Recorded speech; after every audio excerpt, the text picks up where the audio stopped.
My God. Today, my friends, is a big day. A very big day indeed. Today, I require your help, your assistance. Tennocon fastly approaches. The only way that I can come up with the best questions possible to ask the developers while I'm there is with your help. I am at my strongest with you by my side. That's why I ask for your help this day. That is why. We're not gonna do it just yet, though. We're not gonna do it just yet. We will in a little bit. I'm here. I don't know what it'll be about, but I'll find something to disagree with. Lurkington, never change. You hit 90k subs? Yeah. Yeah, almost at 100k. Pretty crazy.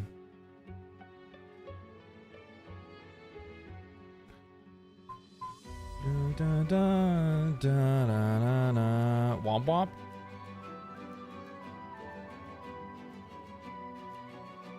Like womp womp bad or like Shy Lily womp womp? There's two levels of womp womp.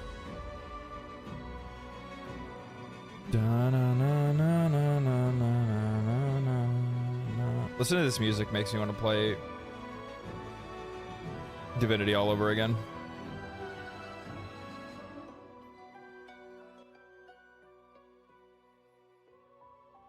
Such a good game.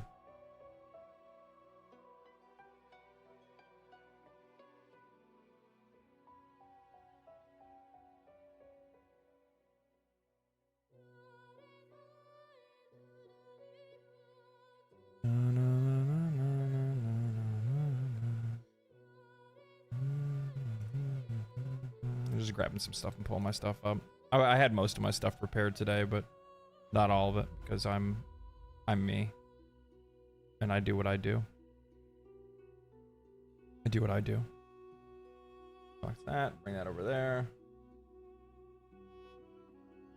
Oh my lord. Look at you guys all filing in real quick. 8 years Warframe player. What should I ask? Yeah, exactly. Exactly. I figured today we would talk a little bit about what's going to be going on with the whole Tennocon thing. And then I can grab some questions from y'all. Isn't there one? There's someone that I wrote down somewhere.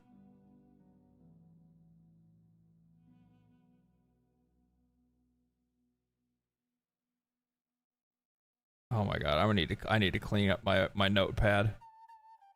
My notepad is in fucking shambles right now. It is in shambles right now.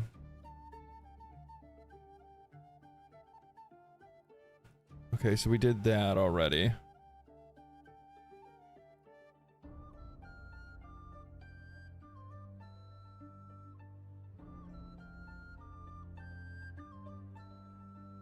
Ooh, I kind of do want to make that video. I have a notepad that's on the side. Morning, LD. Morning. I have a notepad that's on the side where I kind of keep track of just like random thoughts that pop into my head, whether it might be like a full video idea, maybe it's something else entirely, who knows. Sometimes it's just a random question that I want an answer for later and want to look up. Be all kinds of different things. And I mean, the document that I have where all these notes are stacked is growing by the day.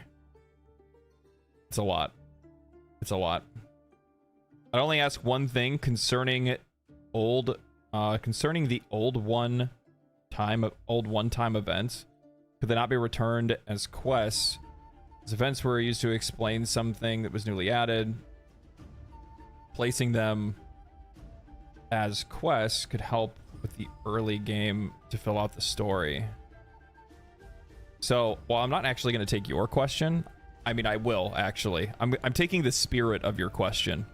And the spirit of that question is, because it's a good thing to try to be very specific when you're trying to ask things, because it makes it easier for the person that's answering the question.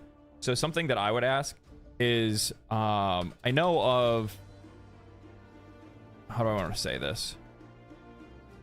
I know about one-time events in the past. The invasion of the sentients as an example, leading up to New War. Would there be any way to give new players that context before New War? That's a that's probably because like if you add context to it, then it makes a little bit more sense, right? So we ran into this when I did the New War, right? Where when I went in to do New War for the first time, I ran into the problem that what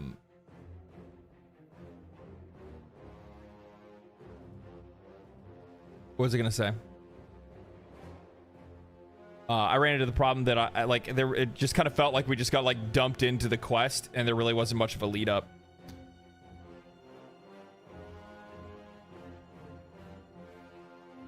In the latest dev short, Reb said that Forma buying is like something pretty much like the thing that's keeping them afloat. Yeah, I mean purchasing. There's nothing wrong with buying Forma, especially when you can farm it in game as well, and it's not like.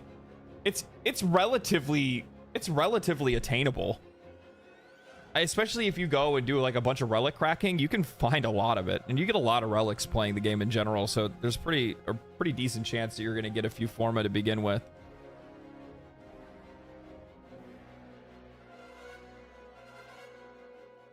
And plus, on top of that, like their pricing isn't horrible. I think that's another thing too.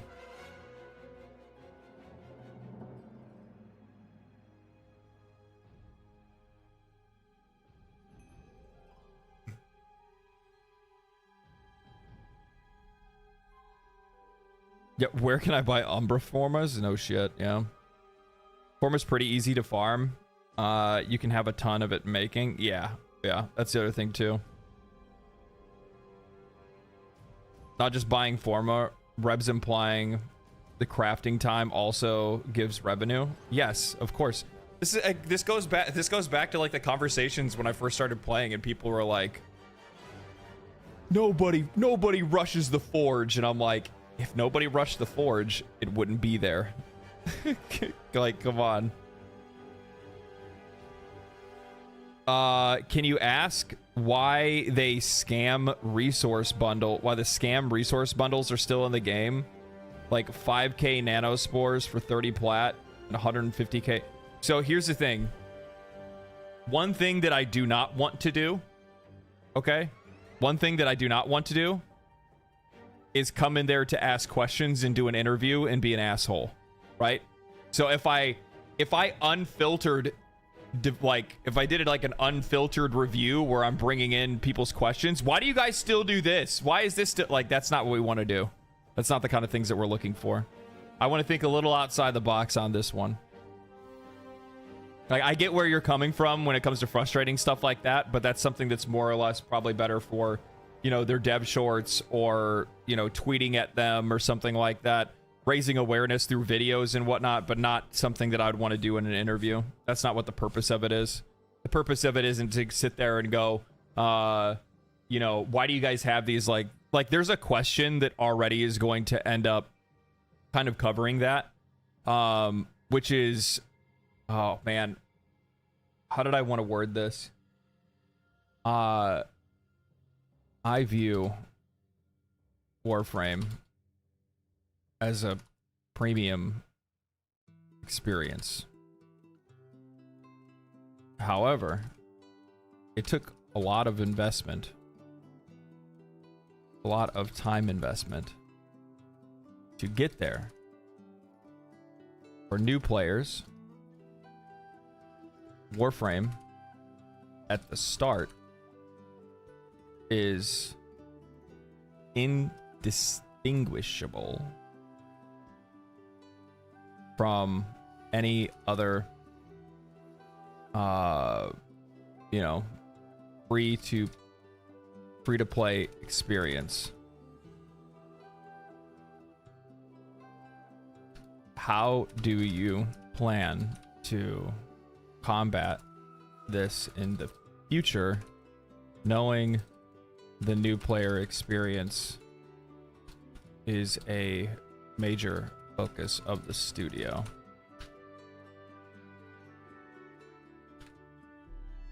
That's a good fucking question. That's a good fucking question. This is the reason why I have a YouTube channel. I have 4 points that I want to make about Warframe forums more in depth. The first one is that I'll take here integration to go from the orbiter to the railjack, from the orbiter to landing. My idea is substituting the landing craft and railjack on Boris Prize, merging the two of them. Yeah, that's something more like forum related. Again, like I'm giving you I'm gonna give you guys an example of my question. Okay, I'm gonna give you an example of one of my questions, so then you guys can kind of understand what we're looking for here. Like what kind of questions I would like to ask Digital Extremes. Because a lot of people are going to go for very specific things. Or like, I don't like this thing. Why is this thing still in the game? Why haven't you guys fixed this? Why don't you, like, you're going to have people, why don't you nerf this thing or buff this? Or like, you're going to see a lot of those kind of questions that are going to pop up, because those are the things that those people would ask if they had the opportunity to talk to them. But what I'm talking about is more things on the broader scale of Warframe as a game experience. And one of the questions that I have prepared is, I view Warframe as a premium experience. However, it took a lot of time for me to be able to get there. For new players, Warframe at the very start is indistinguishable from any other free-to-play experience. How do you plan to combat this in the future, knowing that the new player experience is a major focus of the studio? That's a fire question. That's a great question. It's a strong one. It's something that kind of dives into their personal... it's something that dives into their, you know, belief systems and stuff like that, and allows them to be able to kind of expand on the idea that, you know, they're trying to improve the game in a lot of ways and diversify it. So yeah.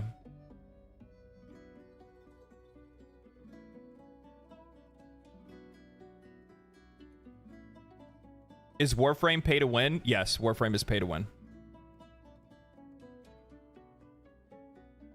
However you choose to define win does not change whether or not it is true.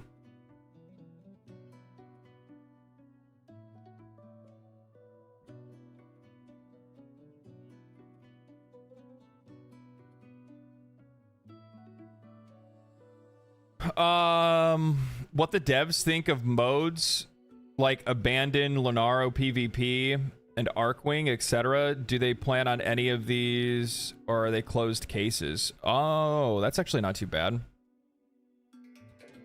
I've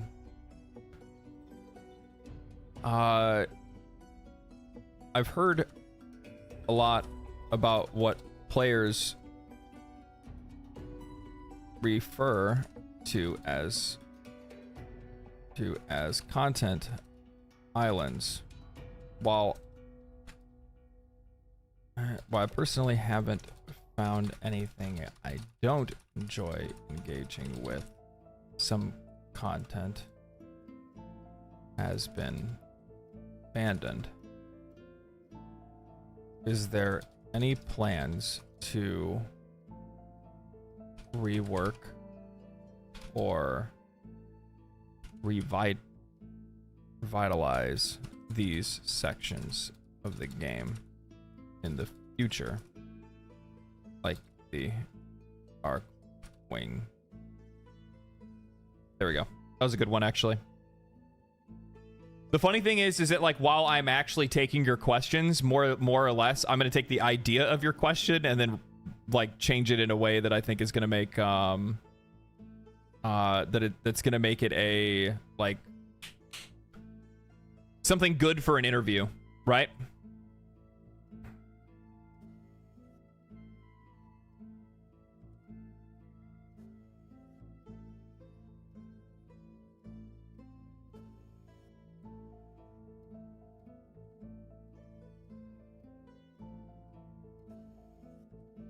I literally asked if they were going to rework PvP. Well, I'm reading questions, like, semi-randomly. So, if I missed yours, I missed it. either way the question gets answered, right?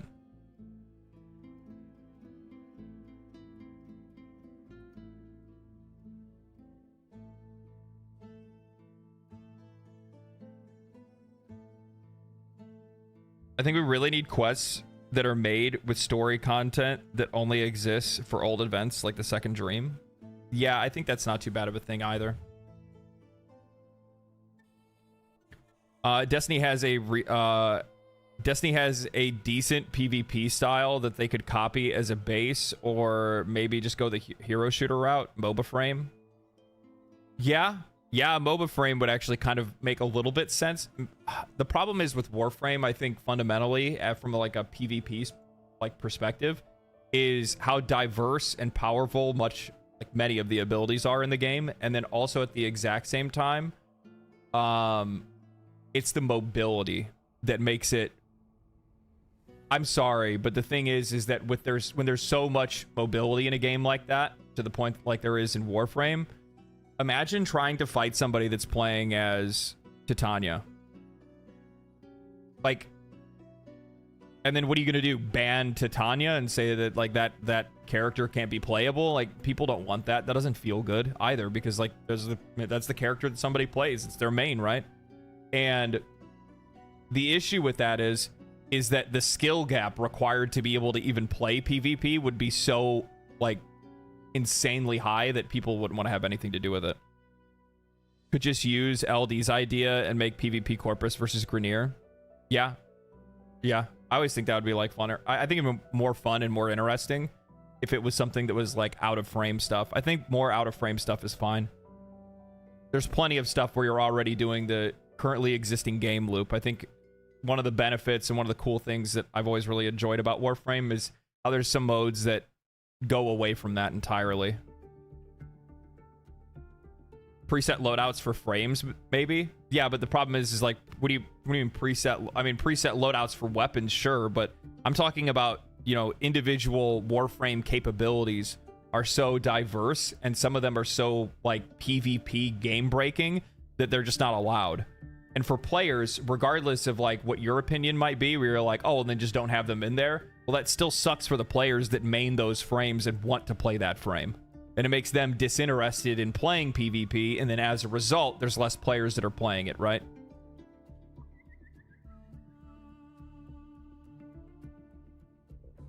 That would be crazy. Yeah, it would almost be its own second game. Exactly. People would fucking love it, too. Are you kidding me? If they had a Corpus for Grineer? Shit. That would pop the fuck off. Pop off.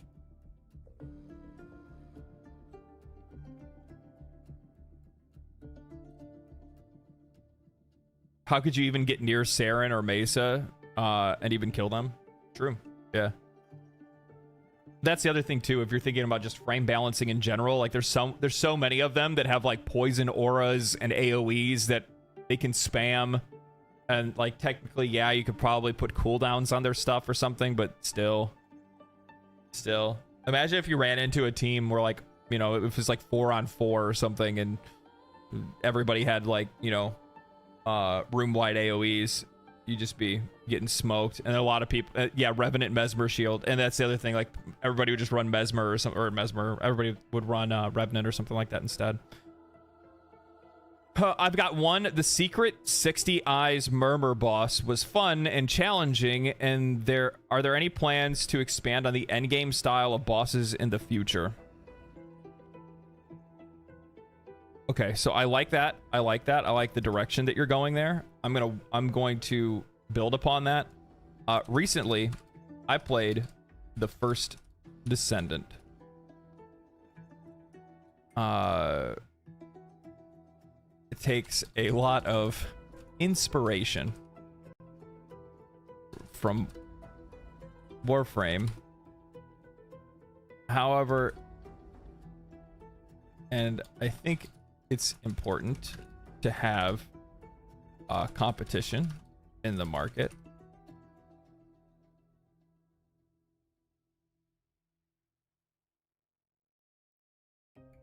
While playing it, I enjoyed boss encounters. I've heard of Digital Extreme's storied history with boss encounters and raids. Have you played any other games or found inspiration to revisit this sort of end game activity? There we go. That's actually a really good one. Recently, I played the first Descendant. It takes a lot of inspiration from Warframe, and I think it's important to have competition within the market.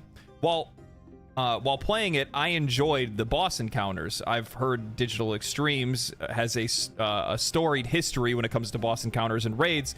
Have you played any other games or found inspiration to revisit some of the end game, some of these sort of end game activities? So basically, trying to, hey, do you guys,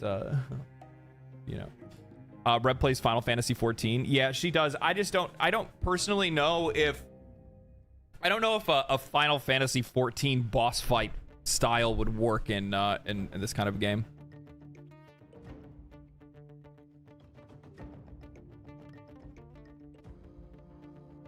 With so many frames, what is the challenge? Hold on. With so many frames, what is the challenge to come up with a new frame that has its own identity? Ooh, man, Pentatonic, you're on fire right now. That's a really good one.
Bro, I tell you what, I was actually kind of nervous about this because I've never done an interview like this. The last time I did an interview when I was in like high school, so I was like, man, this is gonna be rough. But now that I'm actually sitting here writing the questions are actually really good. Warframe currently has over 50 frames. What are the challenges you guys face when you're coming up with new frames when so many of them embody such a unique identity in both skill expression and design? So that's definitely a good one. It's definitely a good one.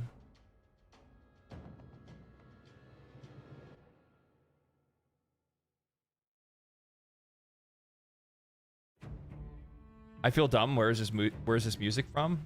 Divinity Original Sin 2.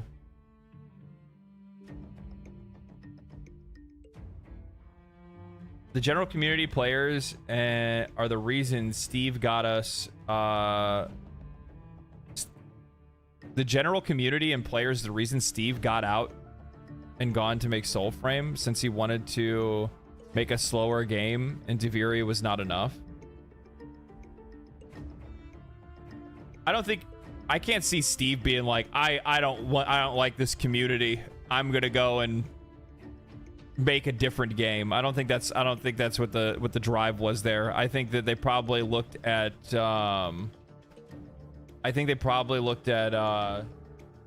they looked at Reb and they were like, we want to start another project, because here's the thing. Just as a content creator shouldn't nail themselves to one single game, no person should, or no game studio should nail themselves to one certain game. They need to diversify. I talked about this in other streams, but there are people, and there's definitely been comments that I've seen on other videos in the past where there's a lot of folks that are out there that have absolutely zero interest whatsoever in in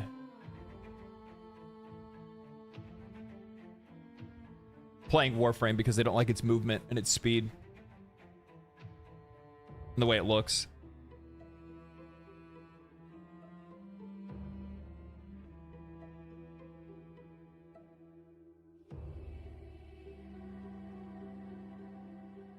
Steve wanted to make a Souls-like before Warframe took off. No, I don't know. Maybe.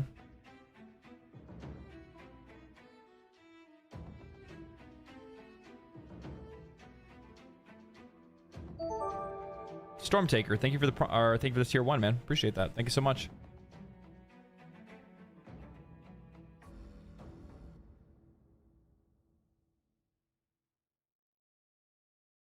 Looking at some of the other ones that I've already written down, do you see any one of the other ones is that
one of the questions that I have is, I'm a huge fan of Final Fantasy XIV and by extension Yoshi P and his team. I've noticed similarities in the community reaction and appreciation between Final Fantasy XIV and Warframe. Where do you think that comes from, and why do you believe that your community is so strong? Some of them are ones that I specifically put down that I want to be able to make sure that, like, I want to be able to understand their team from like a philosophical point as well, like a game philosophy, a community philosophy, a company philosophy point, if that makes any sense. Bro is AFK. I'm permanently AFK. I don't know what you're talking about. I've been AFK since I was born, dog.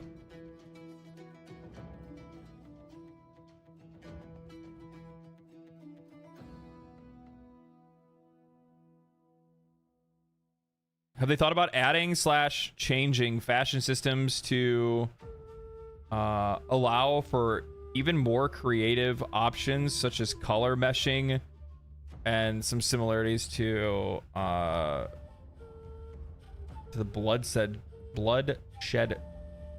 sigil without the damage requirement? I don't know what the bloodshed sigil is.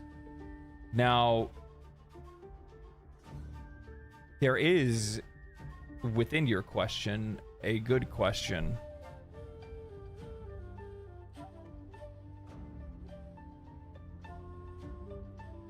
Warframe is the most customizable game in the world.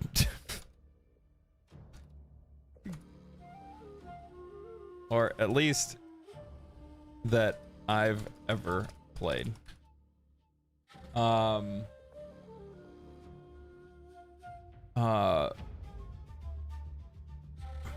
Okay, hold on. Okay, there's somebody just posted another good question too. I'll read it in a second. I just want to see really quick.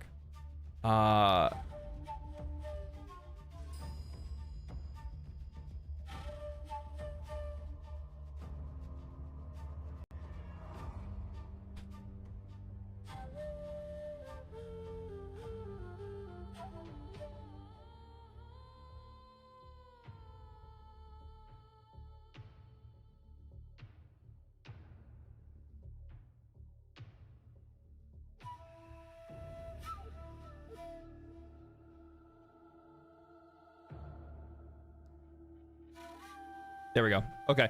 Warframe is the most customizable game in the world, or at least that I've played. It's obvious that Fashion Frame is a big driver for both gameplay and community engagement. Why do you think that is, and do you plan to increase customization even further into the future? What do you think about Once Human? I fucking love it. I fucking love it. I'll be honest, if it wasn't for the fact that I needed to get this part of this whole thing for stream out of the way, I wouldn't even, I would want to play it today. Like, I want to play it today. We're going to play it today regardless. Dark Sector remaster or remake? Wow. I'll ask it. Why not? Remakes are a thing. So what about Dark Sector?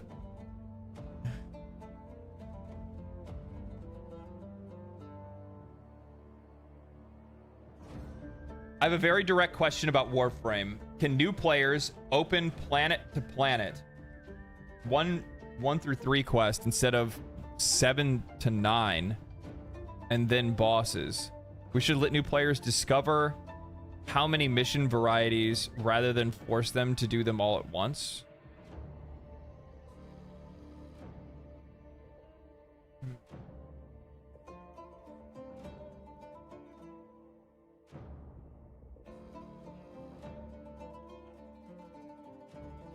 So I get what you're saying. You're talking about just like general mission variety, and you feel like players are kind of exposed to too much of it too quickly. I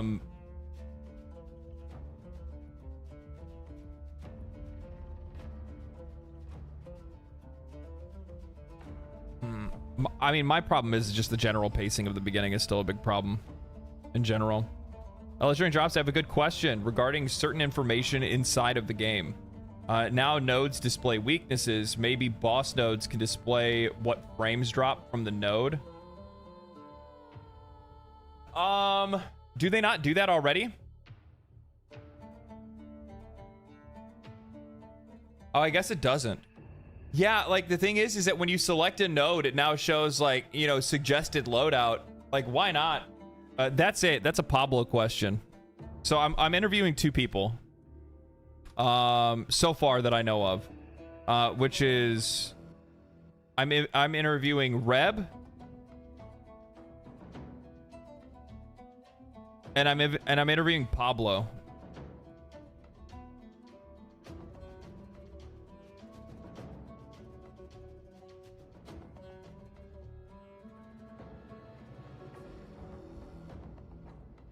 So now that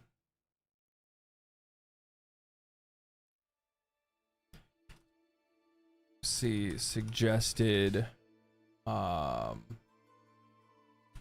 elements and damage types on the nodes in the game, what are the chances we can see the drop tables as well? I'll put that in the Pablo questions. You could ask if they have any plans to streamline and improve the Codex system. I don't really think that there's anything they need to do with that necessarily. I don't know how do you want to I don't really know how you'd want to streamline it. Raids win, mic drop. Yeah, we already have a raids question. Do you have a Discord? I do have a Discord. The link should be there. Does my thing not work? I need to figure out why that doesn't work. It should. Yeah, it's not working. I don't know why it's not working. If there's a mod awake on Twitch, drop the link in there. I got a Pablo one. Can they make anything in the shop tab have blueprint 50 credits, 50,000 credits or whatever next to the plat price so people don't gag and assume? Yeah, that's actually a really good, that's one that I was hoping I wasn't gonna forget. I'm glad you actually reminded me of that. I like the fact that you can both buy something with platinum in the market and also right next to it, see where you can farm it or buy it. However, as a new player, when I open the market, I thought it was just a standard cash shop. This is a free-to-play game after all. So I didn't engage with the shop blueprints until almost 50 hours into the game. Well, until no, actually, no, I think until it was over 30 hours into the game.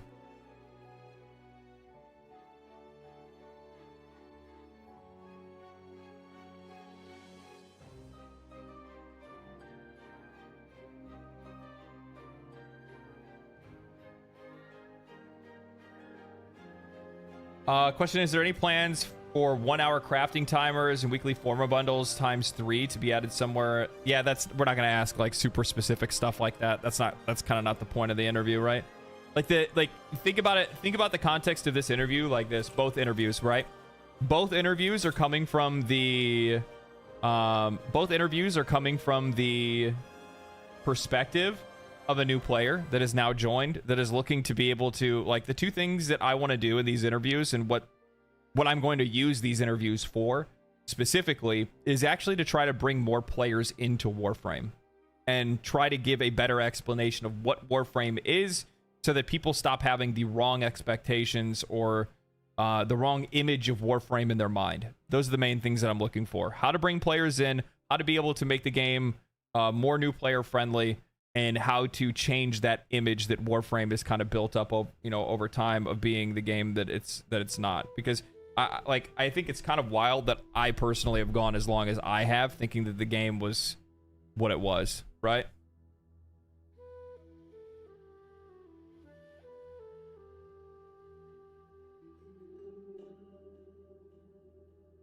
Divinity Original Sin 2, you always play this shit. This is my favorite game soundtrack of all time. Why do you think I like it? It's thinking music. That, and there's like too many games that are out there that have like awesome soundtracks that I can't listen to, because if I do, then I get my videos and streams get demonetized. I love you.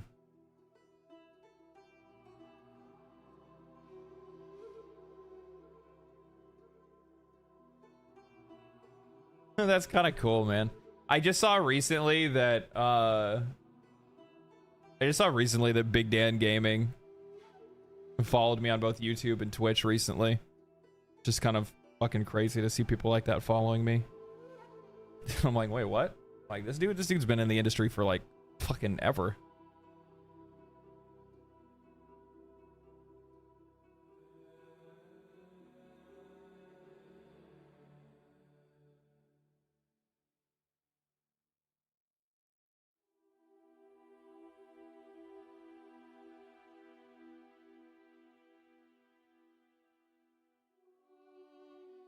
Retro is in chat, but not.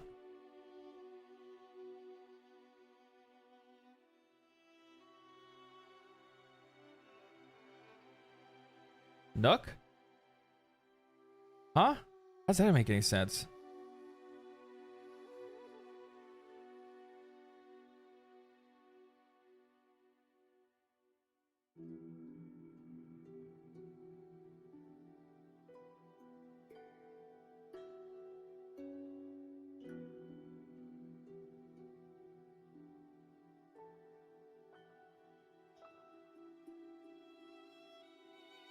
Excited for Tennocon next week, man? Yeah, I'm really excited. I'm really interested to see what's going on. Worth a pitch to Reb? What's worth a pitch? Reb said last week on the dev stream that the former thing is a tricky topic. It's where most of the platinum is coming from trading. Yeah. I already know all about that. Mayo, Devuri, and the circuit are placed wrongly before the second dream. The circuit is a reward for old players who got bored of farming. The circuit makes rushing content too bigger. No, absolutely not. I think the circuit should be available right from the start. Absolutely not. As a new player, circuit should be right there from the start. It's one. It saves players a ton of time. So here's the thing: you don't want to gatekeep rewards from new players just because the old players think it's something that was reserved for them. That's not how you want to think. It should 100,000% be right at the very beginning of the game. It should be something very easily and very easily accessible for new players. Because what you're doing is you're robbing new players of a convenience that old players get, where they get to, you know, the funny thing is that if you're holding it for old players probably already have the vast majority of base frames to begin with. It's a quality of life feature that saves a lot of time and a lot of effort for new players to be able to get a hold of other, like, new Warframes. Oh my god. Oh my god. I couldn't even imagine if they had put that, like, past the second dream. Duviri, that's a different story. Duviri is a whole different story. Duviri should totally be something all the way off to, you know, be able to make more sense context-wise with the rest of the game.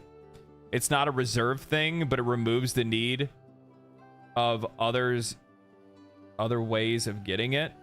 And the second dream is just right around the corner. Do you think... I think that when you say it's just right around the corner, that's from either your perspective or... I don't know. I mean, it took me over 50 hours to get to the second dream. So, like, I mean, and I don't think I really played the game that slow, to be honest with you.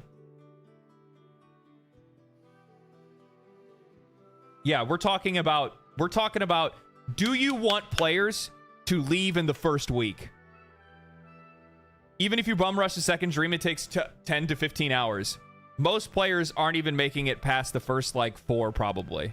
So, like, the more things you have on display, the more ways to be able to get shinies very early is good. You want that. You got that. I just got to Fortuna.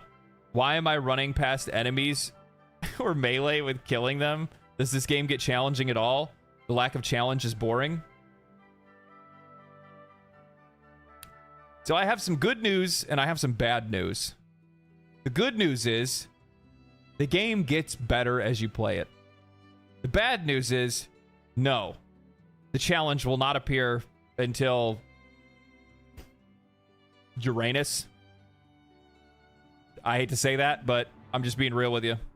It was one of my biggest pain points. It was one of my biggest pain points. Ray saying Saturn? Yeah, I could see maybe Saturn. Yeah. Yeah, one of my biggest pain points when I played Warframe, right when I first got into it, was how easy the game was at the very beginning. You torch through the beginning, and then after a while, you'll get to the point where you can kind of start feeling a little bit better about it.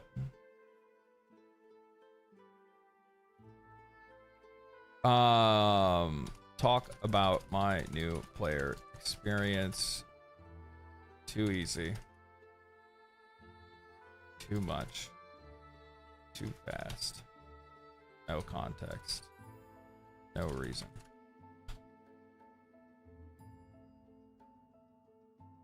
Which, don't worry, by the way, that is something that I'm going to be bringing up at one point.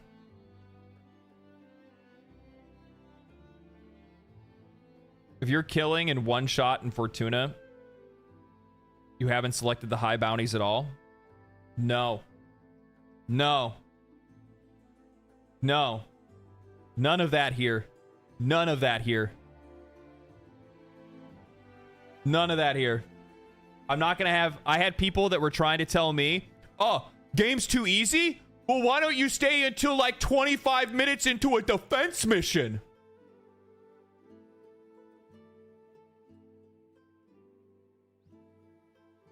Fuck you talking about?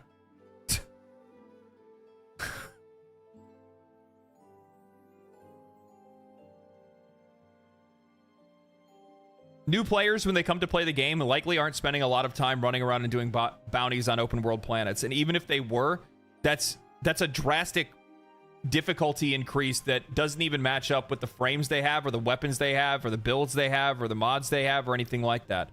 So that's not even a difficulty increase. It's just a numbers check more than it is anything else, or a challenge increase. Then on top of that, once they go right back to doing planets and pushing nodes, it's the same thing over and over and over again. It doesn't stop.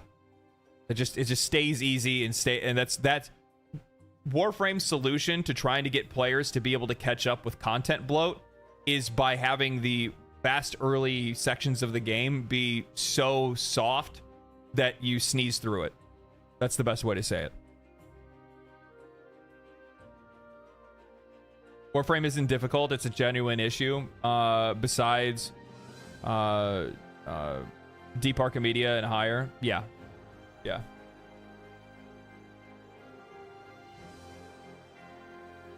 But here's a funny thing. The game doesn't even need to be... It doesn't need to be hard. The game doesn't need to be hard. It just needs to be fun. And when it's that easy, it's not fun.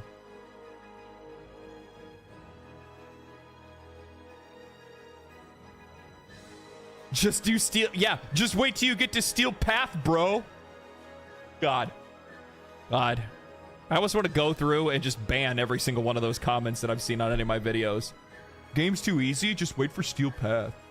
Just wait for Steel Path. Yeah. Just wait till you play over 100 hours of the game. Game gets better after 100 hours. I hate telling people things like that. I would never want to do that. To be fair, Legend, you had a really strong weapon at the starter. Fullman Prime, am I right? I had the relics for it. I cracked it, and I started playing the game. I could have used fucking Burstin.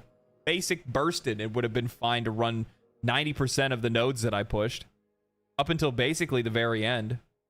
Even the melee weapon. When I started the game, I got a free event weapon, and I got the Dex Katana, right? But even still then, it's not like... It's not... I don't... There's no reason to... There's no reason for us to try to defend how the game is made of paper for the first, like, 75 hours. We don't have to. It can be something that should be improved. Pablo question. Here we go. Considering you found a way to make top-down Warframe, is the next big thing in Warframe is to surprise us with a Warframe ARPG mode? Oh my god.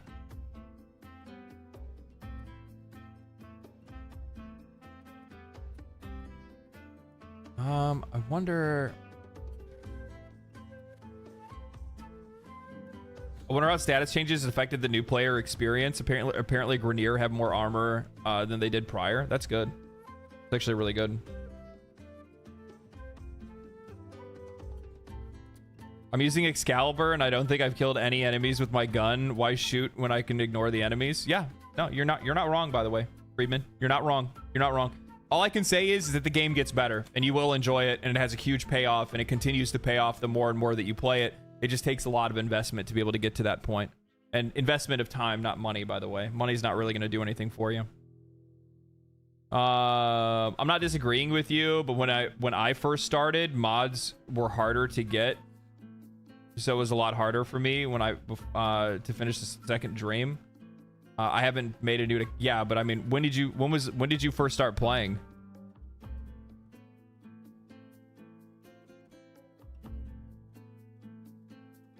Could they do a better mod tutorial? I don't disagree with you. Warframe... Here's a good question. Warframe has very little hand-holding when it comes to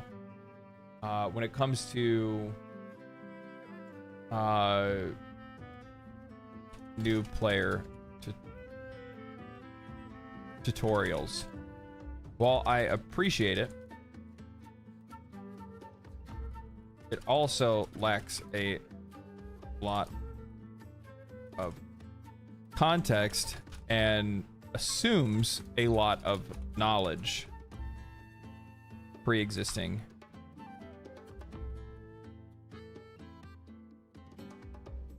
Do you have plans to bridge a gap like this?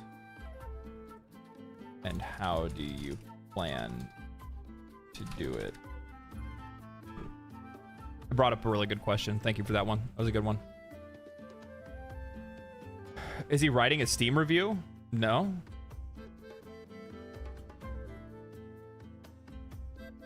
What are you talking about?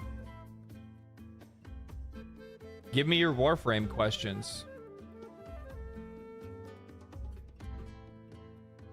For Tennocon. There we go. There, I changed the title of the video so then people can understand it a little more clearly, I guess. Yeah, I'm interviewing Digital Extreme, so I'm gathering informations for... Yeah, exactly.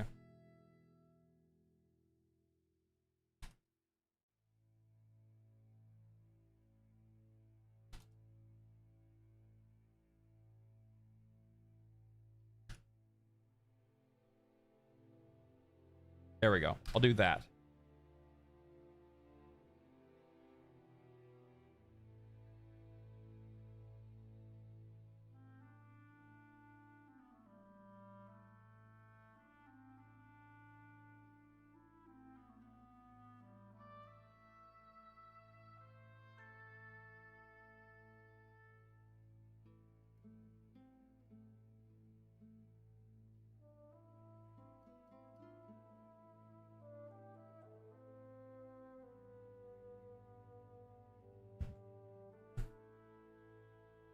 There.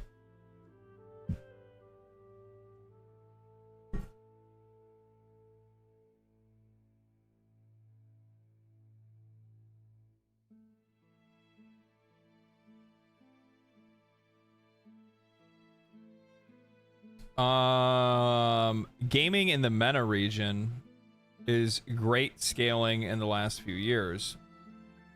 Are they willing to support the Arabic language and community in the future?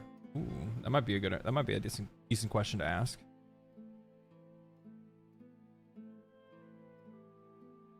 I wonder, like, I know that in some cases, one of the reasons why games aren't available or supported language-wise in certain places is because they're not allowed to release their game in certain places.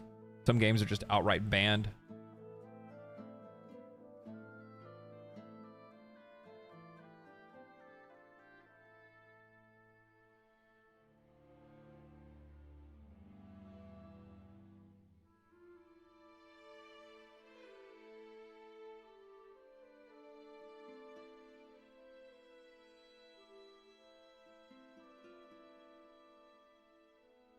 Warframe crossovers win?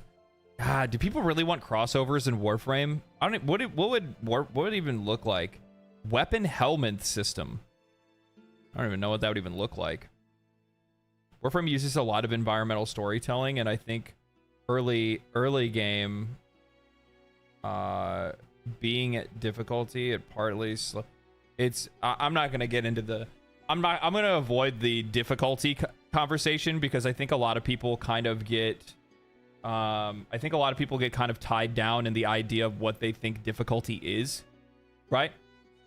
They get tied up because they're like, difficulty, why do you want the game to be like Elden Ring? That's not the point. The reason why I even say anything about it, and the reason why I'm still gonna make sure that I talk to them about it, is because there is nothing fun, interesting, or enjoyable about playing a game for 50 hours where you literally just hold down melee and walk through the whole map and then you win.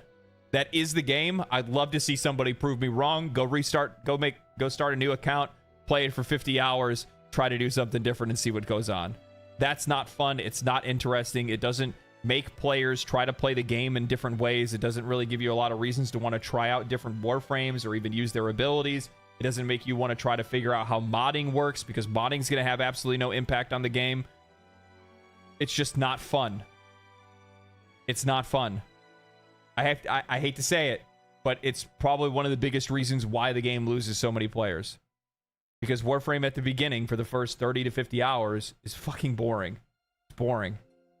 It's cool. It looks cool. The weapons look cool. The modifications and the customization and all that stuff is cool. It's all awesome. There's hints of something greater just out of your reach, and you'll get to it eventually if you put in the time. But I personally don't blame anybody for quitting the game within the first 30 hours or 50 hours because they're bored. I don't blame them. I almost did the same thing.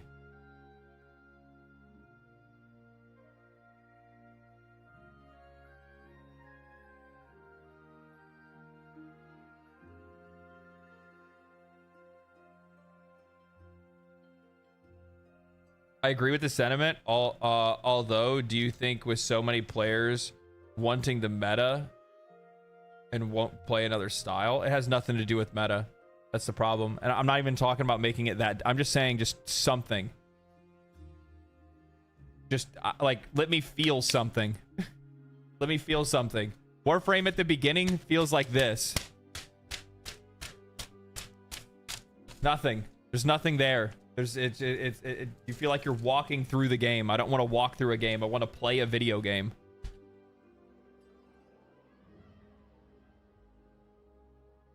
Can we get more things to do with the converted liches? At the moment, we can only hang out in the railjack, and sometimes they can help us after death. I love my lich. I do like the lich system a lot, actually.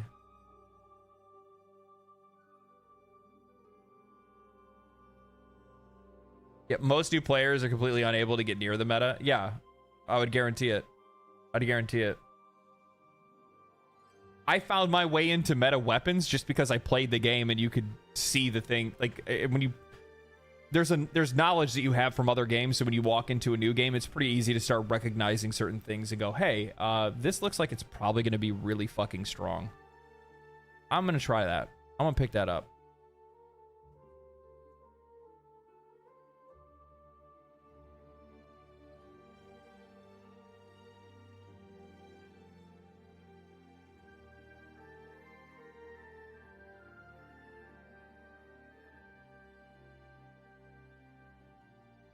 My question is, do they plan on remastering beginning quests for a more cinematic experience found in future quests? Holy, that's actually a like not necessary. Like I like the direction of this.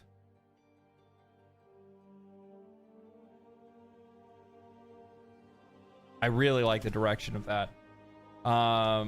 As a new player, I was shocked that after 50 hours, I was treated to a cinematic, to a more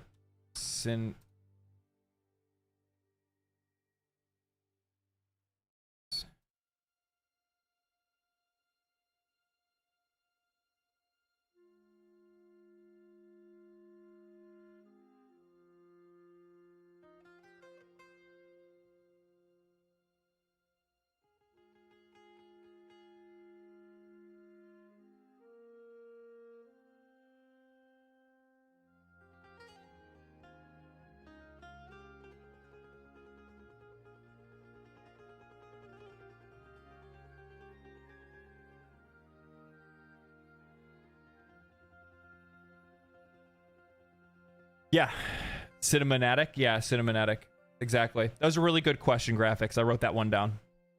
I obviously worded it in my own way, but yeah, I wrote that down. You're absolutely right. I think that while it was really cool and shocking to see that there was a cinematic experience later into the game, and it definitely helped me kind of dive into Warframe as a game and say, you know what? This is awesome. This is really cool. I can't wait to see what else is going on. I definitely agree that there needs to be more of that sooner in the game to show players that there's more to the game than what they think there is.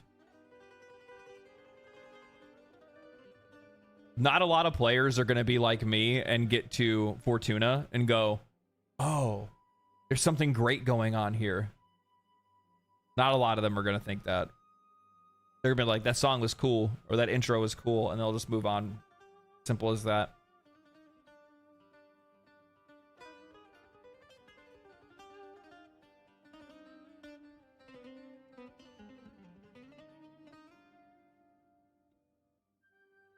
I want one boss pre-Fortuna.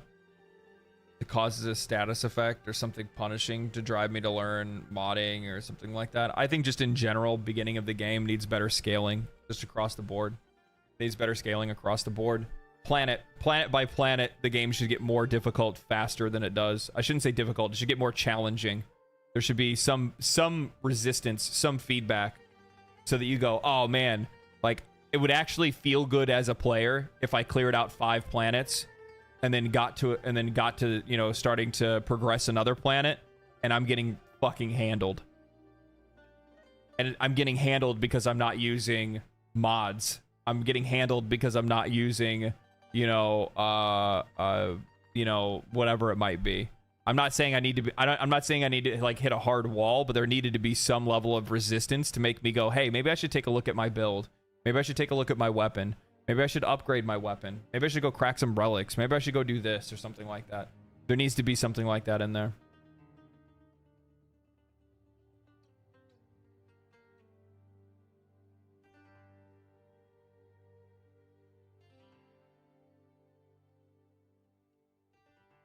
DE won't add difficulty to the game because they won't make money then? Well, they're not going to make it regardless then.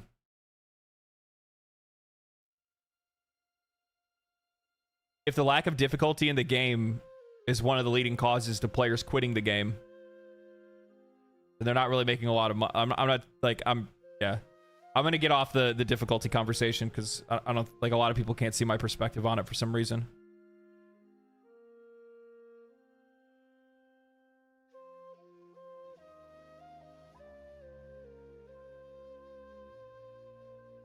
You think they had added flashback missions into the early game? We covered something like that already. Actually, we covered something like that already. Still a good question though, Easty.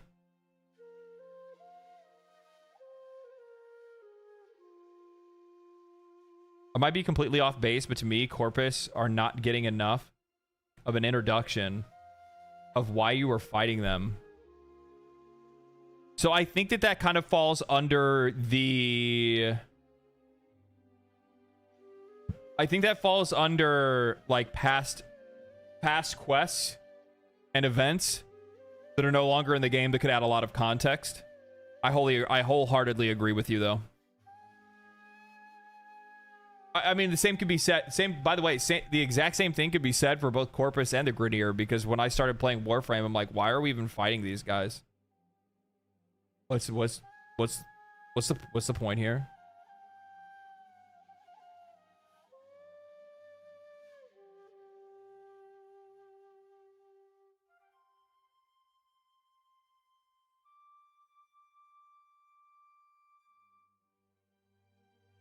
The poor Conclave.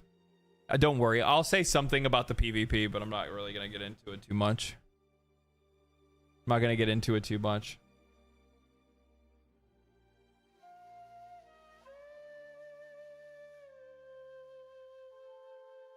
I think Daniel brings up something really good, actually. He says, I don't think it's about difficulty. I think it's about fun objectives while mowing everything down.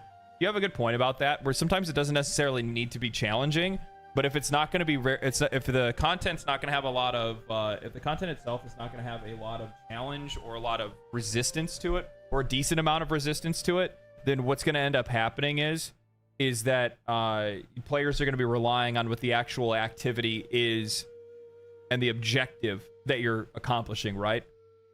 So when everything is super easy and can be sneezed on and it dies, standing in one spot while, you know, trying to do a defense mission, or doing a mobile defense mission, or an eradication mission, or a spy mission, or a rescue mission, none of those mission structures are strong enough to rely, or yeah, they're not, none of those mission structures are strong enough to rely on for entertainment value.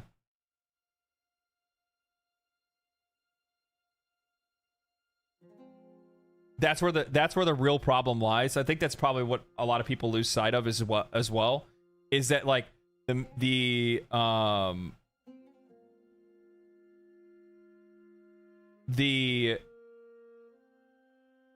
lack of challenge mixed with boring mission structures makes it really difficult to have a lot of fun in the beginning of the game.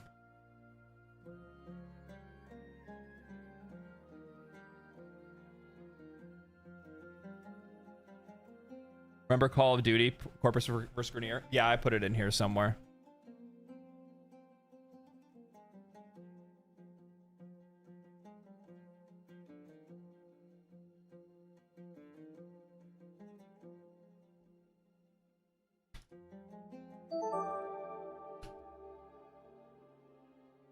Spark Boss, thank you for the tier 1, man. Appreciate that. Thank you so much.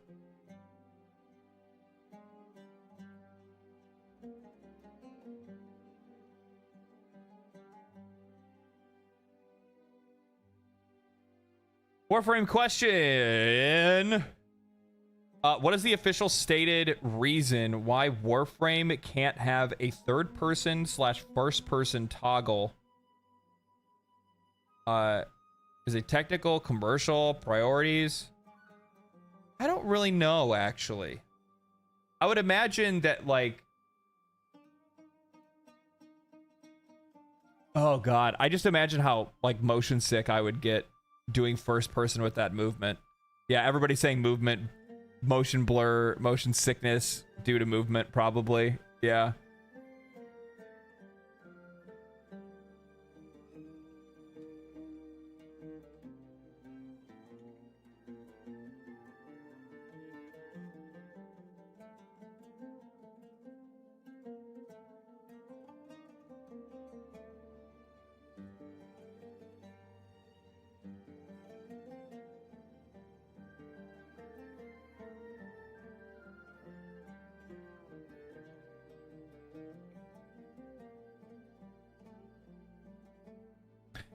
At legendary drops, the more for conversational sake, Rebecca has been Space Mom and now has changed from PR to developer, and taking the time to lead. Oh, just like how that's been going and stuff. Yeah, I already planned to actually ask that.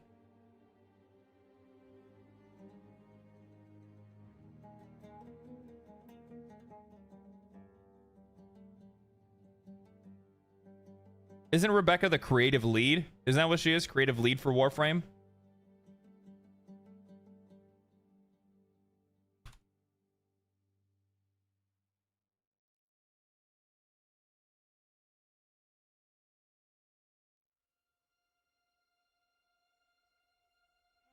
How creative director? How long has she been creative director?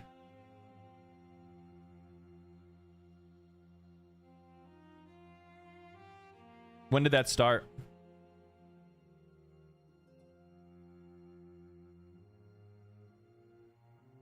A couple years ago? 2 years ago? 3 years ago? What? 3 years? Tennocon after New Year? 3 years? Yeah.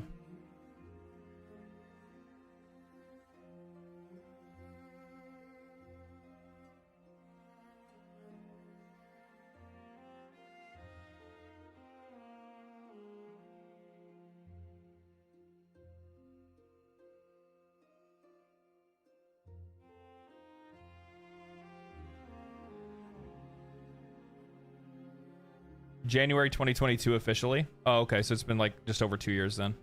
I'll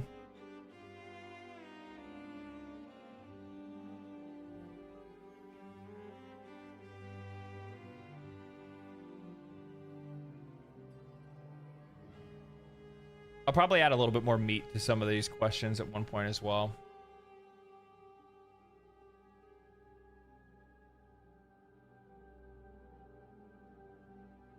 Ask Reb about infected liches. She'll love it. Well, I mean, we already know that's coming, right? LD, are there aliens in Warframe?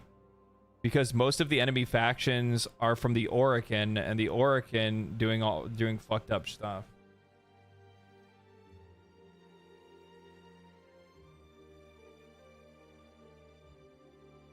Why have I never thought about that? That's actually really good. Like, where are the aliens? Sentinels? I don't know what a sentinel is.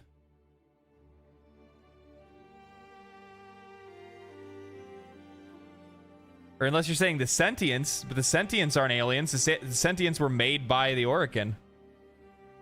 Wally is an alien? Kind of.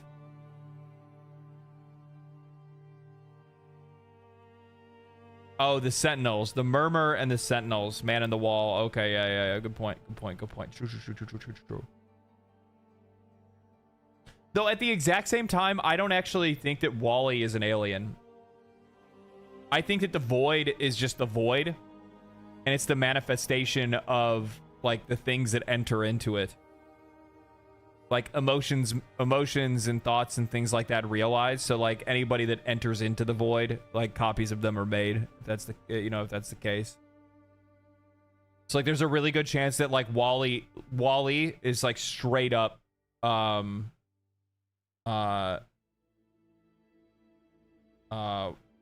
what's his face? I can't remember his name off the top of my head. Aldrich. Did I say it? Aldrich? I think it's safe to say there are no aliens. Maybe. We could say local planets with fauna are aliens. True.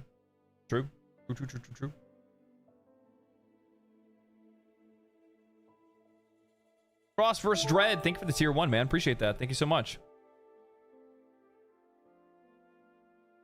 Probably Albrecht being there for infinity and transcending time itself.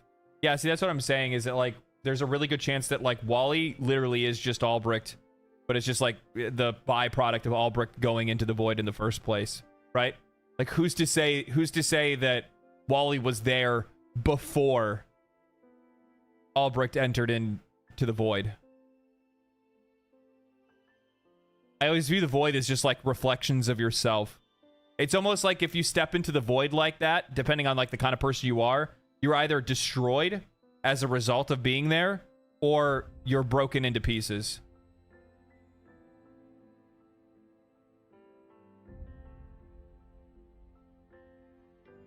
I almost kind of think about it like Final Fantasy XIV. And the multiple shards. And the reflections of the shards.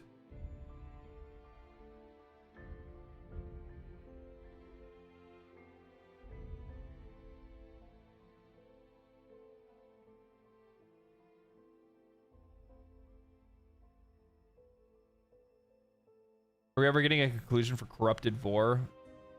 What's the Janus key? I'm not going for questions like those at the moment. Those are good though.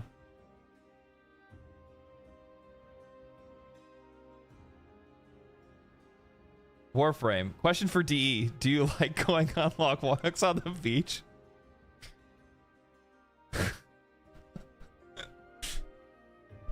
Nice to see you. Nice to see you. You're not allowed to be here, Warframe. Who invited you to the stream? These are questions that we're asking behind your back. You're not allowed to know them until I actually come and ask them. Caught? Yeah, you are caught. Warframe, everybody. Welcome to the chat. Who's on the official account dropping into this stream? Don't you guys stream tomorrow? Yeah, you guys do stream tomorrow.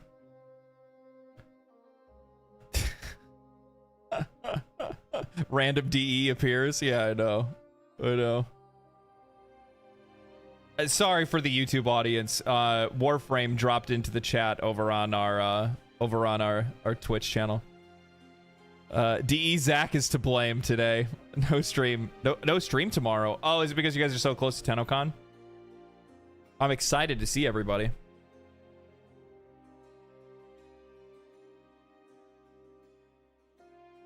Excited to see everybody. Will we get an Old War quest that shows us the events that led to our Tenno's betrayal of the Orokin? Ooh, that's actually really interesting. I like a lot of the questions that we got so far. Like I told you guys, the aim of my questions and the aim of the interviews that I have is specifically two things, right? I want to talk about things that I believe will help bring more players into Warframe. And I want to talk about how they view just in general the new player experience and everything like that, right? Because I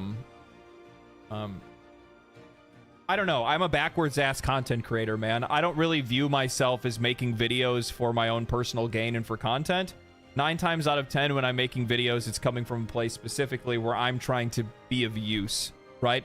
Either I'm being of use to the viewer, so the viewer is getting value out of it so that they can, you know, make a better purchasing decision or maybe understand their own taste better. Or when it comes to a case like Warframe, if I'm doing an interview with them, it's to talk about them with the things that I think that'll improve the game and, you know, what I experienced as a new player, reflected on that, and, you know, see where those holes lie, right?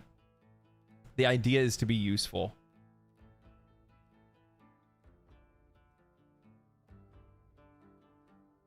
Will we ever see a tutorial for the market and Codex specifically? Actually, you know what the funny thing is? So I think I already wrote something down like that because I have 2 interviews that I'm gonna end up doing with Digital Extremes and Warframe folks. At least that I know of. I'll probably talk to a few other people. So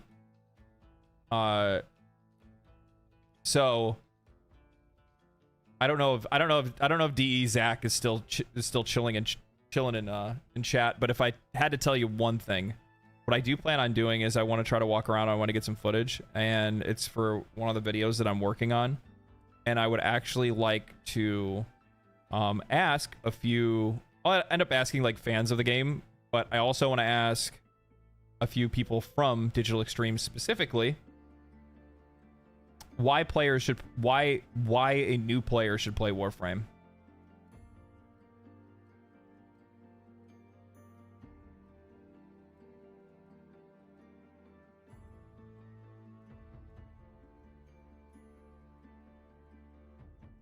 Angel Dust is a really interesting choice for a name for $5. Super Chat says, tell the devs we need Grineer versus Corpus PvP mode and call it Call of Duty.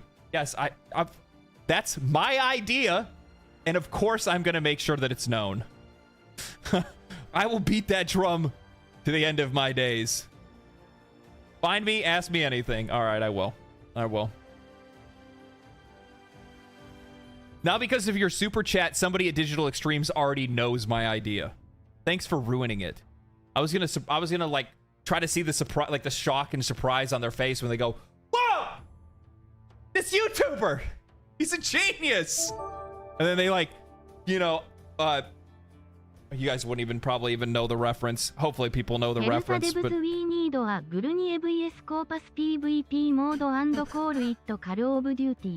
is it in Japanese? Why is it in Why?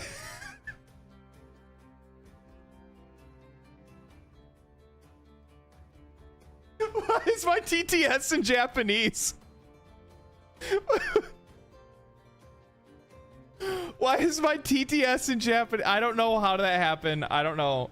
I have TTS turned on because I wanted to turn it on for like people on Twitch. So when they use bits, that it would end up that it would super chat, and or not, it basically like super chat the same, and it would use TTS. But for some odd reason, it's in Japanese. I don't know why. Very Sugoi. Legendary drops on. Very Sugoi. Yeah. I've been watching too much anime. That actually like made sense when I heard part of it. I was like, hey, that's the super chat I just got, wasn't it?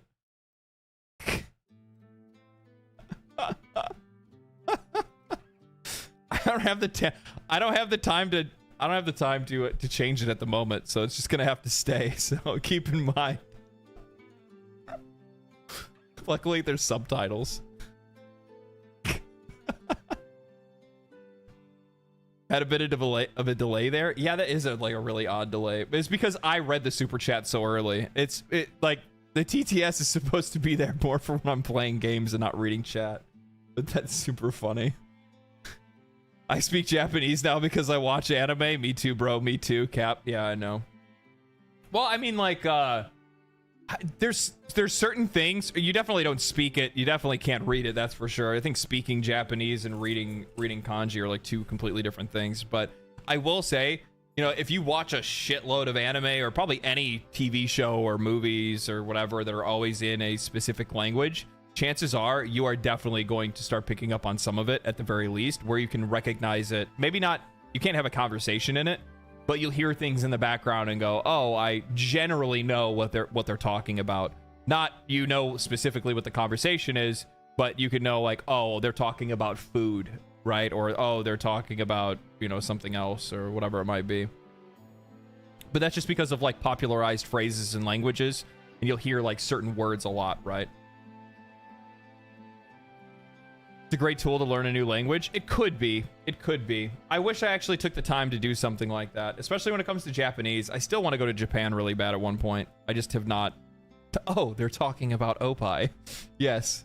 My favorite subject.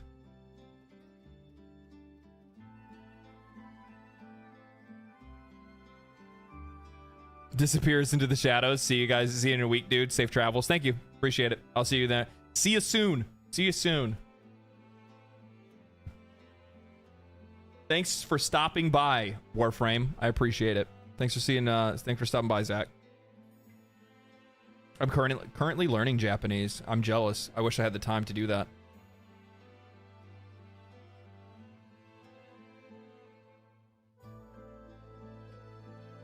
Can somebody clarify if the second dream is good because the story gets good, or is it gameplay related? And should I go back and learn the story if I've ignored to appreciate the set? No, you should be fine. Really, the quest that's going to lead you up to that point, that's going to make you go, huh, what the heck's going on in this game, is going to be a quest that's called Strange New. And then you'll get another one that's called Nata. And then once you complete those, you'll get the second dream, and then you'll go, oh, there's kind of something interesting going on here. In the second dream, you do that one, you're like, what? Well, narratively, but then also the gameplay kicks up a few notches. You'll start getting a little bit more resistance in the enemies following the second dream and stuff like that as well.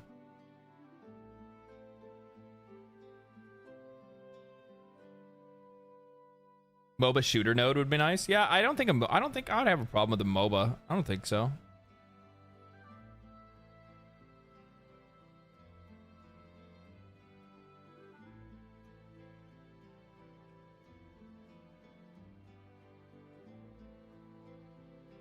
For how have you played? Oh, for how long have you played Warframe now, by the way? I mean, I started back in April, right?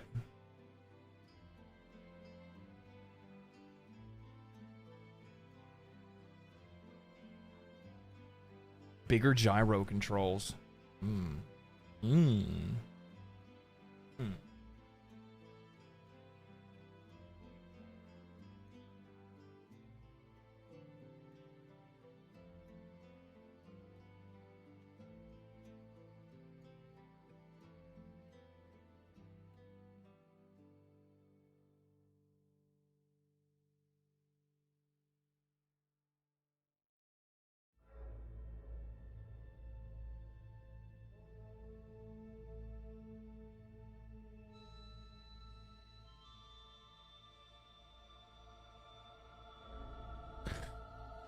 Do you think the end game is challenging enough?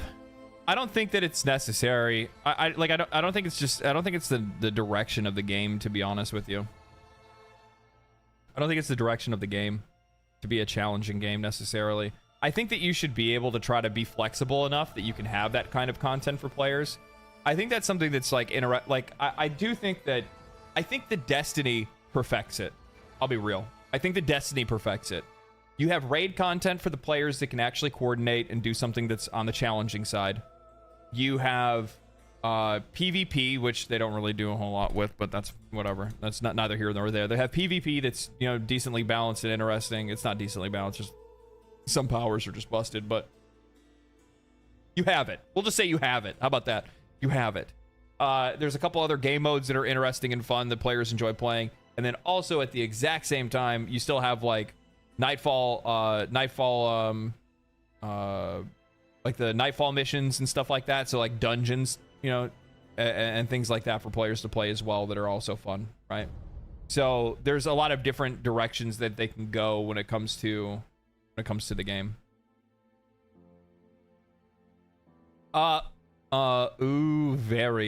Various with the $5 super chat. Hold on. It's gonna give us Japanese. I know it's coming. Okay, maybe I need to look for this. I don't know why it's in, I don't know why it was in Japanese. There it is.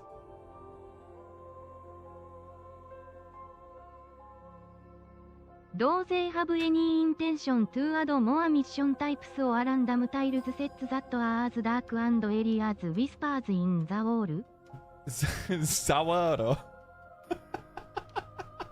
Zawado! Oh man. Do you have any intention to add more mission types or random secrets that are as dark and as eerie as whispers in the wall? Actually, I will bring that up.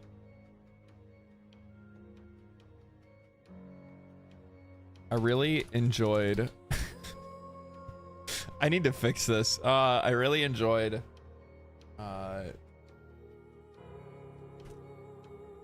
darker, more atmospheric quests like whispers in the wall.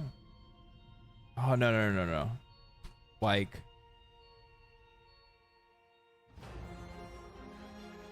Chains of Horror.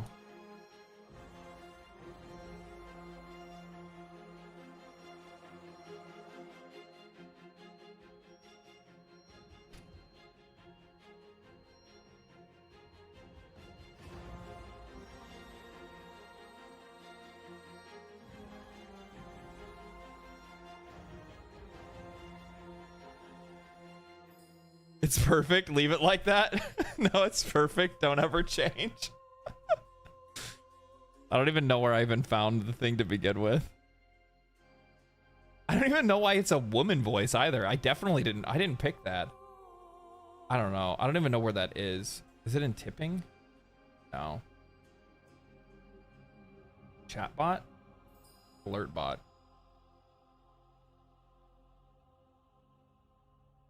Twitch.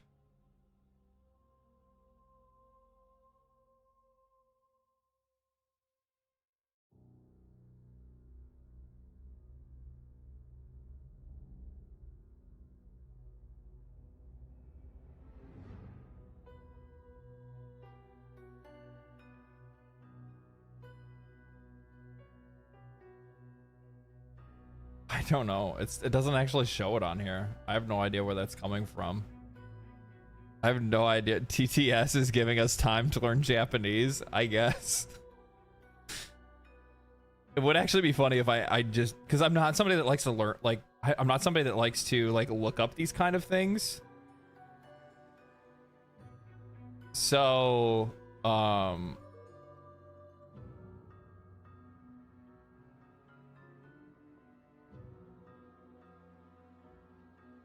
and for some odd reason, it doesn't have my old view for like me being able to see all the different options either.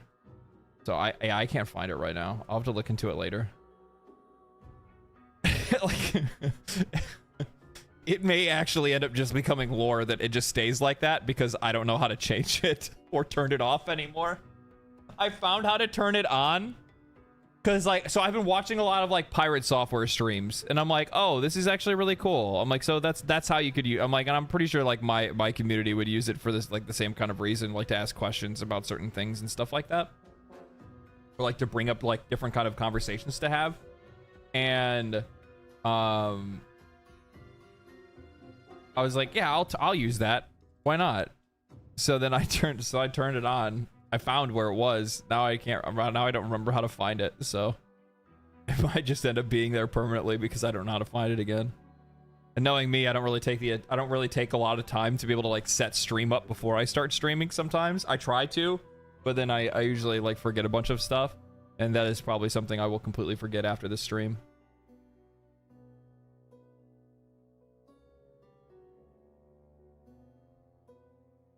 The stream brought to you by Babel Japanese. Yeah, I know.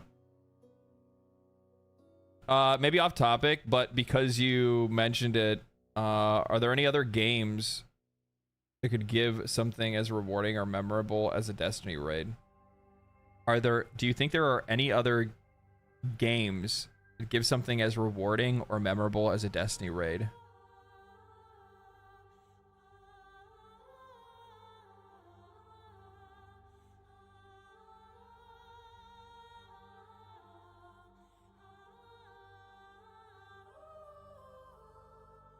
I mean, I still think that like Final Fantasy and even like probably not World of Warcraft anymore, because World of Warcraft is just so fucking crazy.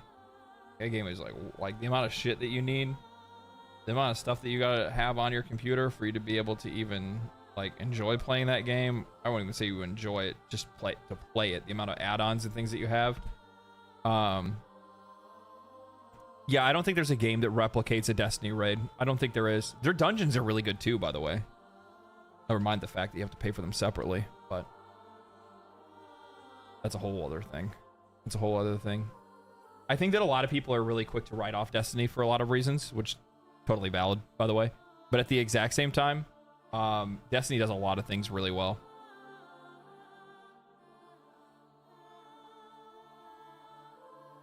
Look up Nova, Umbra, Lost, Forgotten game modes. I'll have to check that out sometime. Destiny captures the FPS ARPG vibe. Yeah, I've seen a lot of people just be like generally more positive about Destiny lately, especially because the last expansion's good, but that's kind of how it goes, right? Everybody will be positive about it until they fuck something else up. That's kind of just how we are in general.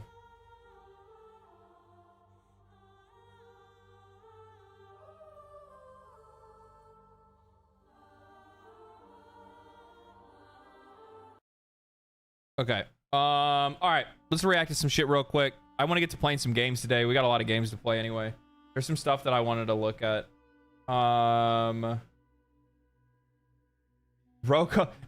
The reason why I like this is because it's so funny that Rogue Company, a game that hasn't received an update since last year, is removing all of their Dr. Disrespect content. Imagine coming out of retirement just to do this. Holy. Give me back my Rogue Bucks? They did. They did, by the way. If you spent money on a Dr. Disrespect skin or whatever, they refunded anybody that purchased it, and they gave their money back. So, I mean, that's cool. That's cool. What the hell is Rogue Company? It was like a hero shooter, third-person shooter, and it wasn't very good. I didn't really like it personally. I think like control-wise it was good, but the gameplay loop itself just wasn't interesting enough. It's just funny to see a company that literally hasn't done anything to their game for a year come back just to remove that guy's skin and what happened to Dr. Disrespect?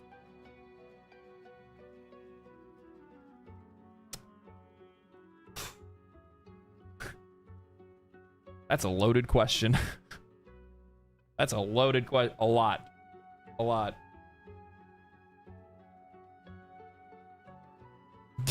Yeah. Well, that's a conversation I don't really want to have.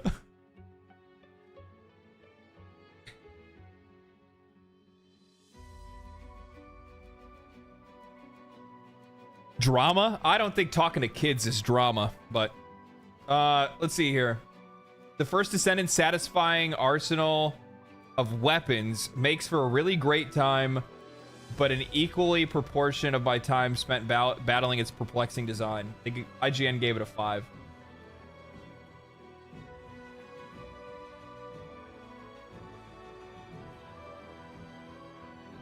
Holy shit. Let me guess.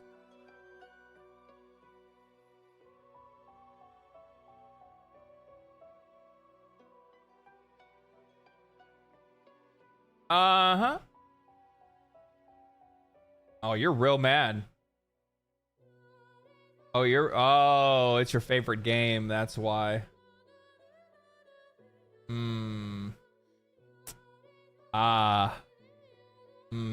Non-biased opinion. Non-biased opinion. This article complains about the same things that Warframe also has, yet IGN gave Warframe at 8.6. This writer here is being hypocritical. No, it's just that Warframe's a better game. Yeah, you want to know why I got an 8.6? Like, even though it has the same things, it's a better game. IGN ain't wrong. No, I think the game's a 5. I would like. Here's the thing. It's just the First Descendant. The First Descendant is mid. It is mid. It is catastrophically mid. It has some really good things that I wish were in Warframe. And then it has a shitload of garbage. So it sits in balance. And true balance is a 5. True balance is a 5. Yes, the First Descendant's a 5. I can say that there's really cool things about it. I like the boss fights. I like how they have the boss fights designed for you to be able to like go in and get stuff. I actually do kind of like the fact that they took a lot of these same ways that you go and upgrade your characters and get characters and weapons and stuff like that from Warframe. I like the fact that they took Warframe systems and made the game much easier to understand from a systems level. And I kind of like the general loop of obtaining things in the game. However, here's the hard truth. Open world design, garbage, generic. Mission structure. I farmed for Freyna, and you have to stand under a resource drone or a scouting drone that sucks your shield, and you walk it this whole entire distance for a 20% drop chance to get this one thing that you need. I had to do that 9 fucking times. That wasn't the problem. Doing it 9 fucking times was me spraying with like 6 bullets, like not even half a clip, immediately killing one group of enemies, waiting. Oh, another group of enemies came in. Now you go do that in a party. It's literally you just standing fucking still. It's literally you just standing still. You don't need to do anything in that game. Later on, it gets more difficult. There's some more challenging things. Some of the boss fights are... I would love to say the boss fights were interesting if it wasn't for the fact that every single one of them has the same fucking mechanics. Every single one of them has an invincibility phase that's 3 orbs above their head, or an invincibility phase where they just spawn a pack of enemies around them and you need to kill the enemies first and then you can fight the boss again. It's just, it's dumb, it's repetitive, it's not fun, it's not interesting. And then you walk, and then you continue to go. Okay, let's see. Let's continue on the list of the bad things that the game has. The story is one note, not even interesting, not even worth listening to. Half of the voice actors sound like they are, sound like they're AI generated more than anything else. We already talked about the mission structures. The open world itself, when you're running around going from mission to mission, there's not even any other enemies that are on the map. The enemies don't spawn unless you spawn a mission. Like, every once in a while, you might see a pack of, like, 3 enemies walking through an area, and it's just like, holy fuck, this is so boring to see. So, there's that. And there's also no variety, like, there's nothing to do in the world other than those quest markers. Outside of that, there's nothing else in the game. There's nothing there. I think the city's layout's fine. I think the weapon design is pretty cool. I think that the character design is awesome. I think all the characters look really cool and look really hot, whatever direction that you want to go in. I like the class design itself. I think the class design is really good. However, at the exact same time, there's a major conflict with class design in the game because you have most of the spells or most of the skills that you have, 90% of them are for short range usage, but you're playing a third-person shooter, which is a long-distance game. What sense does it make if I'm playing somebody like Bunny that has like a chain lightning ability that I can't use it unless I'm literally right next to somebody? Now, mind you, the rest of her kit is built around being right next to somebody, but your weapons aren't built for you to be right next to somebody. If this game had good melee, then that would make sense, but the game completely lacks melee outside of a punch. Like, come on, man. Like, it's contrived, it's boring in a lot of ways. Its biggest problem is that it takes a lot of inspiration from successful games and does nothing to improve upon itself or separate itself outside of character design. That's it. And you cannot be a successful game, and I don't see this being a very successful title when you aren't able to do something like that. It's going to be cool for a little while because it's a free-to-play looter shooter and people like playing these kind of games. So you're going to have some folks that are playing it. There's a pretty solid amount of people that are still playing it today. I think there's a lot of good reasons to play it because it is fun to play. The gameplay at its core is fun. The game feels good to play. The controls feel good. The characters feel good. The weapons feel good. But you need more than that to be able to keep players invested in playing your game. And when you go and you look at Warframe and the successes that Warframe has had, and you wholly rip their systems for your game because you know it worked for them, but then you don't go the extra mile to make sure that you see why it actually works for them, because players can earn in-game currency, because the monetization is actually fair, because the drop rates aren't absolutely shit. You know, like there's all these different it's almost like they're like, oh man, look at the things that Destiny, Division, and Warframe have done. Okay, well, let's make a game that's like Destiny, Division, and Warframe, but we're gonna make it worse. The conversation about TFD leads to the question for Warframe devs: what is their strategy to pull players to burn through TFD into Warframe when they drop it? I actually do not believe that the vast majority of players that would be interested in playing TFD are actually interested in playing Warframe. I think that Warframe has a few barriers to entry that are completely fine, because I am of the mind that not every game is made for every person, nor should every game try to be made for every person. But I will say that visually, because of how unique and distinct Warframe is as a game, there are going to be players that have no interest in playing it because they want to play as a hot Korean bunny girl, not as a... I don't want to have the spoiler conversation with Warframe and say what a Warframe actually is, but you get what I'm saying, right? You get what I'm saying.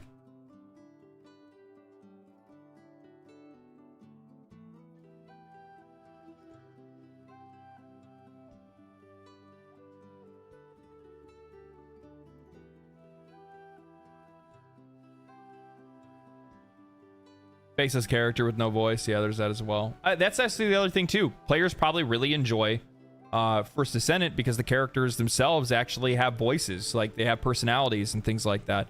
But you don't really actually get that. How did you like Once Human? I like it a lot, and I'm really looking forward to playing more of it. I'm also very upset that I don't have a sponsorship to play Once Human like a bunch of other people have, and it is bothering me because that would be the freest money I could get. It'd be the freest money I could make, which is crazy to see that... It's not crazy, but it's wild to see that NCSoft puts out an absolute banger of a game. Meanwhile, the First Descendant... here's the thing. The First Descendant can get better. And I've seen a lot of people that want to bring up the conversation around the First Descendant and will say, well, Warframe didn't start out this way. True, true. However, I do not give concessions when you have the ability to see how Warframe got better. They have the unique advantage as a developer in 2024 to look at what other companies have done well and what worked for them and use it in their game design. So I don't give concessions for, oh, it could get better like Warframe did. No, I don't do that. It should have started from where Warframe is today. Not necessarily with the amount of content, but for how it's so player focused. Pirate Software got messaged halfway through his stream today. He got messaged? Oh, for a sponsorship? He got sponsored like halfway through streaming the game? That's great. That's great. I love that.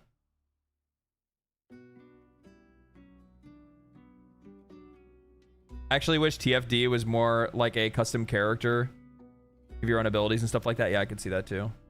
Warframe pioneered their game and have room to make mistakes. If you're coming after them, you should have taken their mistakes into consideration and improved upon it from day one.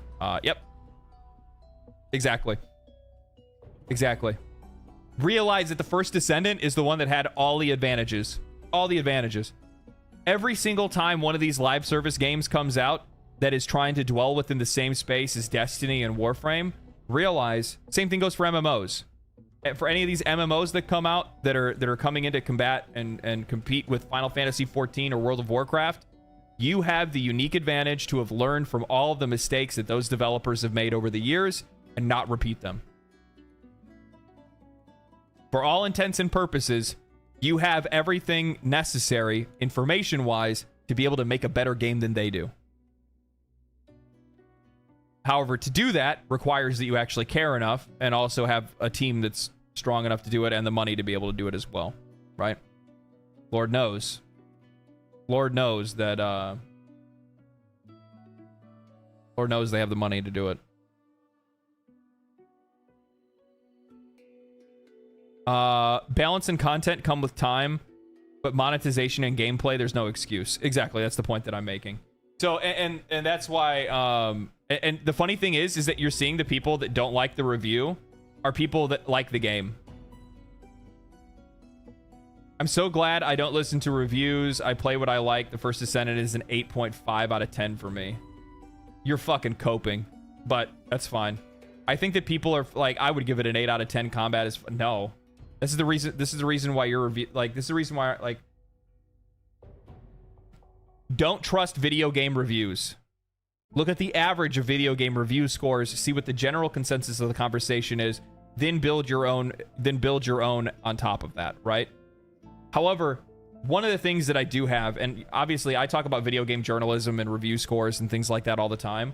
One thing that I will say is this right here, this goofy bullshit is so stupid because this review was made by somebody with a subjective opinion on their experience for playing the game. And they go, no, you're wrong. It's an 8.5 for me. No, this reviewer didn't say this is a 5 for you. They said it was a 5 for them.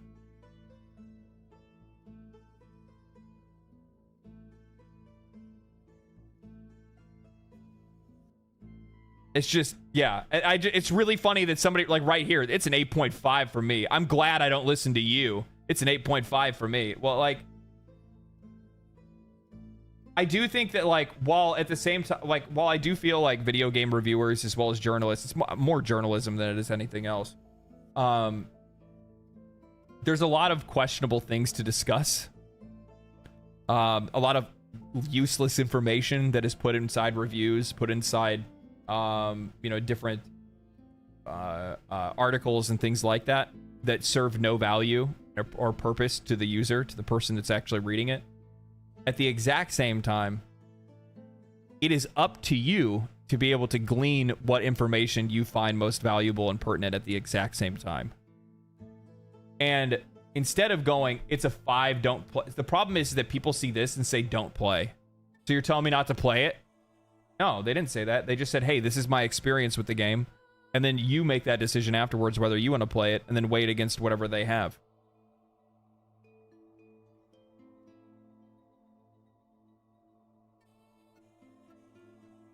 Some Descendants have a 0.02% drop rate that you can only get from Colossi fights. Yeah. And the thing is that, like, this is not a fight I'm going to weigh in on and be like, oh, yeah, no. Common IGN L. Nah, fam, it's at least a 7. I bet if they had ugly females, it'll be a 7. 5 is too... See, you got one person. 5 is too generous. Do you notice anything? Wasn't this released on all 3 platforms? Don't want to mess up that hashtag Sony money, right? I've been playing hashtag The First Descendant. Oh, no.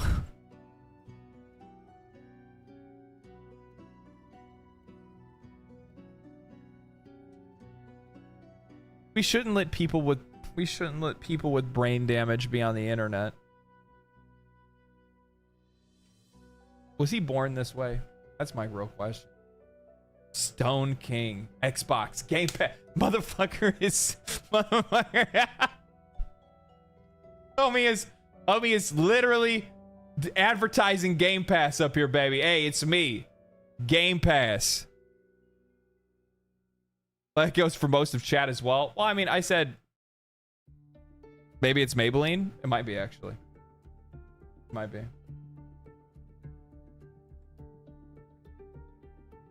Monetization could be better. Make it similar to Warframe. Other than that, the game is really fun. 8 out of 10 for me.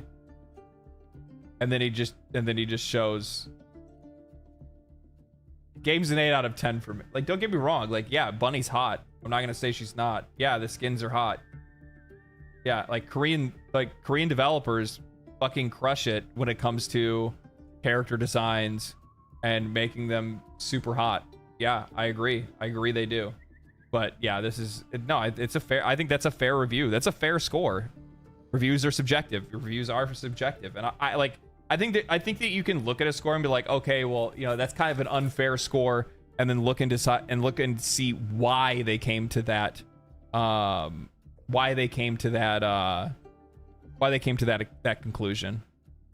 It's not that I agree with IGN. I had already made up my mind and my thoughts of the game. IGN simply confirmed it. When the game, even when game journalists think your game is mid, yeah, it might be time to, yeah. I don't hate Warframe. Who said I hate Warframe? 100 hours in the game. Yeah, it's so goofy, man. It's just goofy. I don't know. It's hardcore coping too, because I personally, I don't know. I mean, I could be surprised. I would be, actually, if for some odd reason, if the first Descendant holds its player numbers and continues to grow for the next 6 months or whatever, which won't happen because these games can't do that to begin with anyway. But if the first Descendant has better numbers than Warframe and Destiny in 6 months, I'll eat my hat.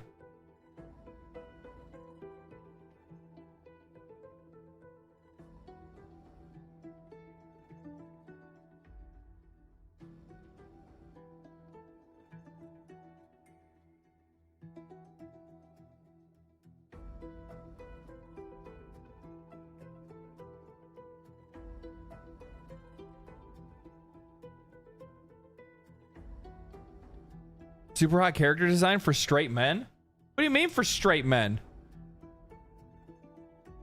The fucking dudes are like shredded. I'm talking about all of them. I'm not talking about just one of them. The female characters look good and the male characters are fucking shredded. Now, mind you, some of the men also look like they're from My Chemical Romance, but that's for, you know, it's probably somebody else's type. Not mine. Not mine.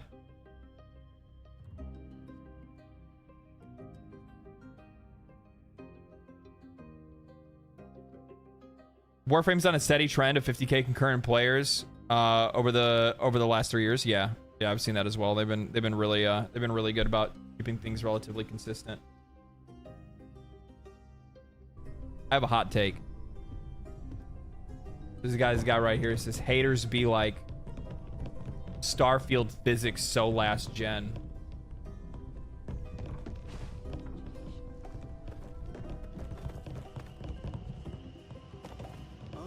This is the most entertaining thing you can do in Starfield.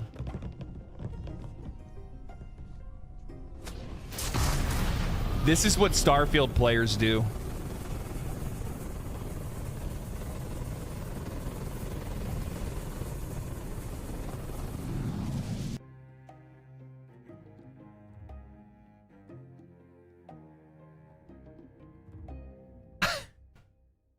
I don't even know where to start on this, dude. I saw this and I was thinking, I'm like, I don't even know of anybody that said anything about Starfield's physics. I don't think anybody gave a shit about Starfield's physics. You know what people didn't care for when it comes to Starfield?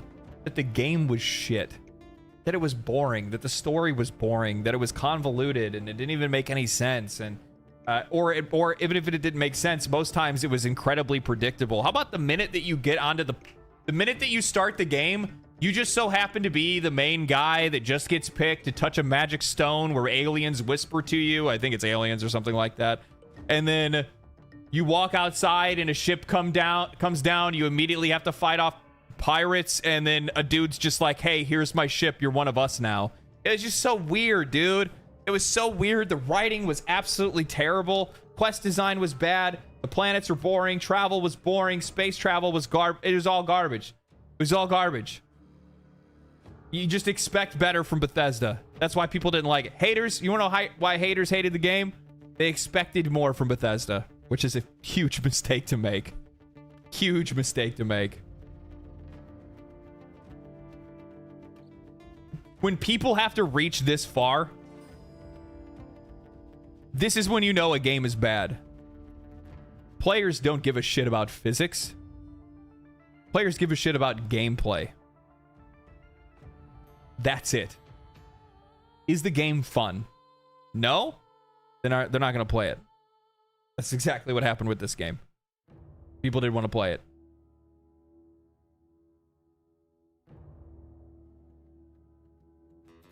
Speaking of, Starfield is what we expected of Bethesda. Starfield is what we should have expected from Bethesda. The crazy thing is, you guys can go back and watch the old podcasts, like really old podcasts. We didn't really have that many people watching the streams to begin with. If you go back and watch the old podcast just before the release of Starfield, we watched, I think in one of them, we actually watched the Starfield Direct right before its release.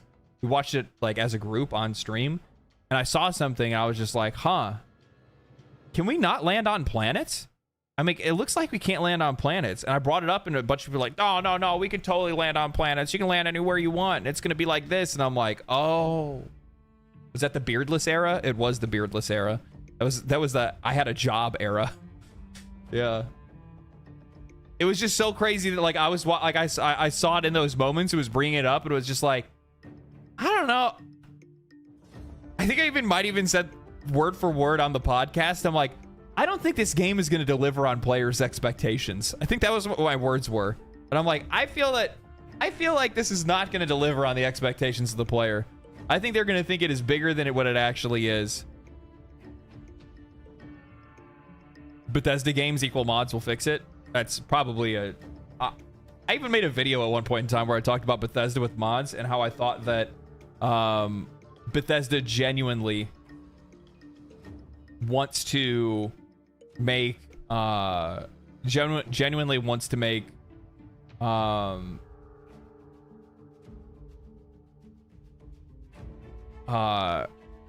is it?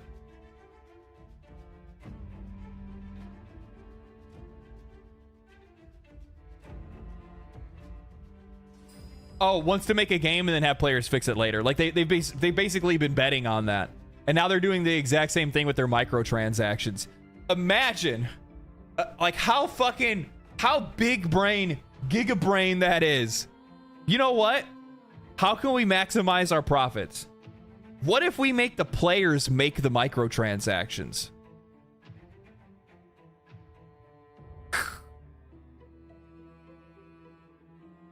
Genius. Todd is a genius. It's so good. You could not make that up.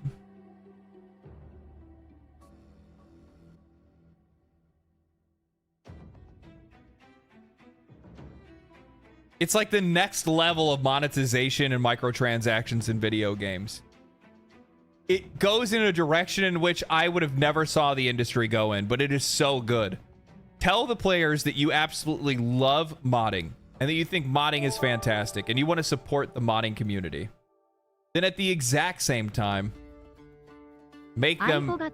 LD, can you ask Pablo to allow the Excalibur Prime skin be usable for Excalibur Umbra, please?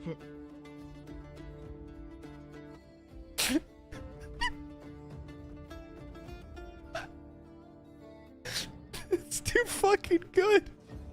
It's too good. I actually don't want to change it now. I forgot LD. Can you ask Pablo to allow Excalibur Prime skin to be used for Excalibur Umbra? I will ask. Excalibur Umbra.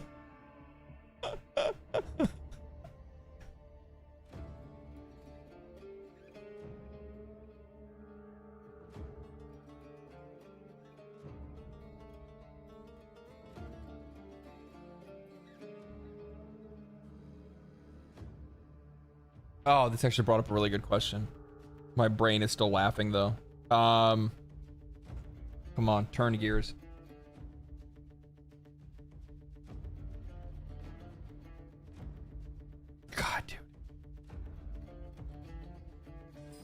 I love that so much.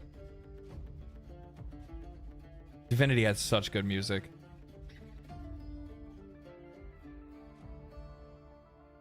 Whatever it is, it's now my favorite feature. Oh man. So terrible and unfunny. The upcoming Borderlands movie is getting crucified in early reactions. This particularly early reaction to the movie comes via Daniel Rickman. What do you make of the news? Do you think people are...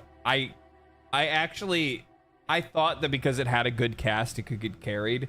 But at the end of the day, Borderlands is nothing but bad millennial humor. Borderlands 2 had some funny moments and some funny characters. But Borderlands 3 and then forward really adopted that same kind of mentality in game design and also in game... Or I wouldn't say necessarily game design. In like game narrative that we don't like in a lot of games, where they're just like throwing in, it's checkboxing. They're checkboxing different stuff. You know what I mean?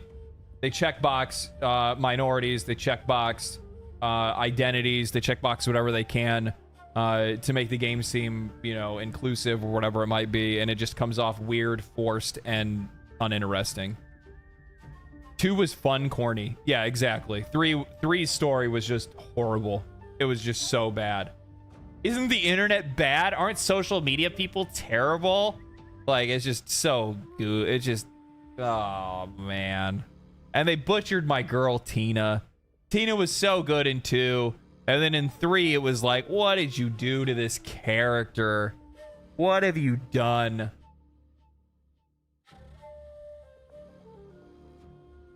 Yeah, so to be honest with you, part of me was hoping that the cast could carry, but at the end of the day, you can only do what's written. You can only do what's written. And here's the other thing too. Video game adaptations. Over the course of history, video game adaptations have never been good. Recently, we've been eating good and we've actually got some really good video game adaptations. We've got lucky with a few really good video game adaptations into movies and television and anime. But historically speaking, they've never translated well.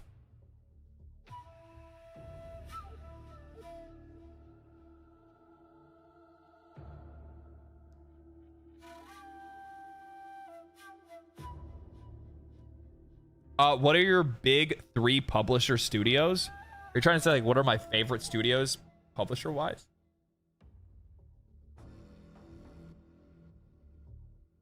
Probably, like, Larian, FromSoft, and Capcom. Those 3 usually don't disappoint me.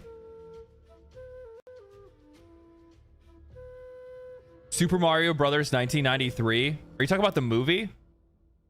Yes. That movie was fantastic. What are you talking about? That movie also, I think, came out. Did that movie come out around the same time as the Transformers movie as well? No, I think that was in the 80s.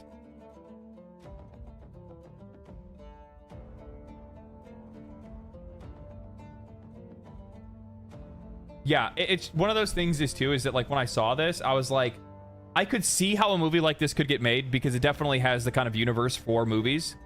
And it could actually do really well, to be honest with you. Like, if they really leaned into like the Siren and the vaults and stuff like that, because I think the Siren lore in general is very interesting.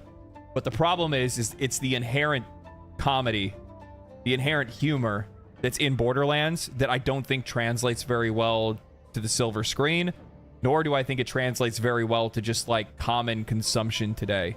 Millennial humor is just not fun. It's not funny. It's not interesting.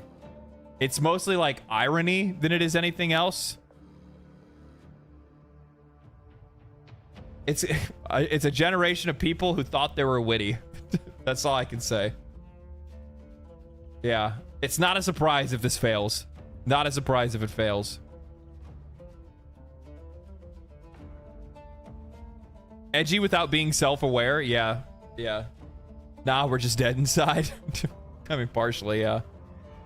Do you think Avowed will be The Gen Z Skyrim. No. I think that Avowed is going to speak to older audiences because it's going to be more focused on Obsidian's storytelling than it is going to be like massive open world environments. They specifically went out and said that it's not going to be a big massive open world kind of game. They really try to curate and kind of shrink the game down a little bit.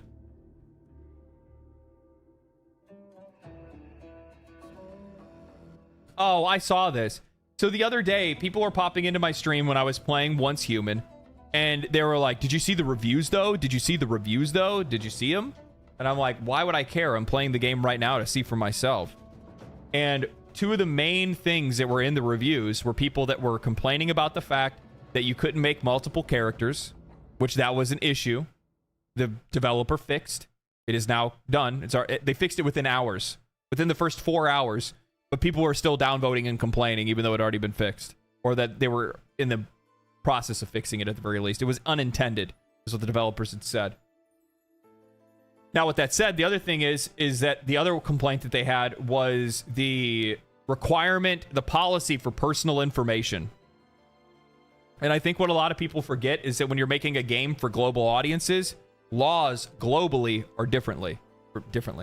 Laws globally are different. So a US law, an Australian law, like you have to try to make a game that's going to be able to pass all of them rather than try to make an individual game for each place.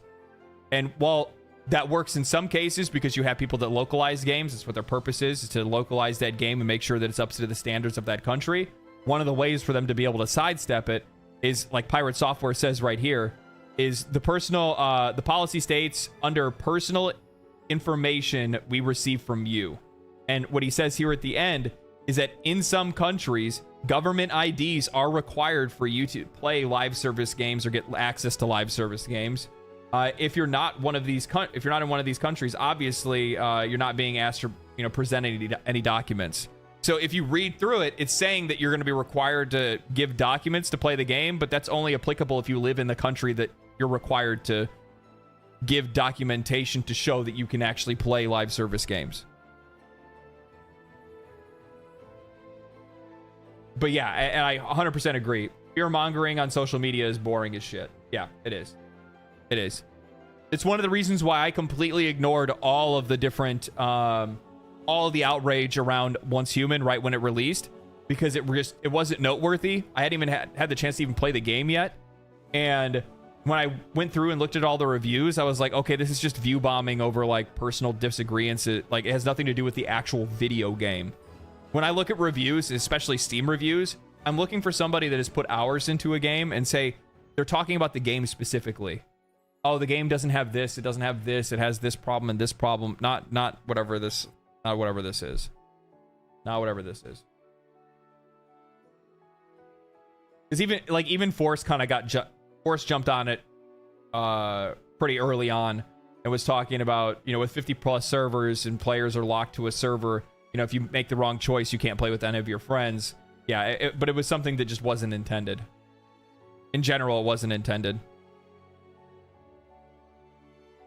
We didn't mean to distract you from the game. No, I know that you didn't mean to distract me from the game. It's just one of the things is that I think people get a little bit too caught up in that stuff. It's worth me discussing though, right? Because then you here's the thing, is that I enjoy those kind of questions because I think it's really important that when players ask me something like that and then I respond in the way that I did, well, how about I play the game and see what's going on with it first and then we make a decision from there. Maybe we don't just go off of what players are saying right now within the first hour of the game's launch that are posting reviews with 0.1 hours played. When you start to say things like that, people start to see it from a different perspective. I think it's really easy to be reactionary. Very easy to be reactionary. And in some cases, you should be reactionary. In other cases, we shouldn't. And in this case, I immediately saw it as something that I just didn't see that was worth being reactionary over.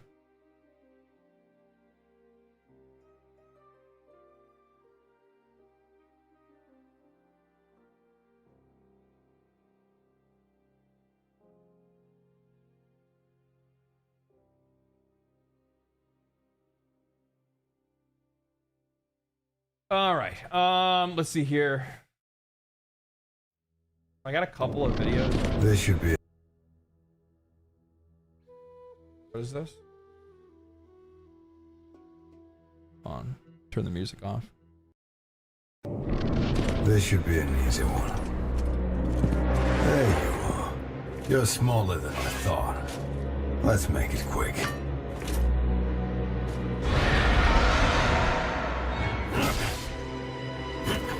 Uh-oh. Harmless goober of the deep bridge. Oh, it hits with...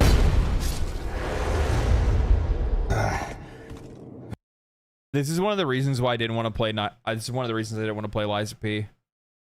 It's one of the reasons because like I was watching people play Liza P before, because that's what I do. I typically, when it comes to like buying a game, unless it's something that I've played in the past, I do not buy it immediately. I wait and I want to see somebody else play it. When I was watching people play Liza P, I was like, I don't like the boss timings at all. God damn it. I've heard good things about it, but yeah. Putting up a fight. Oh, come on now.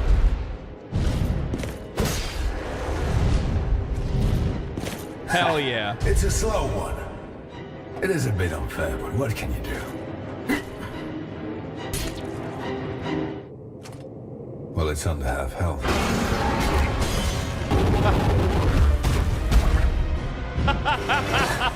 That's a sacrifice. God damn, that's so true. Holy shit. Hold on. Holy, that's so true. I can't tell you how many times these FromSoft bosses have just absolutely thrown me for a loop, because you don't even know when the second phase hits. Sometimes you'll just be popping off and you do more damage than you like kind of realize. Like you're not even really paying attention to the health bar, and you already got them down to like 90 or like am I saying 90? You already got them down to like, you know, like 40% or 30% or something, and all of a sudden they do like a phase 2 switch on you out of nowhere and you just get wrecked, and you're like, okay, oh, all right.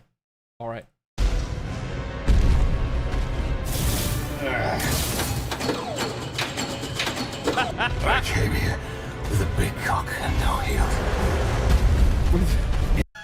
I came here with a big cock and no heels. Embarrassing. But hey, win up. What?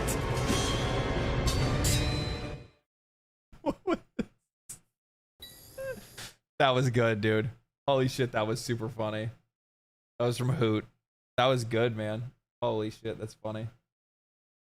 What is this one? How long is this? 11 minutes? Alright, let's check this out.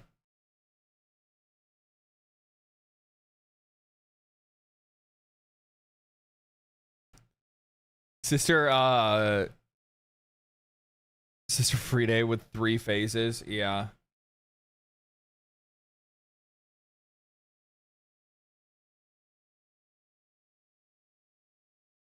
The main issue with skins apply to one character only. Oh, if you're talking about the issue with skins.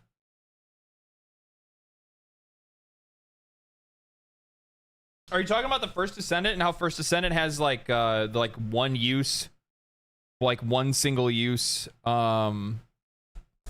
like paints and stuff like that? I desperately hope that that's something that they change with the game, because if they don't change that with the game, that's going to be a big problem for players moving forward.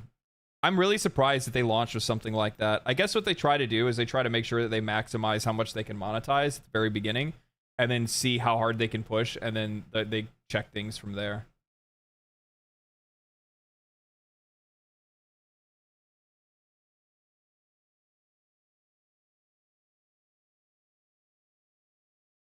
Let me see here. There's something in here that I was looking at.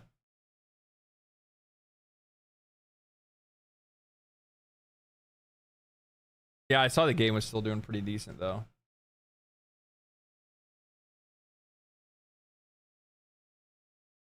So I also learned that in Zenless Zone Zero, if you get all the max copies of the characters, I thought that it was just initially like it would just be a character portrait of them. That's not what it is. It's not what it is at all. It's actually they get They get I'm not gonna like. Yeah, they strip down. They strip down. Oh no. Oh no. What did you say? What the fuck did you just fucking say about me, you little baka? I'll have you know I graduated top of my class in the Navy SEALs and I've been involved in numerous secret raids on Al-Qaeda and I have over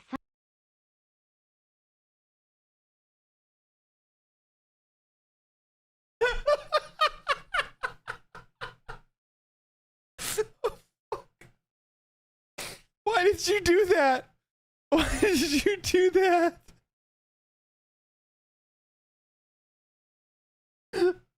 Why did... Oh. I can hear she says I love you. God, no. Oh my God. I'm now seeing how badly this can be abused. I'm gonna have to try to figure out how to turn this off. It's not gonna happen today because I'm not gonna be able to figure it out, but oh my God, this is so funny. I think it bugged. I think so. I think it couldn't even finish its own sentence because it was the chat bot was laughing so hard. That's what it was. Oh, that's a feature. It's a feature, not a bug. Yeah. Yeah, so if you unlock more copies of the characters, it strips the characters, and some of them are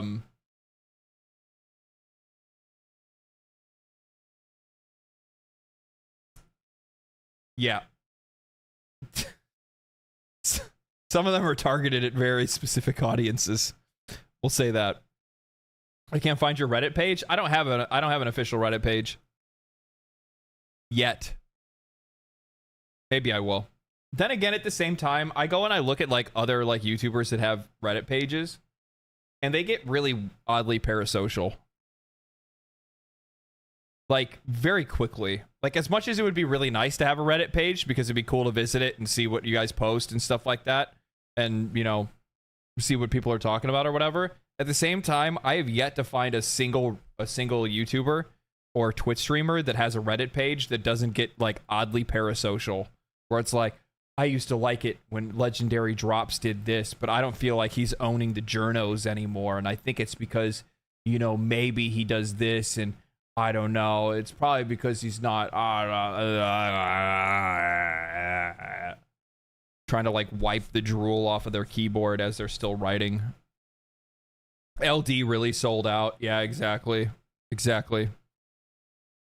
LD sold out. Sag. Yep. Legendary shill drops. That doesn't even work. Doesn't even work actually. Typical Reddit. Yeah, Reddit gets really parasocial. So like, I will make one. I'll just have to suck it up, and then just fucking ban them. That's what I'll do. I'll just suck it up and just ban them. That's probably a better way to go about it, right? Attracting bad apples. The bigger you get, that it happens no matter what you do, though. It happens no matter what you do. I brought that up in one of my recent videos where I was talking about how, you know, once you start, like, initially when you first start out, you know, you'll get like 1 in 100 comments of somebody that's like being crazy, right? Somebody's being really mean. Oh, I needed to share that. What's the name of that video? Hold on, let me check.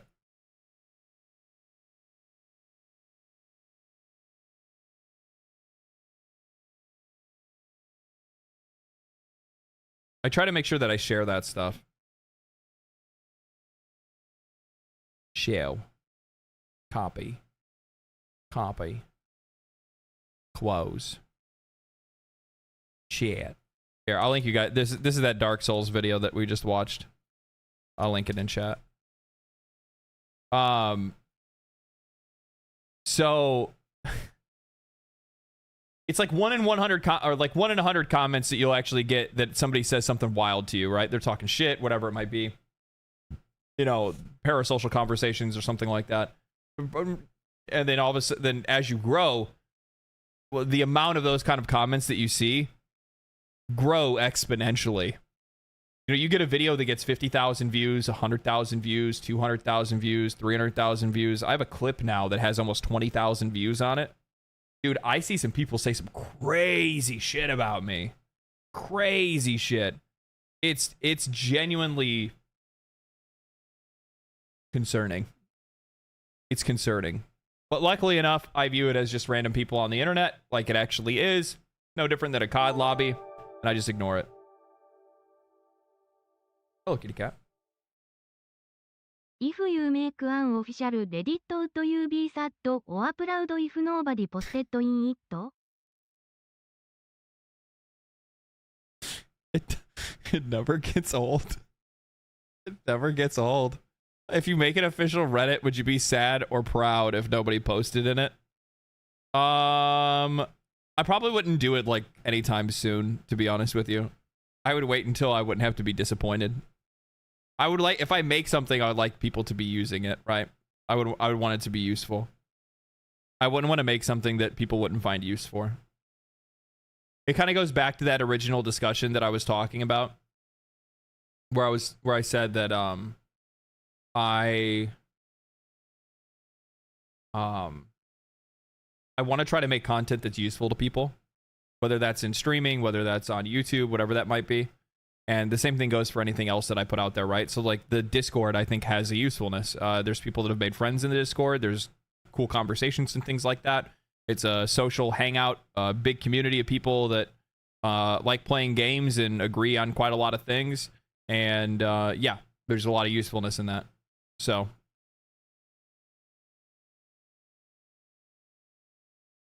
What are you doing, buddy? You've been sitting in your window the whole day? You've been sitting in your window the whole day? Ah, Naruto. Naruto. When did he get a cat? I've had my cat for 4 years.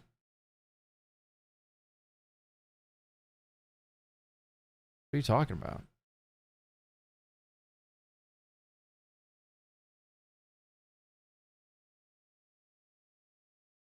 When did your cat get you?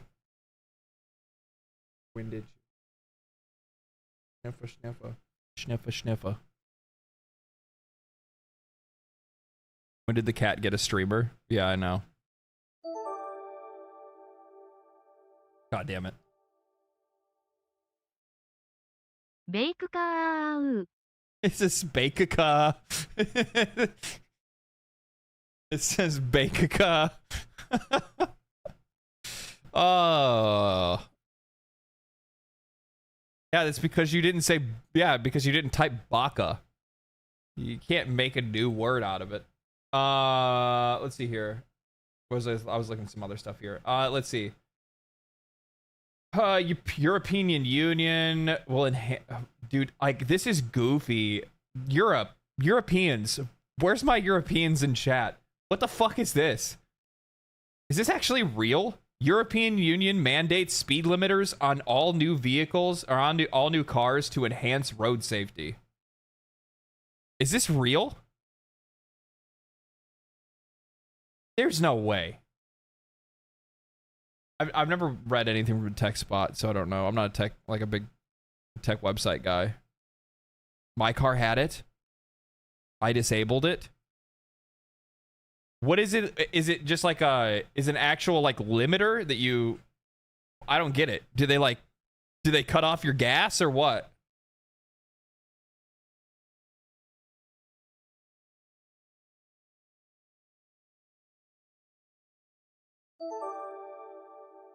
Yes, it's a maximum of 100 kilometers. 111. God damn it.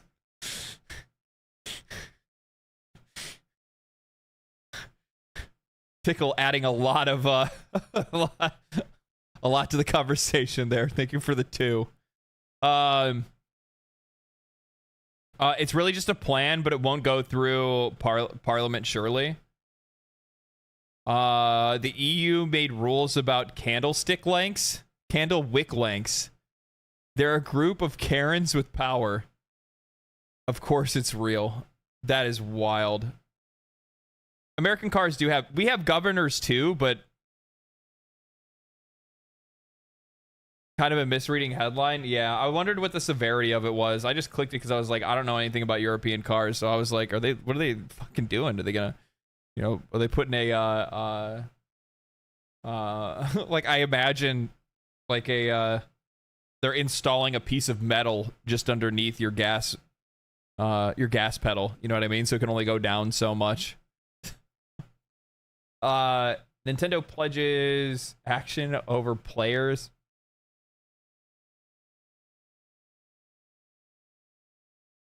Nintendo pledges action over inappropriate use of its characters, so players not made to feel uncomfortable.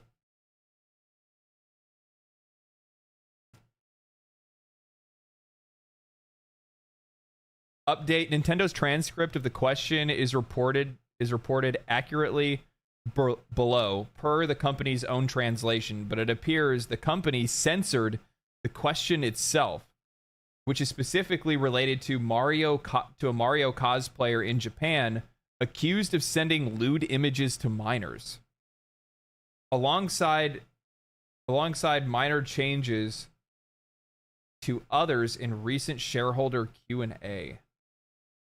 Dude, like, here's the thing with Nintendo, and also at the exact same time, like, it's actually just Japanese companies in general, is that they have a really weird... Nintendo has responded to the concern over the inappropriate use of characters online and said it would take appropriate action against anything that would make some players feel uncomfortable. What does that mean? Especially if this is in regards to a cosplayer. Are you gonna, like, sue somebody that's doing, like, nude cosplays?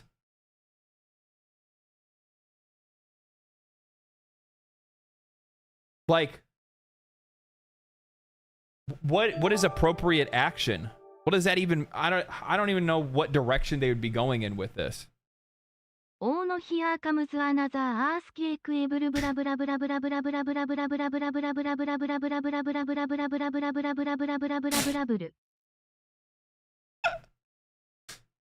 Damn. This is the worst fucking thing I've ever done to this stream. This is the worst decision I've ever made.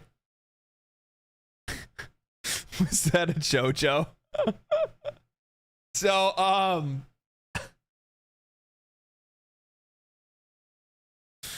ever watch 100 Days of Warframe? I watched it a long time ago. Got one of my streams taken down because I watched it, actually.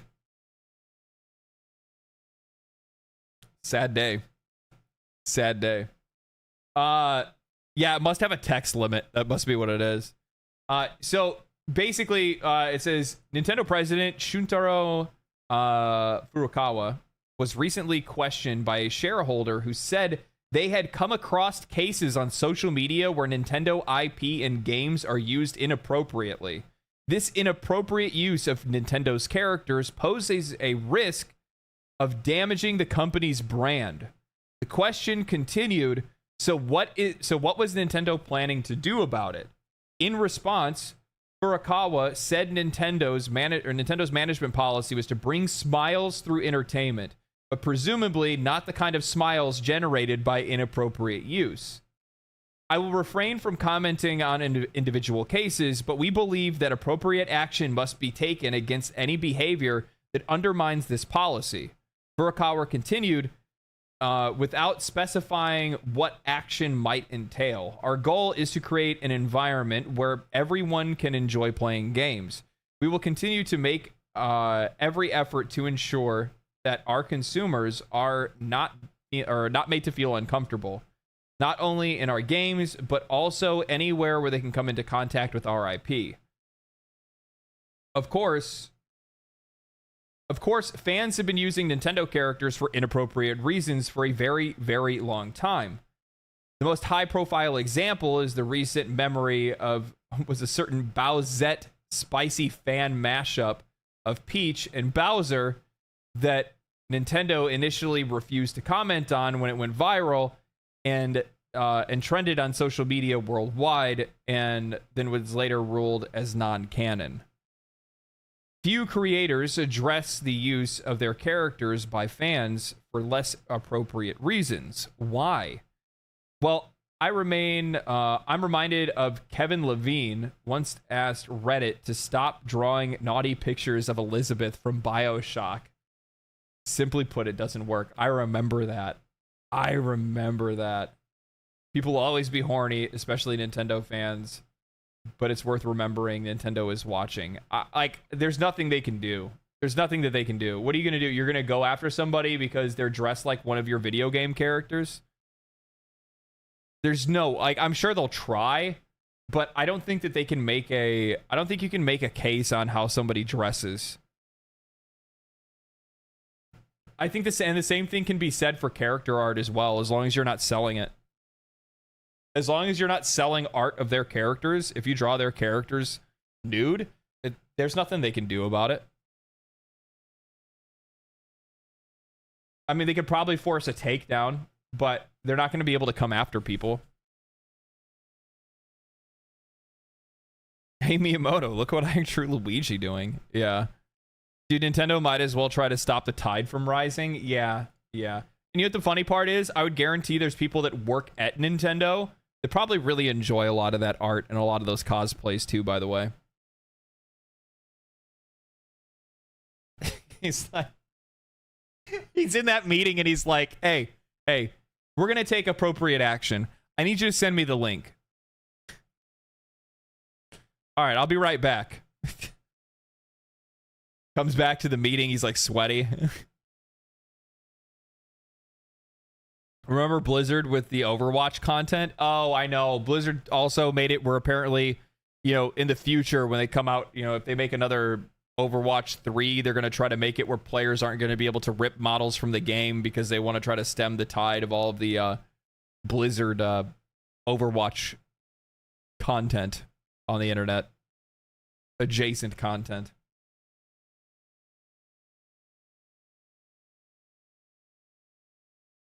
Dude, I'm not going to lie. So I've watched a lot of people talk about Zenless Zone Zero. The amount of hate that this game is getting is unreal. And like some of the it's crazy how so much of it is like, some of it is justifiable, like justified criticism. It's well earned criticism in some cases. And then at the exact same time, like a lot of other folks are taking it to a wild, like dramatic extreme that is just so weird. It's so weird. I like the game. I've had a lot of fun playing it. I'm not going to be somebody that's going to like pay like a bunch of money to play the game or anything like that, but it's fun.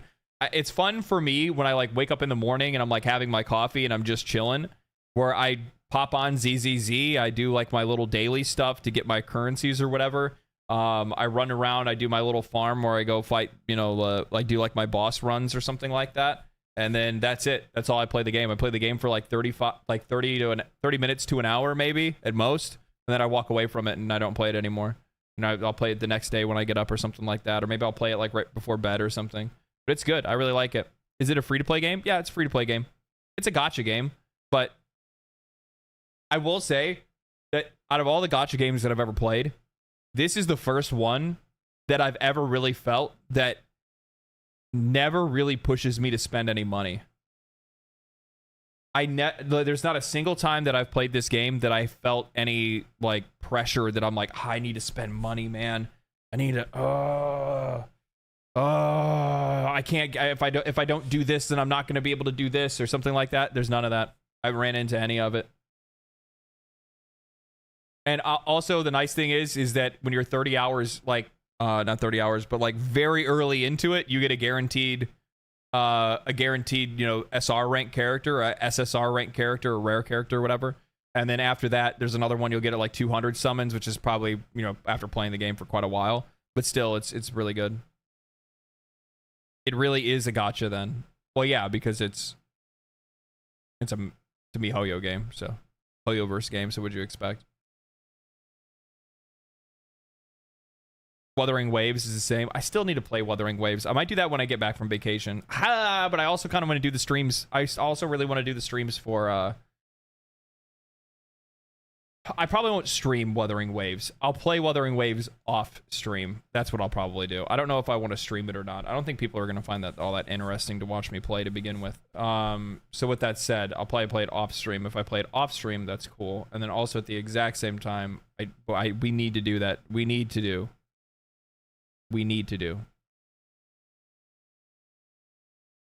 Subnautica. We need to do it.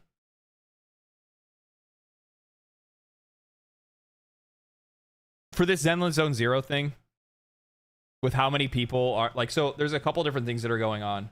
I'm not going to call it any like content creators specifically or anything like that, but I do feel like right now, because of what the general community's consensus opinion is on it, there is a motivation for content creators to make content that is overly negative about the game. So that's what you're getting a lot of, and that's what's building on a lot of that sentiment, and it's just kind of continuing to stir the pot on it. I think that its initial offering is really good. Does it have some rough spots? It absolutely has some rough spots. There's definitely some things that they should clean up with it. For sure, the television stuff needs to be reworked in some way, removed from some areas entirely, or repurposed in some other ways. And then at the exact same time, a lot of the other criticisms that they're levying at everything. Ski desu.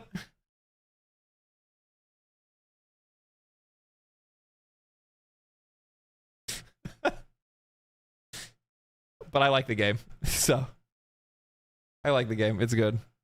Gamers don't derive joy from simulated murder of a human being, but from simply beating an opponent. Thoughts on the question of why is it fun to kill people in video games? Asking because I want to develop a violent FPS.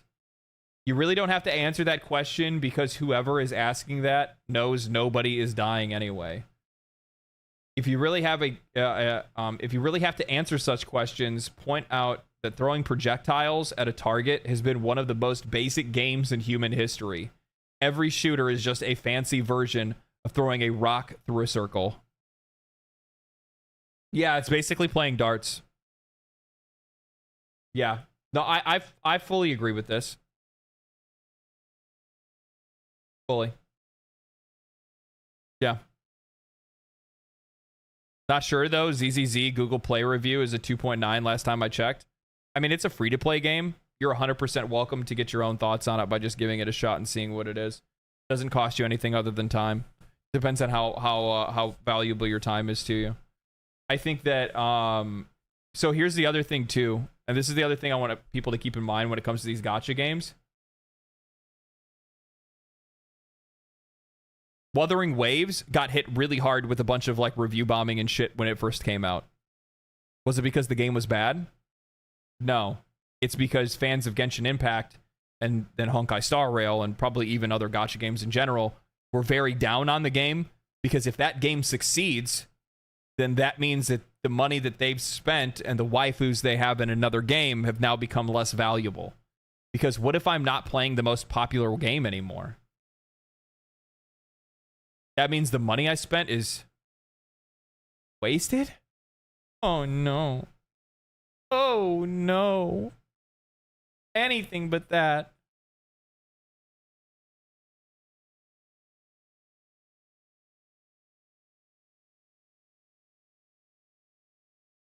First Descendant barely changed icons. Oh, they're trying to do like comparisons of weapons and stuff.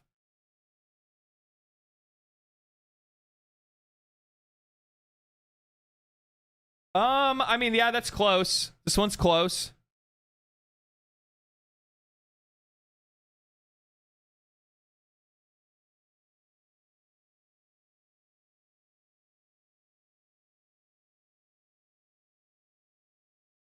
Wuthering Waves, maybe, but why would Genshin players do that? They're all from MiHoYo. Apparently, you have no idea how those communities work. If you go to like their respective subreddits and see the conversations and stuff like that go on, yeah, no. Genshin fans don't like. Here's the other thing: like Genshin fan, like, and this isn't all of them, by the way. When I say this, this doesn't mean every single one of them. What I'm trying to say is that there are a sizable proportion of these people. But you have folks that are like, oh, I'm a Genshin fan. And then Honkai Star Rail comes out and they go, why are they giving them all these free summons?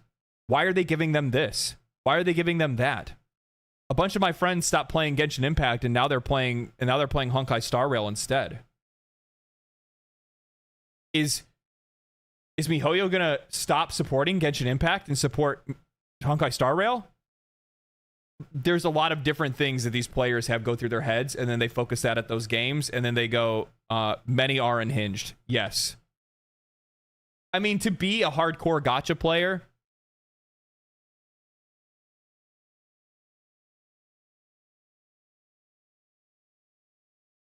I'll stop there.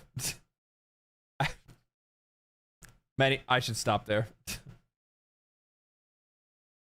Do people really not understand that the publisher can have more than one dev team with more than one project?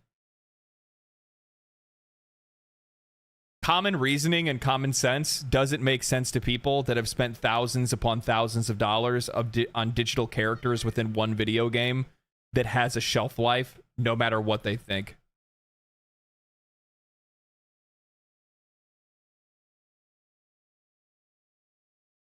It's brave of you to assume common sense in that kind of situation. Realize that there's people that are out there that spend like tens of thousands of dollars on these games a year. Personally, like as one person. So yeah, when they see another gacha game come out, regardless if it's from the company of the game that they already really enjoy, it is an enemy to them. It is an enemy to them because the last thing that they want to do is see their game fall on that list because there's a good chance that their game could be thrown in maintenance mode because the developer starts thinking, well, we need to do something different. We need to do something fresh. We need to make a game like this other company or whatever it might be. And then that means that all the money that they've sunk into that game, all the time they spent, gone.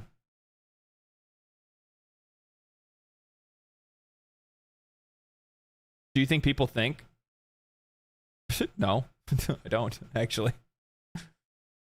I feel those same people need to have a 3-person bio lock on their money. Yeah, I actually probably. I wouldn't doubt that.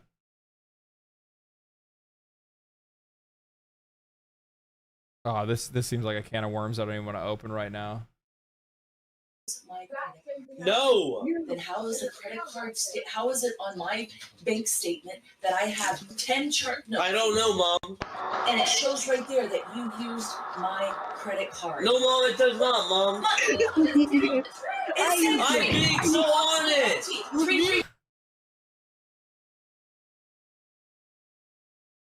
I hate to be this guy. If I ever did this to my mom or to my dad, I would have not had. I would be headless. I'd be headless. It would be gone. My head would be gone. I would be not of this earth anymore. If my mom was talking to me like that, like, why am I seeing these charges on my credit card? And instead of looking at her and talking to her, and instead I'm like this. No, it's not. No. Oh, dude. Oh. It would be like immediately Mortal Kombat finish him would just appear right above my head. 341, the last 4 digits. That's my credit card, and it was showing on your. Oh my God! I did not take it. I would be dead. I would be dead. I would be gone. I don't know. I did not take it. I did not take it. Yes, you did. Yes, you did. Get out! I did not take it. I didn't even take it, Mom. Whatever it is, in your computer. Into your computer now. Oh shit. Mom, I did not take it. I don't care. You do not. You don't you dare hurt me. Oh no. No. Did he just say what I think he said? No.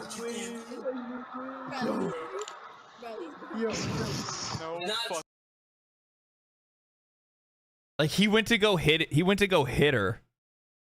Did you see that? Like he went to go like hit her hand away and she's like, don't hit me. And then he said I'm pretty sure he said, fuck you, bitch. I'm pretty sure that's what he said. I'll tell you a story, okay? I've only ever uttered that phrase to my parent, to my mother, once in my entire life.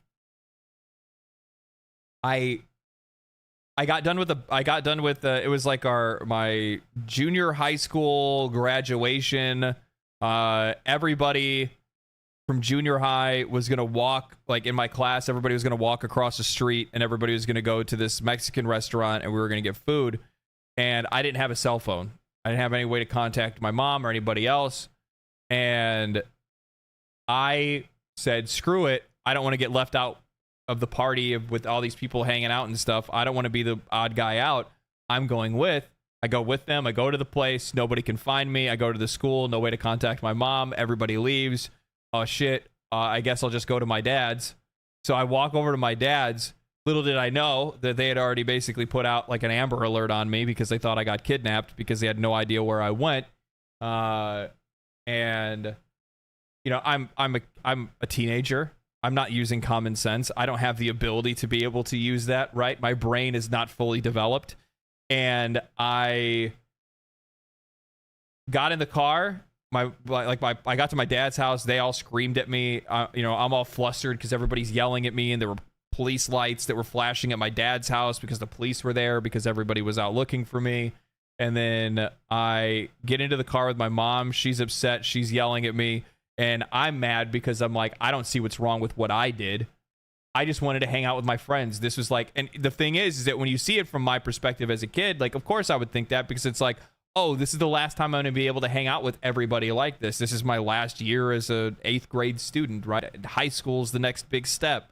So for me, it was a really big deal in that moment, even though literally nobody's going anywhere and I'm going to be able to see all of them the next day. I'm going to be able to see all of them, you know, in school and stuff like that.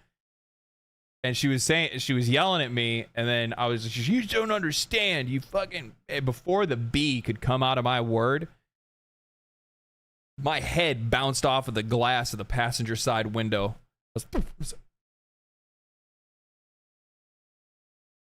And then she just went silent, and I looked over, and I was like,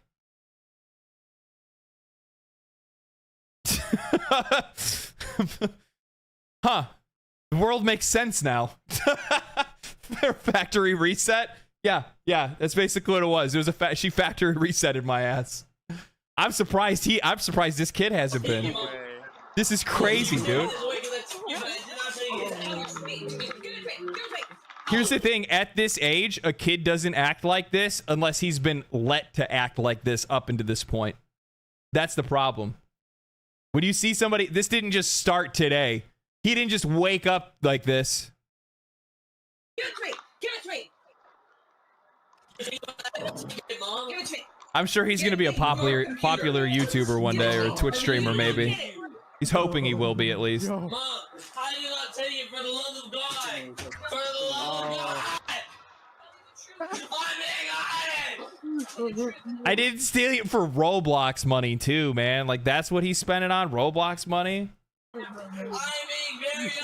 I'm being very honest. No, I did not. No, I did not. Mom, stop blaming me for all of your things. Stop blaming me for all of your things. Yes, for all the money that your mom spends on Roblox. Your brother's too weak. I did not take it, Mom. It was not my Roblox account. What? It wasn't on Roblox. Oh, this has to be it was not on Roblox, Mom. I love that his friends are just clowning on him in Discord. I love that friends are clowning on him and just are like, bro, he totally stole that shit. Bro, he's lying. He did, Mom, and I did not take it, Mom. He did.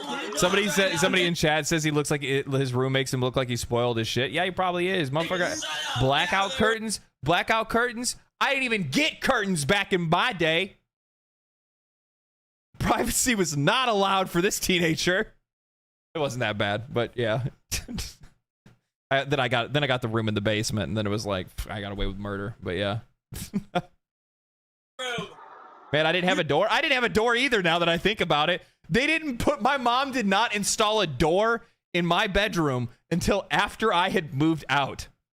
And now they use it as a storage room. So the door isn't even necessary in the first place. Parents, man. Get out of my stupid room. Get out of my stupid room. Stupid house. Get out of my stupid room in your stupid house. Everything. What a tantrum. Oh, baby. You ever talk? Dude, so bad, dude. Yo, this guy just sold so bad. I recorded this. He's like trying not to fucking cry. His friends got him on Discord. That is too fucking good. I'm glad she took his shit. She needs to take more of it. And then, you know, I'm not one of those people that's like, man, you should send kids to like military camp or something. But I think that like I feel like in a lot of cases when it comes to like those military schools and military camp, that ends up being like a cop out for parents that can't parent very well. She took the right approach though. She took the right approach. Fatherless behavior for real. Yeah, I'm not going to throw claims around like that, but because like I grew up like I grew up with separated parents, single mom, right? I didn't act like that. Not a single time. I didn't act like that. I was respectful. I was good. I took care of what I needed to take care of. I fucked up sometimes. Anybody else would, but I never did anything like that. Nah.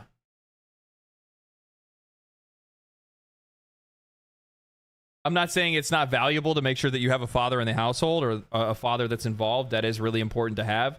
But also at the exact same time, I don't necessarily always put that on on like fatherless behavior. Yeah, it's just unchecked behavior. That's exactly how I would say. Yeah. This kid's got his way for a long time, enough where he thought he could push buttons that he thought he could, and he found out he couldn't. I'm sorry, man, but when you just like straight up like rob your parents, because that's what you did. You know what she should have done, actually? She should have reported it as theft, and then it would have got his account banned. That'd have fucking taught him a lesson. That'd have taught him a real quick lesson. Parents these days? Yeah, he was a broccoli head, too, so that makes sense. Broccoli head behavior. By the way, I don't use the broccoli head behavior as a generational term. I use it as like I'm sorry, but if you're one of those kids that like you just have a haircut that like everybody else has right now, no individuality, no ability for critical thinking. Get some style, baby. Get some style, baby. You know what I mean? Come on. Fucking clean it up. Clean your act up. Xbox Game Pass major changes with a new tier and date. Man, dude. Man, dude. It's almost like I've said something like this before. It's almost like I said something like this would happen.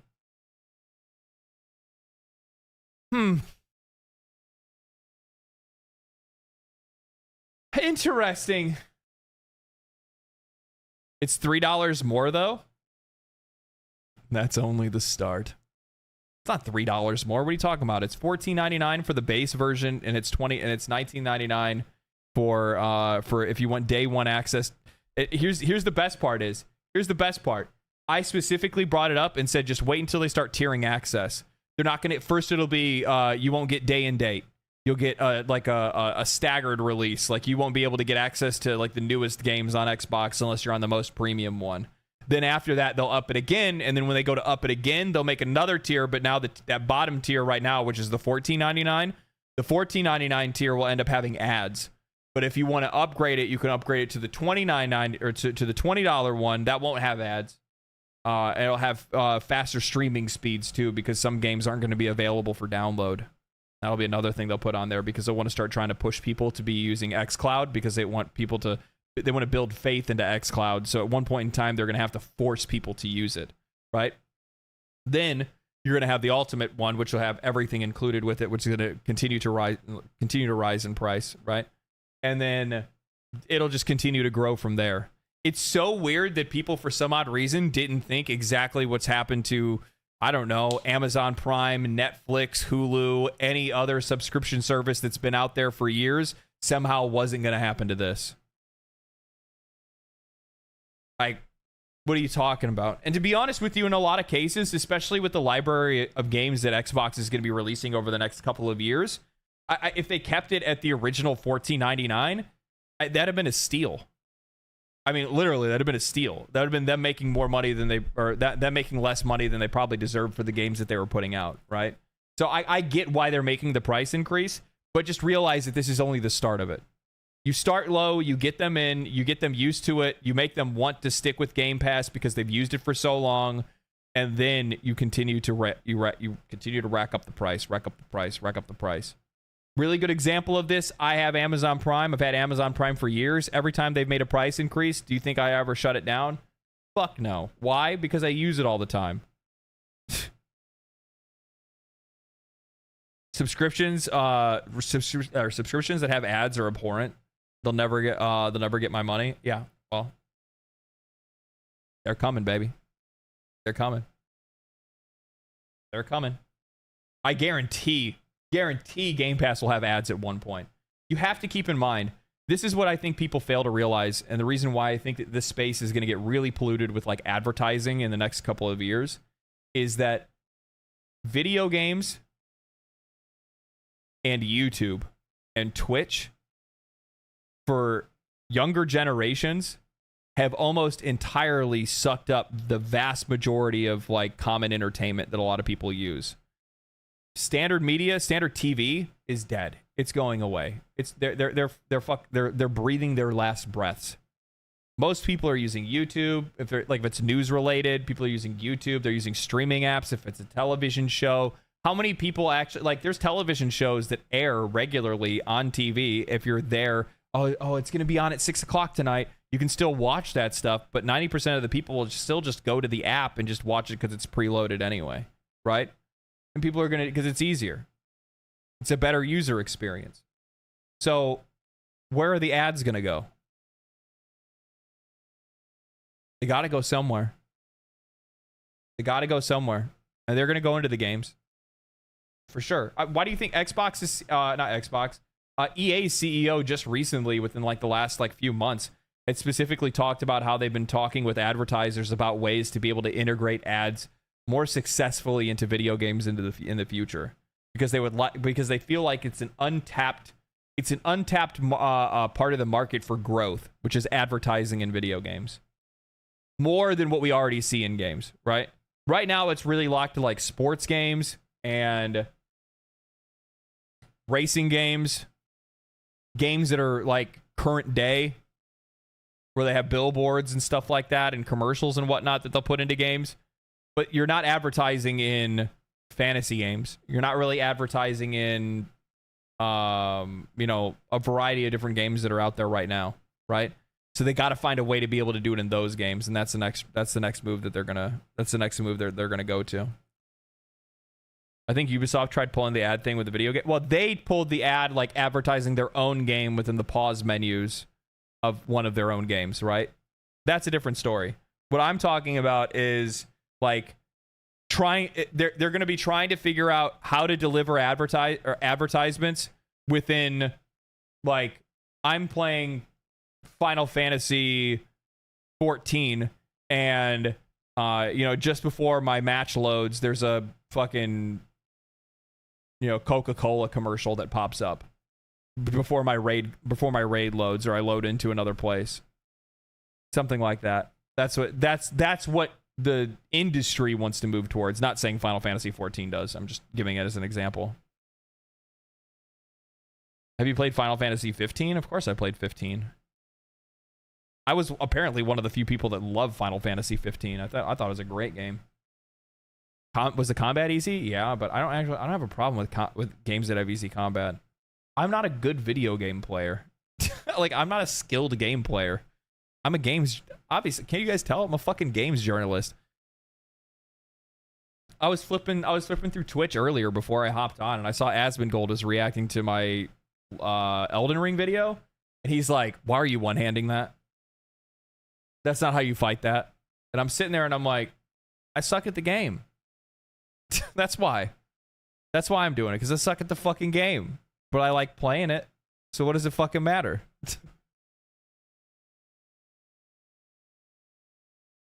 How will they put advertisement? How will they put... I think they will put advertisements into movies too. How is it named? Products. Well, I mean, so like the advertising's already in movies to begin with. But those are sponsorships. So movies get sponsored, and then you'll actually see that in the movie, you know, the characters are drinking Pepsi, or they're eating KFC, or they're having Taco Bell and stuff like that. Like, we already have those kind of things. We're going to see more of that in video games in the future, but we're also going to start seeing, like, especially with these like subscription services, we will see games have interruptions that are built in specifically for them to throw ads in our face. What I'm really interested to see is if at one point in time they'll try to do the same thing with full experience games. So without using a subscription service, like, I wonder if they're like, I wonder if they could get away with selling a copy of a game for full price, $70, and then have a $80 edition of the game that's without ads. Like, the first game that does it is going to be absolutely terrible, but if more games try to do it, how bad do you want a video game? How bad do you want it? How bad do you want it? Scratch. Wow. Dude, it's an hour until your dinner. Your internal clock is off, my friend. But the issue with product placements in games means the game will have to bend to the product. They won't want to be in the game and damage their reputation. I mean, a lot of games have a whole lot of reputation, but yeah, I get what you're saying. Alan Wake already did it. Yep, Alan Wake did. Exact. I like this. Yeah, Joe hit it nail right on the head. WWE 2K Ultimate Edition now without Snickers commercials. Yeah. Well, I mean, think about it. Don't they already have that in some of the EA Sports games where they already have ads built into it? They'll literally play actual genuine commercials between like matches in 2K and stuff like that. Yeah. They say it's for immersion, though. That's why they update it with immersion. Added advertisement immersion. Isn't it such an immersive experience for you to be playing your fucking sports game and they pop up in it? Oh man, it's just like when I watch it on TV. I love this. I love seeing ads. Okay. I'll react to a couple of videos and then we're gonna play some games. Or I'll react to like one video. We've spent a lot of time. I didn't realize that the whole like Warframe questionnaire thing was gonna take as long as it did. It was good though. It was well worth. It was worth.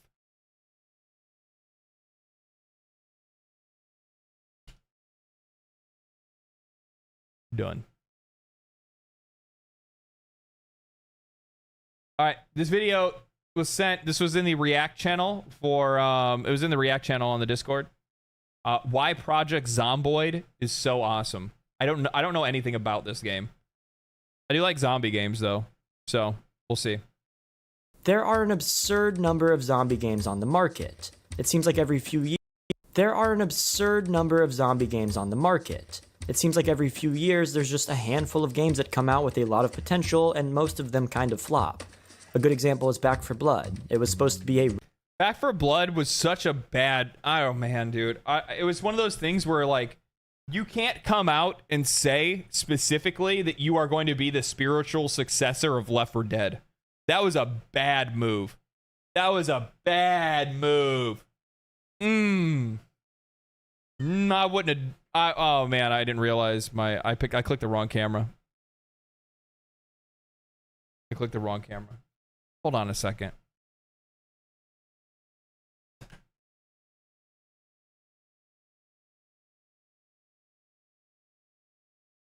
Okay. It was a really bad move by... Is my microphone not working now?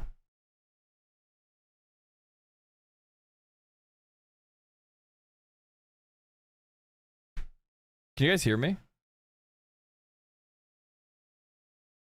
No, you're good? Oh, okay.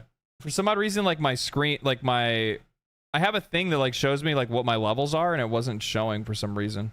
Oh, I see it now. We're good. That was weird. Oh no. Meow meow meow feed me now dot cat.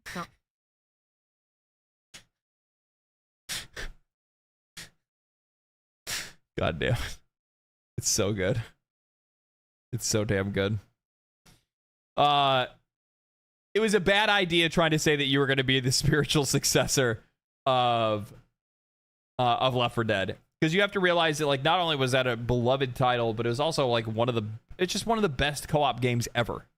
It's just the best co-op game ever. And then you come in with this weird like card system, monetization model, all this kind of stuff, and you know, live service. You just, you know, do all the big catchphrases, right?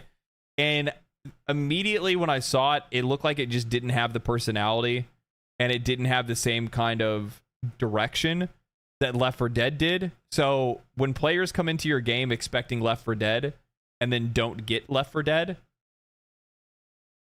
what do you think is going to happen? Really good game made by some of the team that made Left 4 Dead, and for some reason the game was just average. But what if I told you that there was another zombie game that was nowhere near?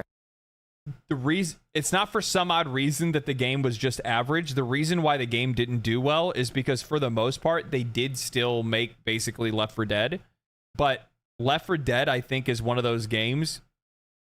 This is a personal opinion, okay? I think Left 4 Dead was a creature of its time. I'm also kind of worried that Gears of War is one of those games as well, where like it was for a different time period, a different audience, and a different gameplay style, and a style of games that people really enjoyed at the time. And today, it's not enough. It's not enough of a game for people to enjoy. There's not enough there for them. I don't. It's not saying that it's bad. It's not that it's just. It was great for its time, but today I just don't think it can live up to the expectations of players. And plus, on top of that, you have to keep in mind that a lot of players have played a lot of really cool and interesting and innovative games over the last few years as these games have gotten older. And now you go back to go play some of these games, or their new versions that they've come out with, the reimagined version of these games that they come out with. And not only do you have the experience of playing all these other games over that course of time, but now you're also coming in with the expectations of rose-tinted glasses that are fogged up with nostalgia for how great that game was when you played it. And it's really hard to be able to overcome those kind of expectations. Average. One that looked like it came out in 1995, played the same music over and over again for hours on end, and infuriated you so badly that you wanted to quit games altogether and become a monk.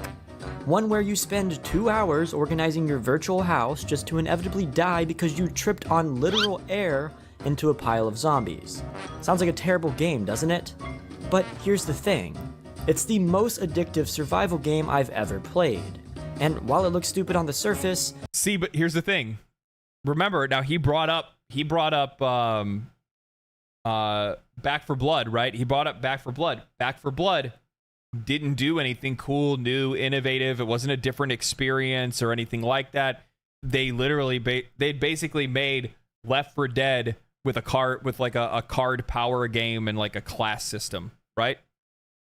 But this game is not that, right? It's something completely different. You're already looking at it from the very beginning and going, well, this isn't like any zombie game that I've played. It will easily entertain you for hundreds or even thousands of hours. In short, Project Zomboid is absolutely awesome, and some of the reasons why will blow your mind. Okay. You'd be surprised how much this little ugly-looking game is hiding under the surface. But first, let me give you the rundown of what this game is about. It looks like... Is this like... Is Project Zomboid basically like zombie Kenshi? Because that's what it kind of looks like. You survive the zombie apocalypse. No, actually, you don't survive it, ever. Because you drive like an obese American woman in an electric scooter, and you're suffering from an endless wave of boredom, because nothing kills more than not doing a goddamn crossword puzzle every 5 minutes when you're trying to survive in hell. Speaking of hell, the game takes place in rural Kentucky. Hey, Kentucky's a nice place. Howdy, folks. This is me, Colonel Sanders. While in the beautiful state of Kentucky, you play as one of the people left behind, struggling to survive the zombie apocalypse. You aren't some hero, warlord, Rick Grimes character. No, you are Joe Smo, and your skills are lacking in pretty much every department. No, literally, your character is straight up useless. You can't do anything on your own. And also, your journey is going to be a hard one. Well, I mean, and I think that's a really cool position to start a game from in the first place, because a lot of these games are always like imagining, you know, oh man, you know, what would it be like if there was a zombie apocalypse? What would I do? You know, how would I answer this? You know, things like that. Like, let's be realistic about it. You're not going to do shit. You're probably going to be one of the zombies. You will die a lot. You will never have a run where you don't die. I mean, the game even tells you this in the beginning, but yet you'll keep trying and you will keep dying every single time. And the game never gets old. I don't think I can even attempt to put into perspective how many stupid ways you'll die in this game. For example, one time after surviving for a very long time and fortifying an entire base, loading it with food, getting my own car, and having great skills and weapons and even a companion, I was feeling comfortable. We'd killed dozens of zombies in our front yard and, well, the homeowners association was gonna fine us. So I figured, hey, why not burn the zombies? My friend Nolan and I spent almost an hour piling up every single dead zombie in the region and starting a fire to burn them. But for some reason, they wouldn't burn. So as I inched closer to investigate what the problem was, I caught on fire. It's okay, easy solution. In my house, I have running water, I could just go put the fire out. Let me just run inside and turn on the shower because why not? This is gonna be so easy. So I entered the house, turned on the shower, and unfortunately it was a little bit too slow, and I died. He went into the bedroom. He lost so much time because he took a wrong turn. Oh, that's rough. Oh, I'd be kicking myself, man. I'd be kicking myself. Man. It almost kind of like looks like The Sims, too. I've never seen this game before. And I lost all my skills, and it was really annoying. But again, even with this, it's not a big deal. Yeah, it does suck, but I could just create a new character and find my friend to return to our base. Because the world that you live in continues even when you die. So whenever you die, your old character will become a zombie. You can just kill him, grab your stuff, and continue on your journey.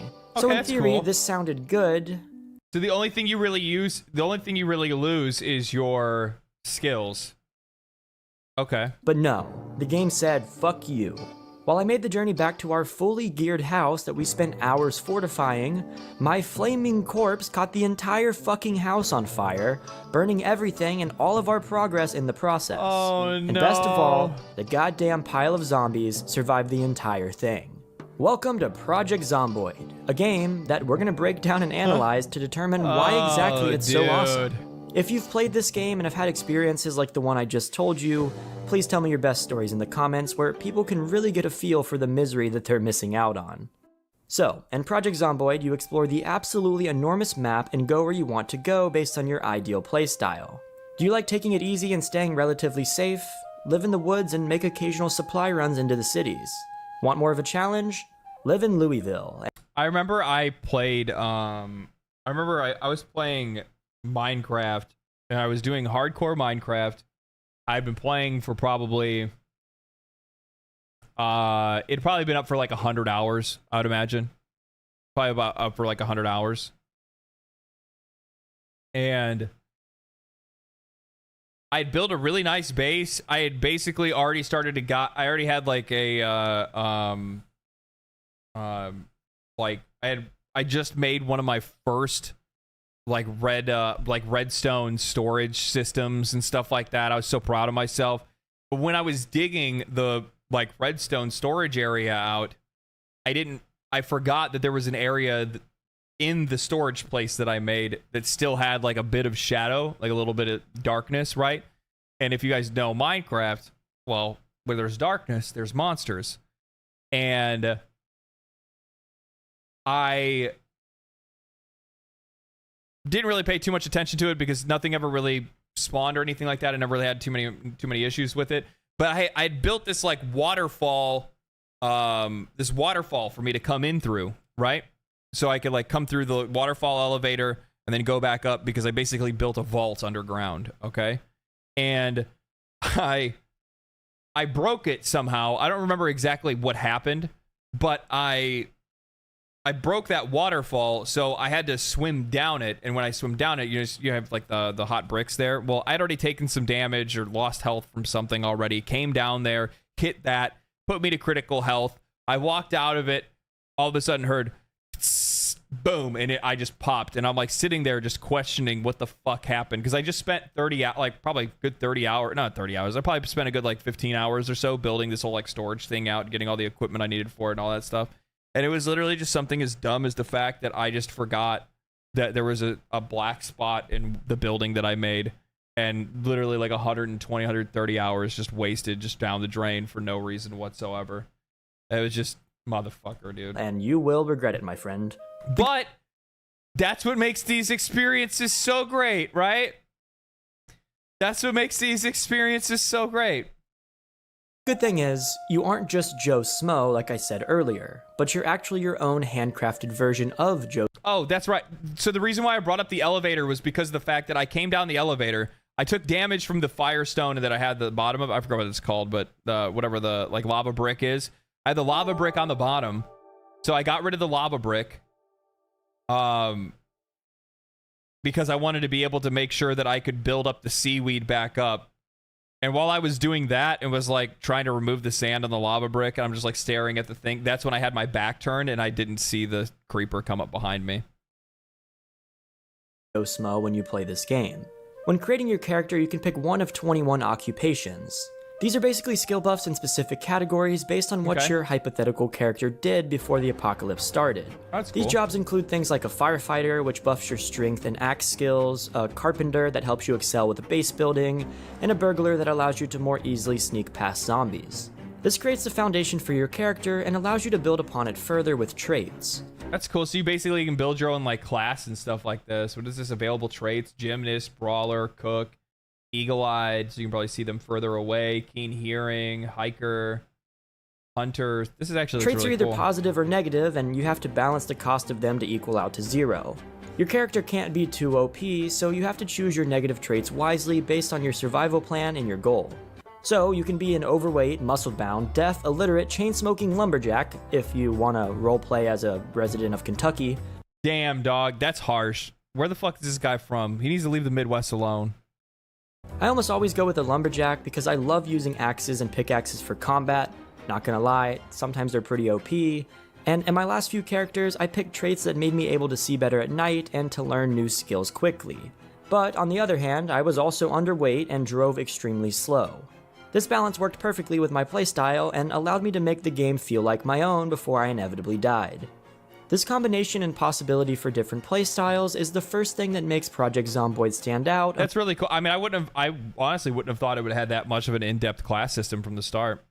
Super tea time. Thank you for the superb tea time. Thank you for the prime. I appreciate that. Thank you so much. Among a sea of stupid survival games. Sure, games like The Forest are a lot of fun, and they're really solid games. Did you ever make that Minecraft server you talked about some time ago?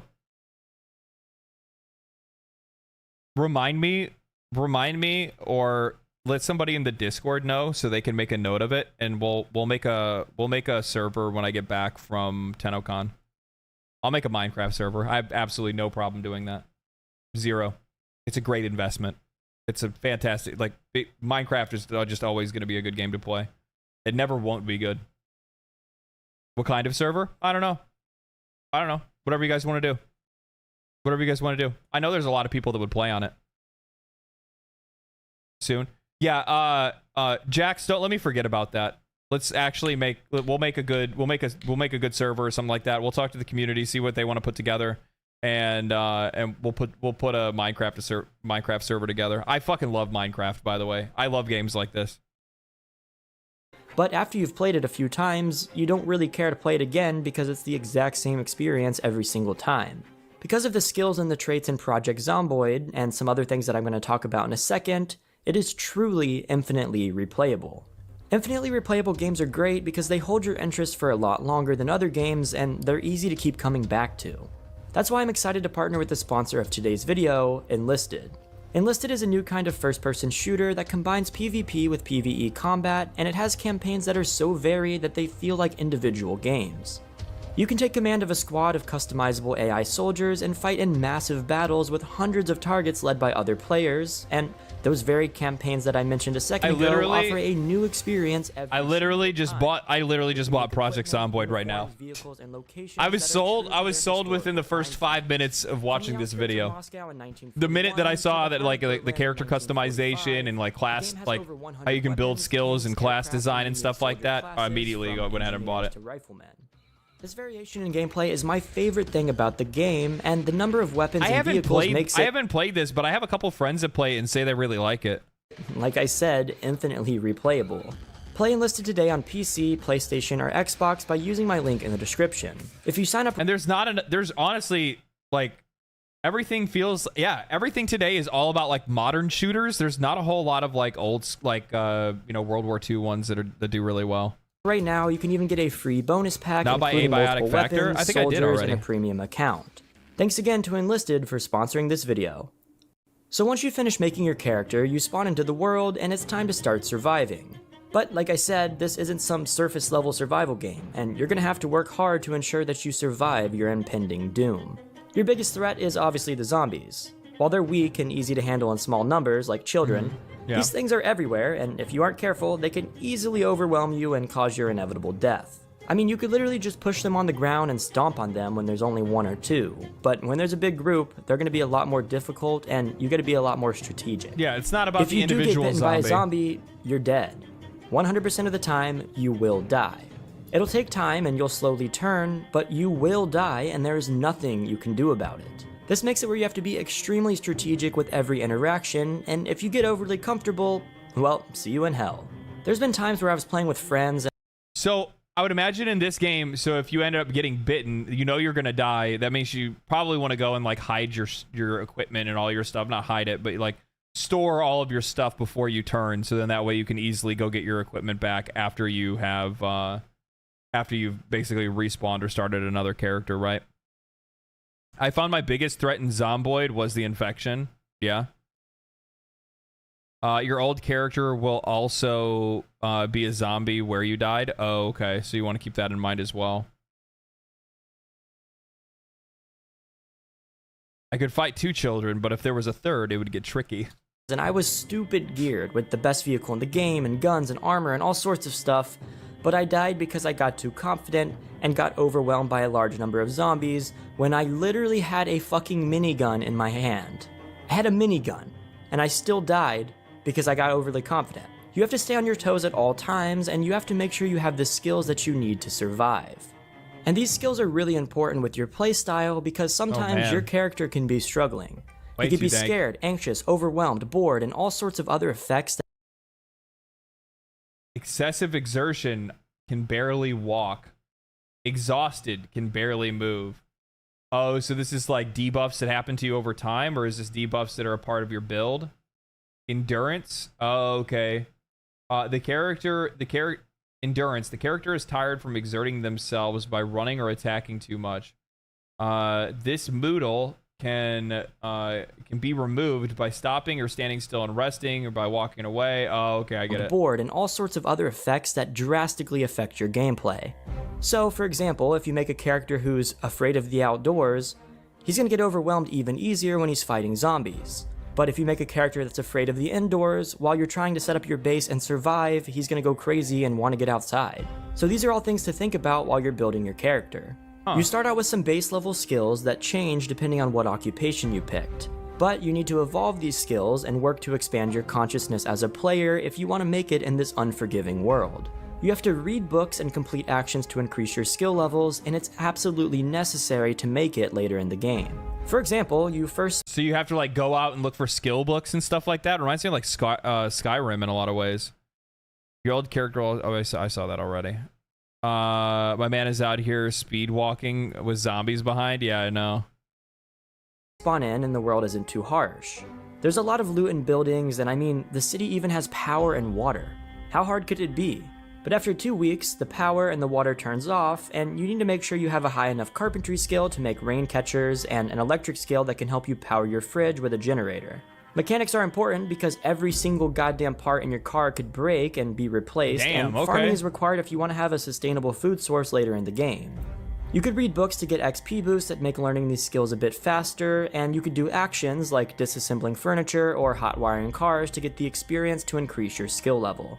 So you need this. So it's skill level by action, skill level by reading. There's a bunch of different ways for you to be able to earn it. I like that. I've always really liked that. The idea of applying a skill is the way that you upgrade a skill. I really enjoy that because it's like you learn through practice.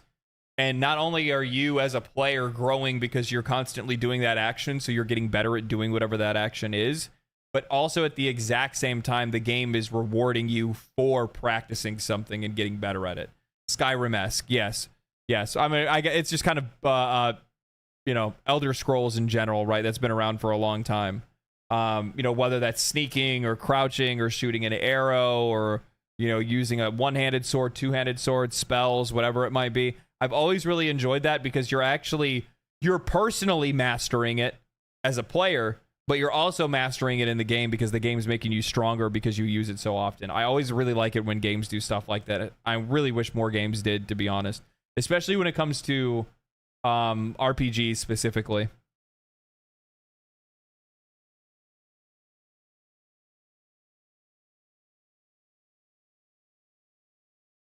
Skills to survive, but that is not all.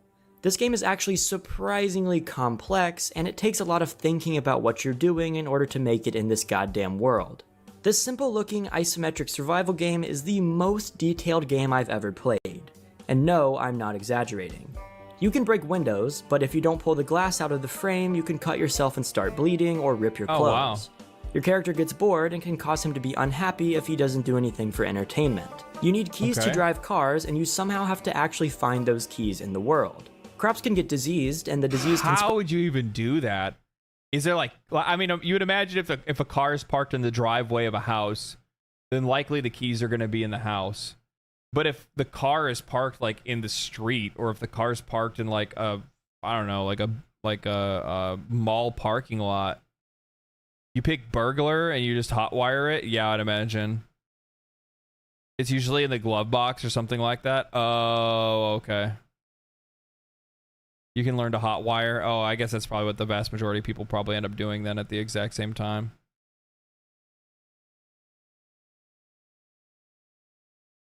Spread between crops if you don't take care of it, which you can actually do by using cigarettes to make insecticide. You can make a near unlimited number of food dishes based on the ingredients that you choose to put into the pot. You can control the AC in your car to cool yourself off if you're too hot.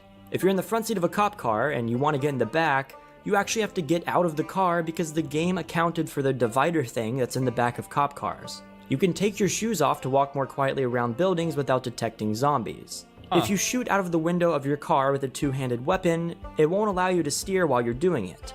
But if you shoot with a pistol or something that takes one hand, you can still steer. And these things are just the surface. There are hundreds of little design choices in projects. That's so cool. I love it when these smaller... So what's really interesting when it comes to indie games is that while their fidelity... when games fidelity falls behind, there's nothing wrong with that. When I look to these games, I always feel like they're going to have much more in-depth systems or be much more tuned for the player to enjoy it, if that makes any sense. I always look at indie games in general as higher quality, much more focused experiences than AAA games. AAA games are basically like me going out to see a blockbuster movie, right? That's what a AAA game experience should be. It's super cinematic, it's high fidelity, but for the most part, it's not going to be the most fulfilling experience. Not that it's not always true. Some of them are fantastic. Some of them are an incredibly fulfilling experience in a game that you play 100,000 times over and you get 10,000 hours out of or something like that. But more times, that's not what the case is. I have more time in indie games than I do in AAA games. I know that for a fact at this point. And it's usually because of the fact that they are so hyper-fixated on the player experience and all the things the player can do, rather than the useless things that the vast majority of AAA games are focused on.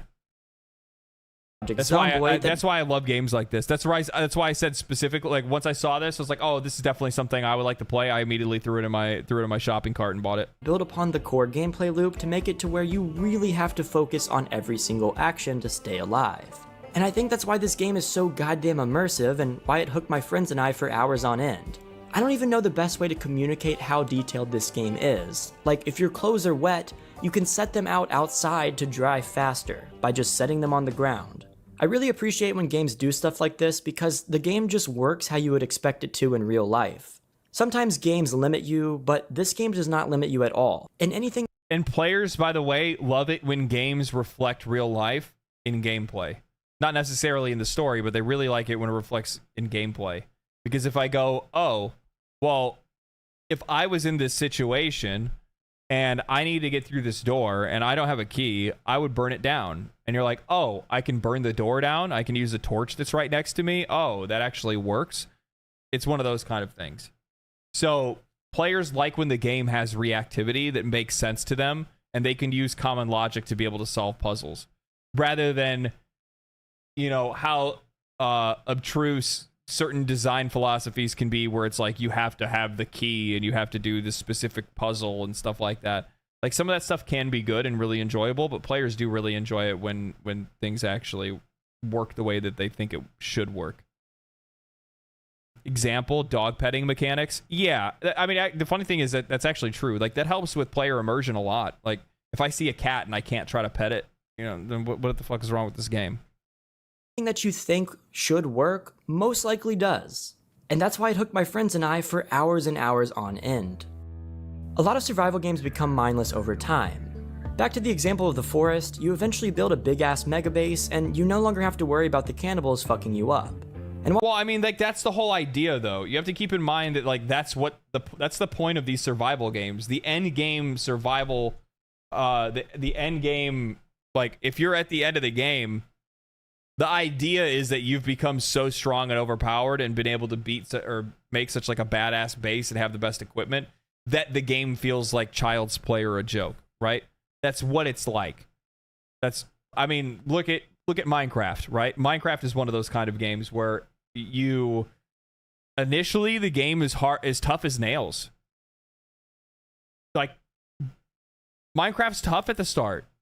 It's tough to get food. It's tough to get the supplies that you need. It's tough to get upgrades. But then once you actually get that stuff, once you actually have villagers move in, and you've already have like a village in place, once you actually have, you know, your enchanting table and now your enchanting gear, once you actually get into, you know, once you start getting ancient debris and you start making like was it ebon steel or something like that? Once you start making all that stuff, like, yeah, dude, you're on the road, baby. So, like, the game vastly becomes easier than what it was before, including travel, safety, whatever it might be. That's the point of the game. It's to make you feel that's your player strength growing more powerful.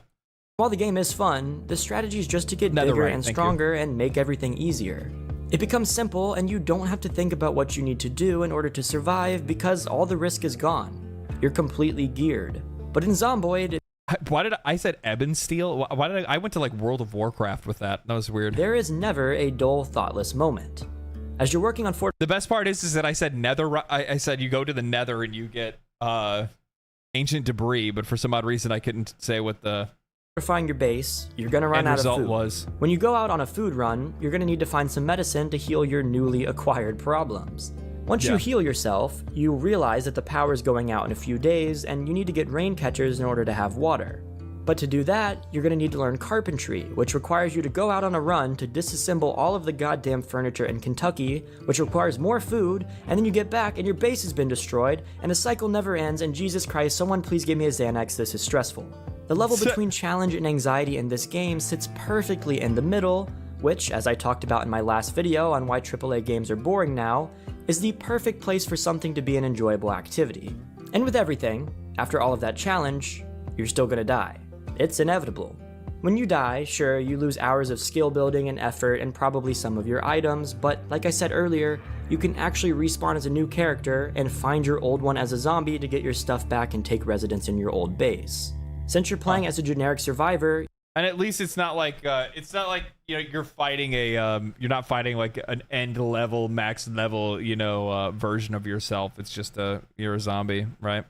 Zomboid is surprisingly comfy once you know the game. Oh, I'm sure it is. Your next character is another generic survivor in the ever-changing, desperate world that's been shaped by all of the previous survivors. All of these things help to make Project Zomboid the perfect survival game.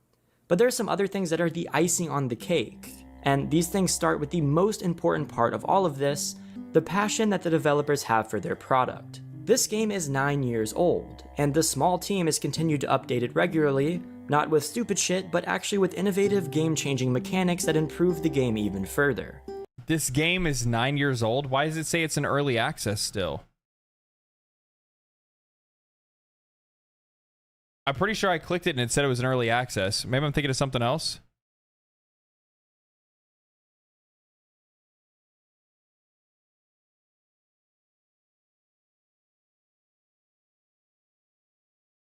It's 4 guys and it's feature creep because it is an early access. I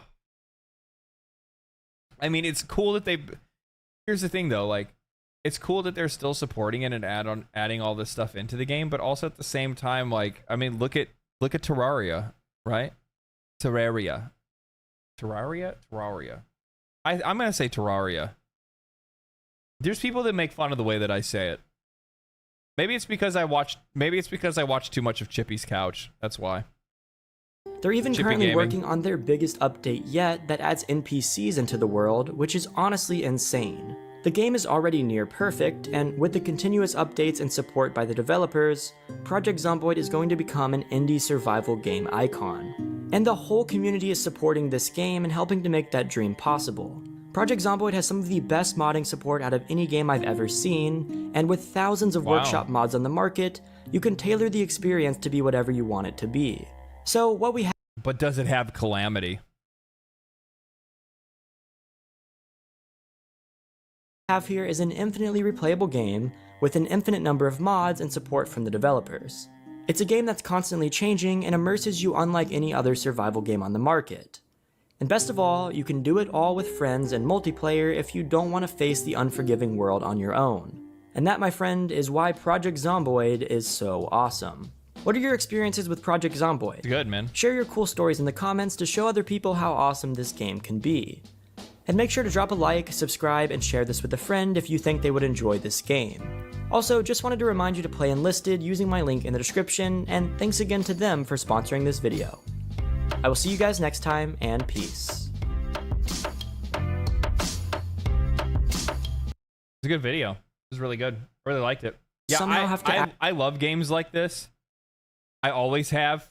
I want to say, like, especially, like, it's the one thing that I feel like console players are robbed by. And that's that they don't have access to the sheer amount of, like, indie gold that we are on, that we have on Steam and on PC. It's staggering. Honestly, it's staggering. The amount of, like, fantastic games that we get to play far before those games are ever even close to release.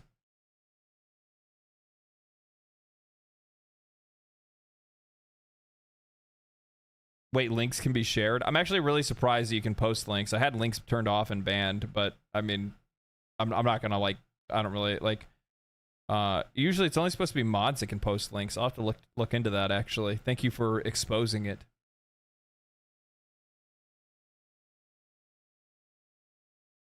We also enjoy way more free games. That's actually true as well. Yeah, PC players eat good, baby. We eat good. It's why PC is the master race in the gaming spheres. Yeah, you know, the funny thing is that, like, the vast majority of, like, console players believe that the PC master race argument is more on the side of, like, oh, how powerful our PCs are. 90% of the games that I play could run on a fucking potato. Like, 90% of the games that I play are not, like, super crazy. Have you played Inscription? I don't know what that is. No, never heard of it. And mods, yeah. Mods is the other thing as well.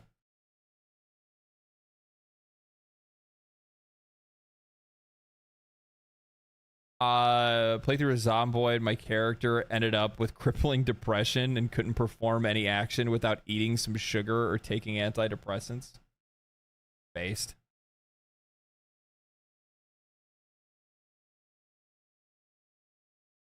Yeah, it's exactly. I have a jacked up gaming PC to play like, you know, roguelites and fucking games that look like they could have came out for regular Nintendo.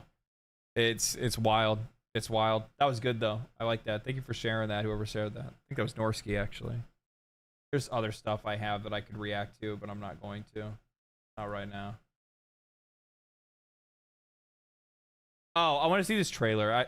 I saw this, I was recommended this trailer earlier and I wanted to watch it real quick. It's only 1 minute, so it'll take like no time. Let's check it out real quick. This game is called Spirit of the Samurai.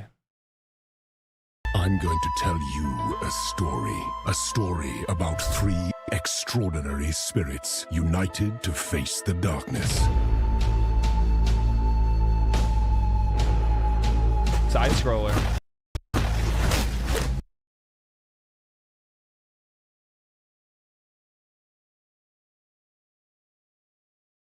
What? It's stop motion?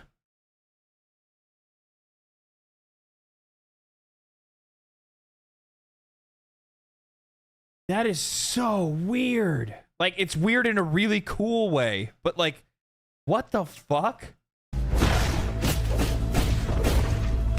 You know what it reminds me of? It reminds me of the, have you guys ever watched, so like Crunchyroll has a couple of them. There's like these, like, you wouldn't call it anime. It's basically, they use like dolls. They use puppets. But there was a really good one that I watched that was like this like samurai puppet show that they had that was like fucking insanely good. Like the writing was really good. The it is stop motion, but like the writing was really good, the music was really good, the show itself, and they the show was just really good. I can't remember what the name of the show is, but it was really good. Thunderbolt Fantasy. Yep, that's exactly what it is. That's exactly what this reminds me of. It reminds me of Thunderbolt Fantasy. It looks like you play Thunderbolt Fantasy.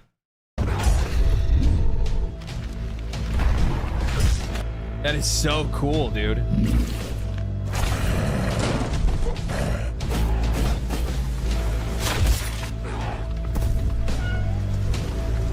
It's so distinct and unique. Like there's nothing like, this is one of those things where it's like, this is what's awesome about the indie space in general, is the fact that you can take something that everybody else is already doing and you can put a spin on it that genuinely makes it look like it's like it literally is. Like there's nothing out there that's ever done this that I know of. I've never seen anything like this before.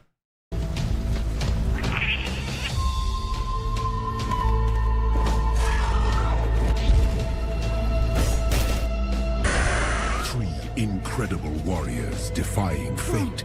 You look at the little kitty. But look at the little kitty. He's got a little stubby body and little stubby legs. And even death. Ah!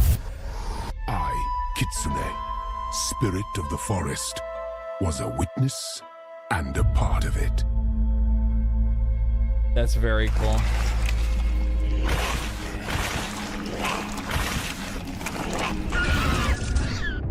That looks really cool. Yeah, I guess that's gonna be on Steam. The stop motion effect in this game and the unique art, yeah. This feels like one of those fever dream games you swore you played back on PS1. Yeah, maybe, I can see that. What a unique look, looks incredible. The game looks super damn cool. Stoked for another Metroidvania. I don't think it looks, I mean, I guess it is kind of like a Metroidvania. That was really interesting though.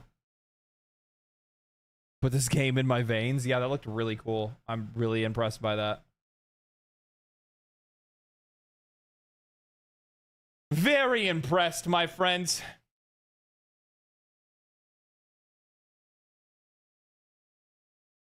I don't know what I want to do. I want to play more. I want to play more Once Human.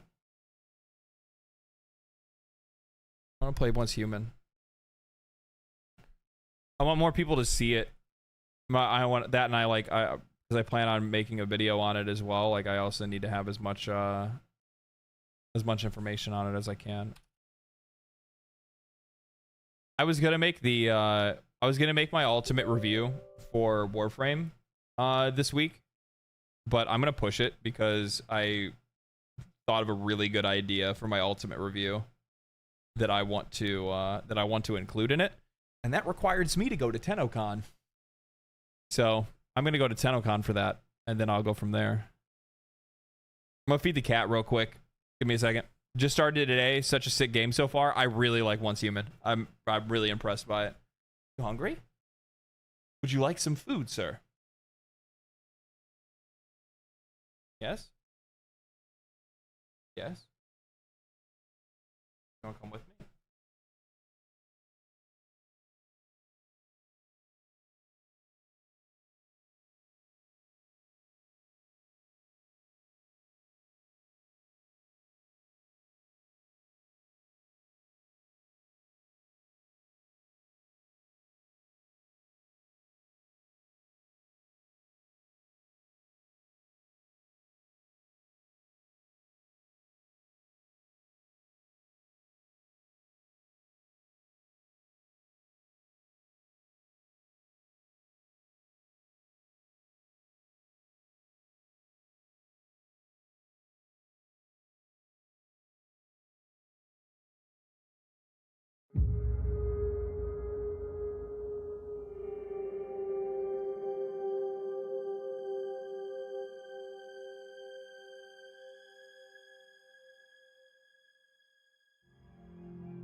How many times do you feed your cat a day? I feed him once.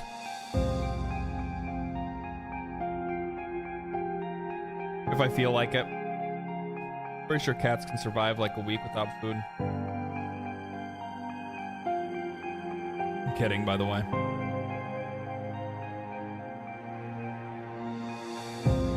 Is this working now? No. I have to do it like this.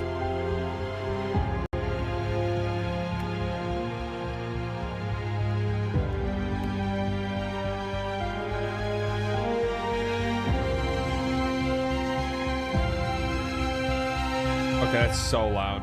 That's so unnecessary. What is up with these like Eastern games and their like menus being like insanely loud?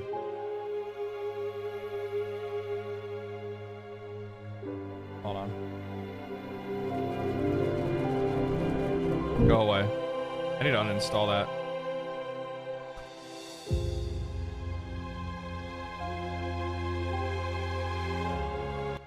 There we go.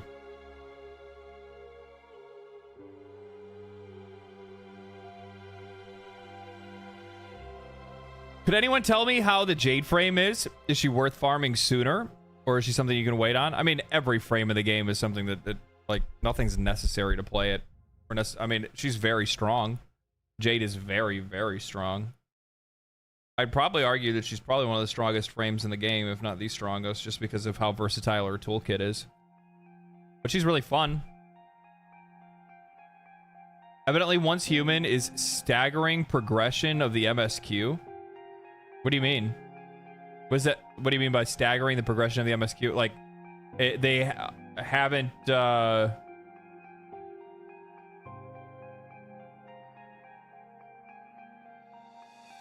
like, they haven't released it all into the game, or what?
Didn't that end in the beta? I have no idea.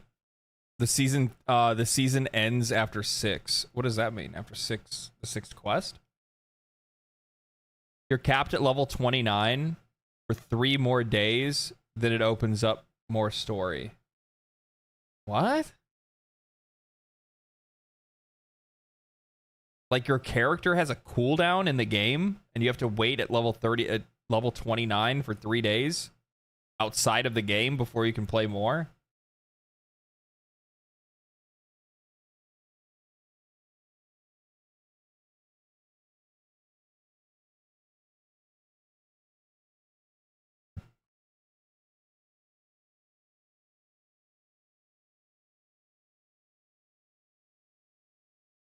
It's tied to weeks in the season, I think. I'm going to be real. I think that they're going to get rid of this. I think they're going to get rid of the seasonal model. I don't think it's going to last. I don't see the seasonal model working for a game like this. Not the way that they've envisioned it, at the least.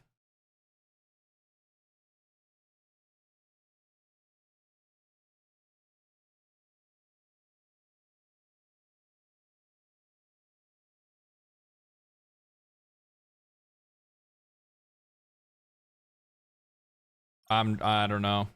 I think there's drops enabled for this game as well, by the way. Also, should I do Whispers in the Wall before Jade?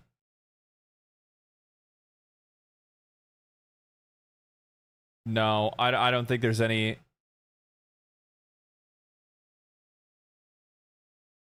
Yeah, no, Jade's a side quest. There's nothing connected to.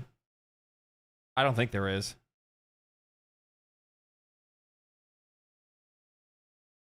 Yeah, they're mutually exclusive stories. I kind of took a break after where I finished Duviri and some and Iron catch-up mode. Yeah. I'm sure people do that. Same thing will happen to me eventually. Probably not for a while, though. How many more days does the event still have?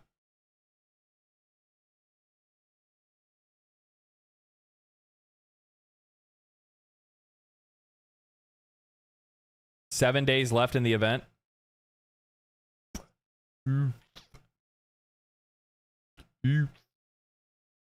Whatever. I'm not really worried about it. The market's going to be flooded with arcanes. So if there's any, if I didn't get enough of whatever I needed, whether it's like arcane energize or whatever, I'm sure the pricing's probably, it's going to take a while for pricing to recover. A lot of people are going to be hanging on to them for sale. Grab the cosmetics at least. I think I already did.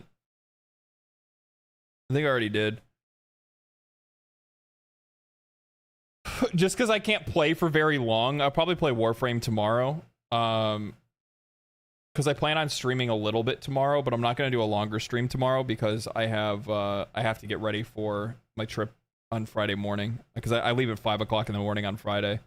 So I plan on doing like a relatively like short stream, probably like, you know, probably won't react to a lot of stuff or do a lot of articles or anything like that. We'll probably just talk for a little bit and then just jump right into a game and just play something for the day. Keep it simple. One of the ephemeras is still locked. I mean, like the thing is, I'm just not going to be able to play when I'm gone. Like it just kind of is what it is. I don't really have much of a choice. I'm going to be gone Friday, Saturday, Sunday. Monday I come back into town, but I don't come back into town till later. And then I have prep that I need to do to get ready because I have Tuesday off. I was thinking about either streaming or making a video on Tuesday when I come back because I leave on Wednesday to go to Tennocon, but I don't know if I'm going to be able to. I think I'm just going to have to just kind of throw caution to the wind and just like let it roll.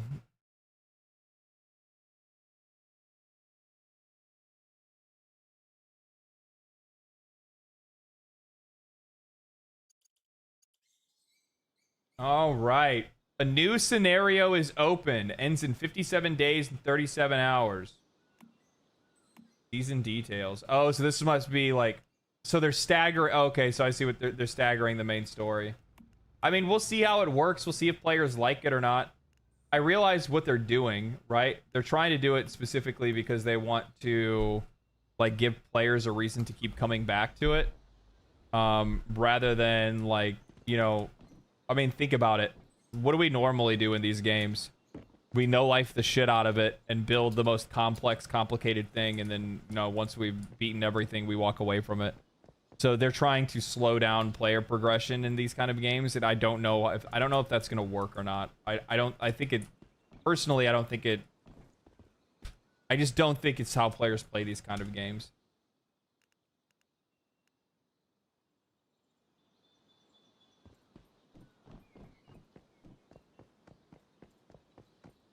Yes. Oh, it was just space is delayed. Not much to look at and is polluted with stardust.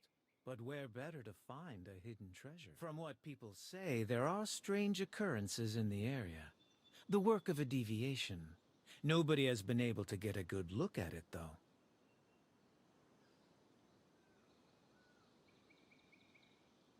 The entire mudflats are shrouded in thick fog. But there are reports of a strange sound emanating from the impenetrable wall of mist. Some believe. I will say though that like part of the story of this is actually really interesting. That's all I can tell you. And some of the Finding voice real acting and truth delivery is really up good. to you now. I have plenty of confidence in you. Just be careful. Didn't I get a Steam Deck? I did get a Steam Deck, yes.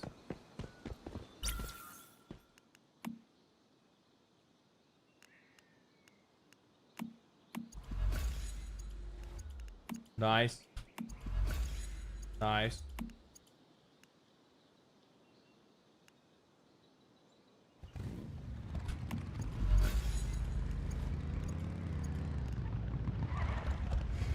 Nice. Okay. What am I doing? So I get.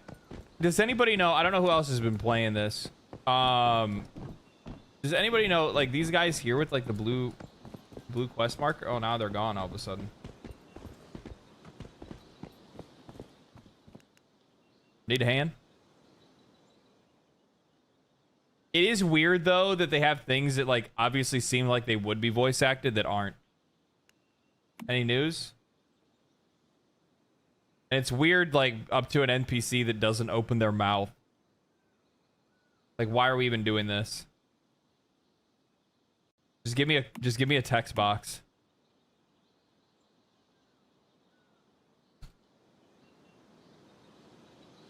Denzel Washington. View commissions. What are these? Are these like bounties? Build 10 structures, foundations, walls, or ceilings. Remaining free refreshes on the current board. Smelt ingots, easy. Hunt animals, easy. Open 4 storage crates in any, easy. Disassemble 60p, easy. Easy. Okay. There's probably a stronghold nearby. I guess I could try to prog the... Isn't there a...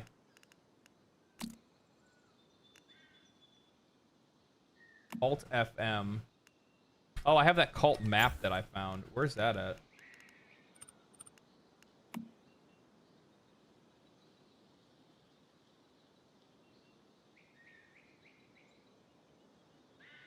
There's like a circle thing here. Where is this?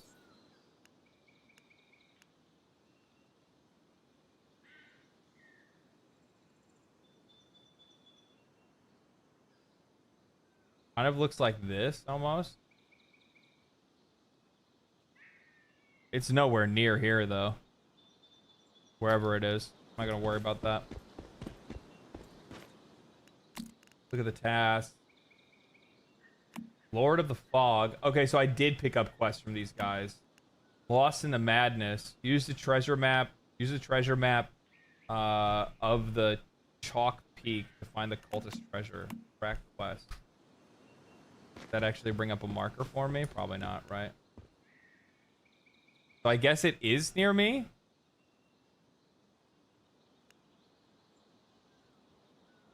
Maybe not. I'm so confused.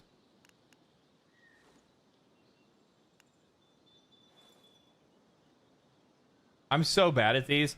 I like playing Final Fantasy 14 for so long and doing maps. I was really surprised that I still have yet to be able to like really figure out where these places are. I'm so bad at it. It's not even funny.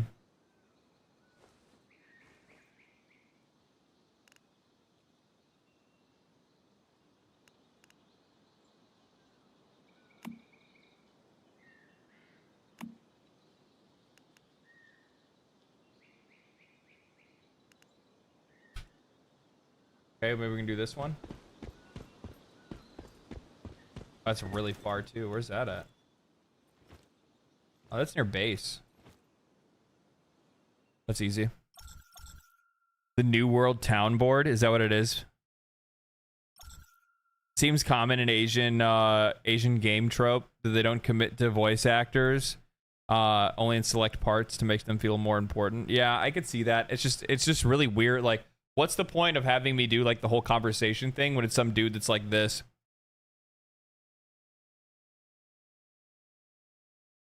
Like, it just looks weird. Immersion breaking is what it is. Immersion breaking.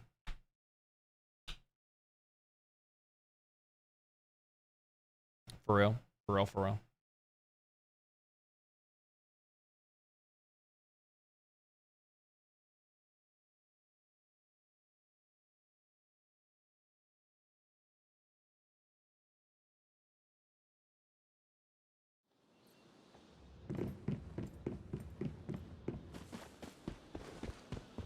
Okay, so it's off this way.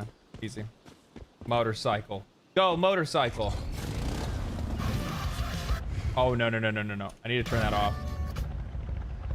I learned really quickly that my last stream got demonetized because the music in this game is copyrighted. So that's cool. Let's look at everybody's houses. Oh, this is Norski's. What? Why is this actually... This is kind of where I would imagine Norsky would live in now that I think about it. What? Holy shit, you've been going at it. What the fuck? You found a samurai? I thought I made good progress. You guys are fucking psychos. I don't even know what that is. What is this? Non-functional power supply missing. You found like a plushie? What the fuck?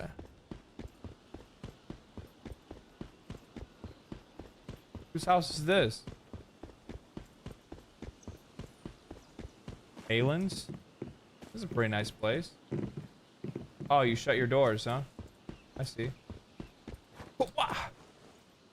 Give a fuck about your doors. I used to break into my own house like that. I had a, you can... They plant stuff on their roof? That's odd. I didn't even know you could do that. I used to have this apartment, second story apartment on a balcony, and my balcony had a tree right next to it. So if I ever forgot my keys in my house, what the fuck is that? Somebody found a door. Like a disco ball? That's interesting. And if I ever locked my keys out of my car, what is that? You a Pokemon? Oh, you're the pet? What the fuck? I'm just like breaking and entering over here. No big deal. Holy shit, people have been going hard.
What the fuck is this game, dude? What the fuck? So goofy. Hold on. We're thirsty. When we're thirsty, we drink water. I'm hungry. I ate my potatoes. I'm gonna eat both of my potatoes because they're about to expire anyway. This is just spoiled food. We get rid of that. This is juice. I guess I'll take the buffs for the rest of this stuff because it's all gonna expire regardless.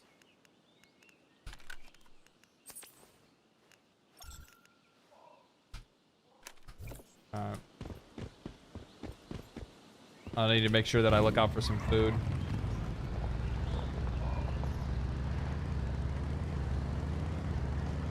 What, the Fallout? The llama icon? Yeah, I know.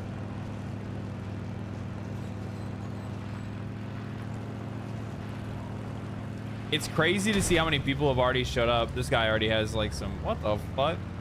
I also like how people just build like the most like modern houses. There's nobody with any like... I'm not seeing any like rickety shacks. Everybody has like, you know, 250,000. I mean, I guess it depends on where you're at. Like $500,000 homes. It's kind of crazy. And here's this person just living on a plot, basically.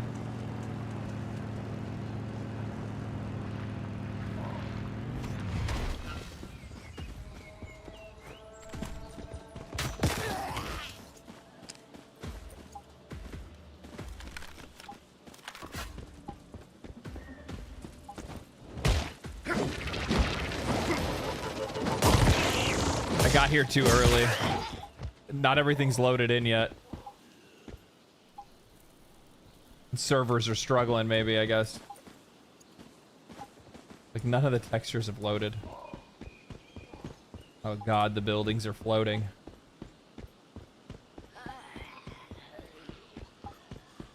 How long is it gonna take to pop?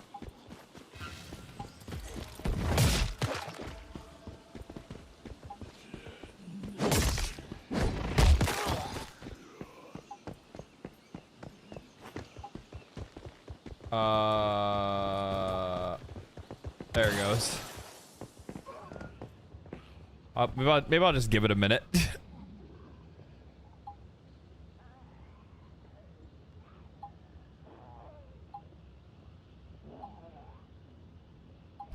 Servers are chugging. Yeah, it kind of feels like that.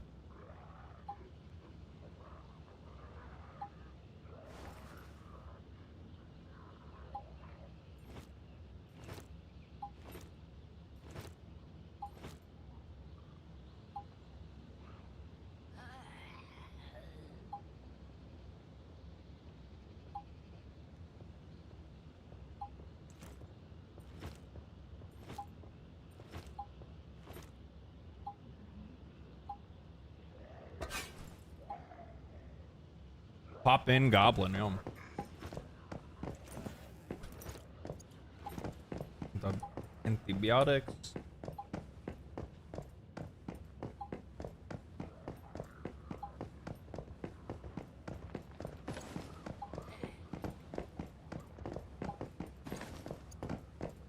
Grab some of this.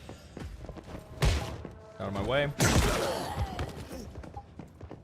Go.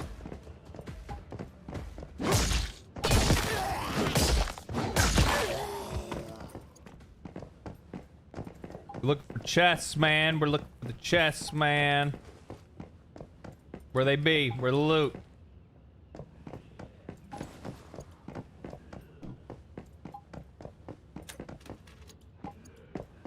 These are always nice to have. Antibiotics are very nice.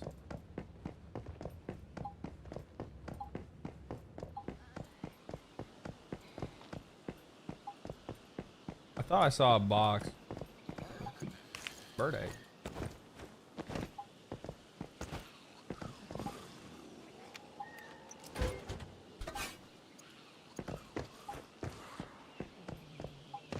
I thought I already did this place.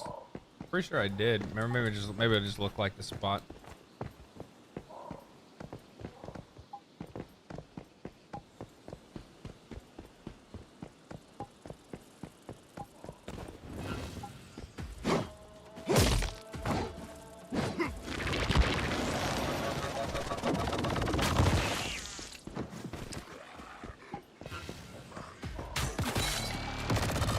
We don't want to mess with them light bulb heads. Whatever that guy is.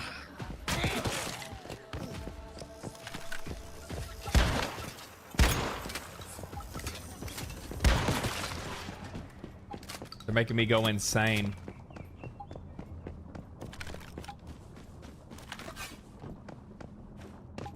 How do I reload my shovel?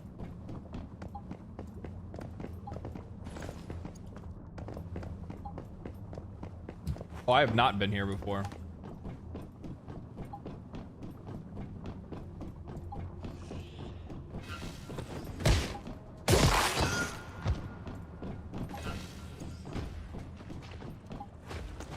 Oh, punk ass bitch. Bam!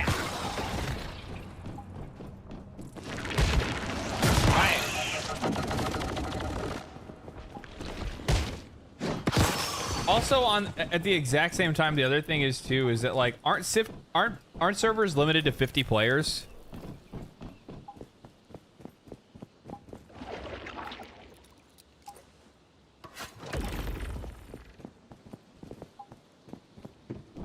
If I'm not mistaken.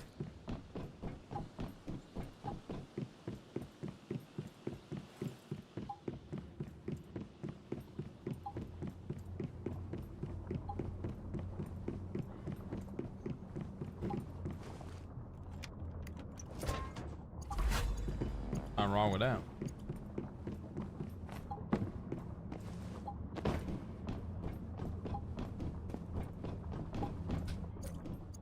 Aw, Andy. I'm gonna save him. Korak Ramen.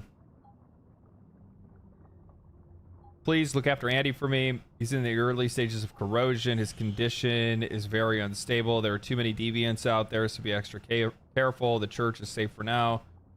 On my way, I heard from a passing mayfly there was a rift entity in the monolith northwest. Okay, so that's where we're headed.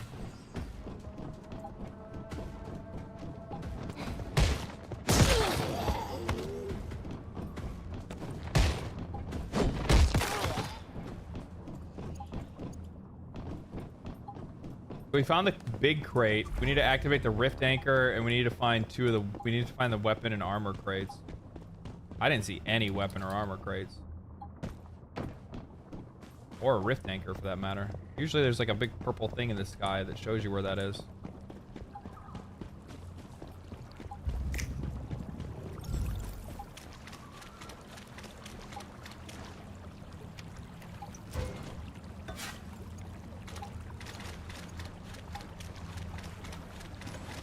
Ooh, nice. Vintage toy airplane.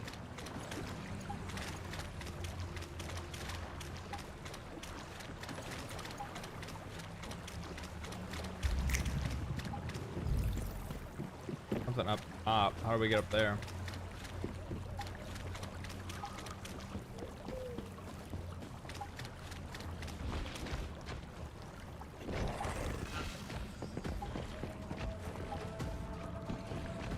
Excuse me, sir.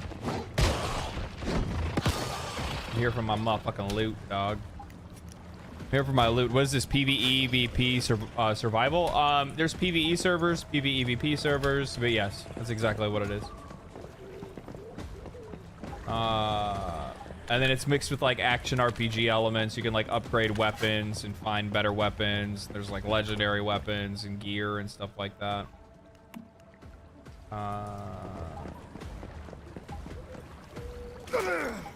Ooh. I see that.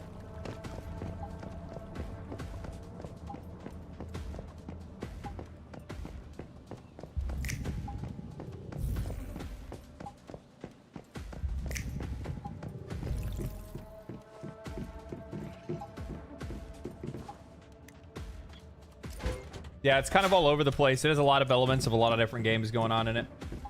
It's cool though. I like it. I think it's still rough around the edges in a lot of places, but like for the most part, like I mean, it's in a better state than most games release in. Performance is pretty good. I haven't been kicked or bumped from servers or anything like that. I haven't really experienced any big lag. I mean, there was a big like pop-in situation we just had there where like things didn't render fully, But I mean, whatever. I'm not gonna trip about something like that. I'm not gonna be like, oh man, this game is garbage.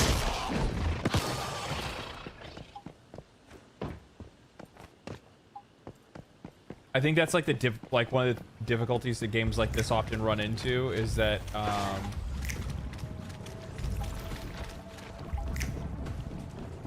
really nothing over here either. There's something in that house though. Oh, what we got here?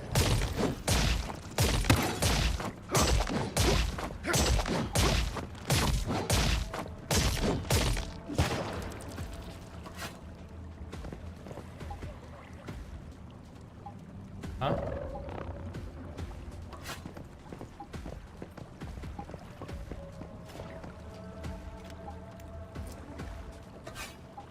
Nice. Not what we're looking for, though.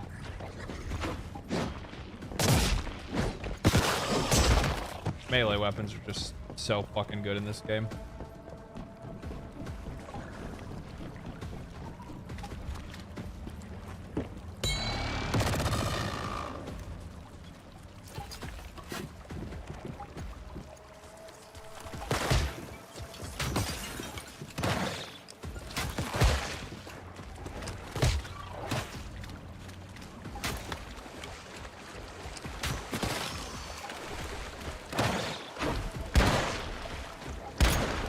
How's that even miss?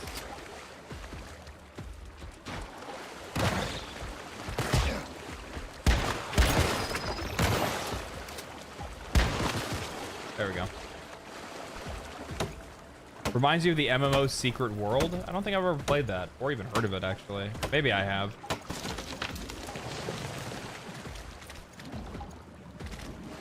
Is that a cameraman? It is a cameraman. Literally.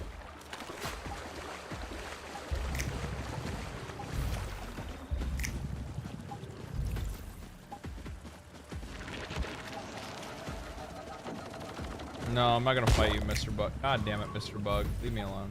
I'm trying to put my damn weapon crates, Mr. Bug. I bet they're over here. Probably up in this biatch. This guy knows where he's going.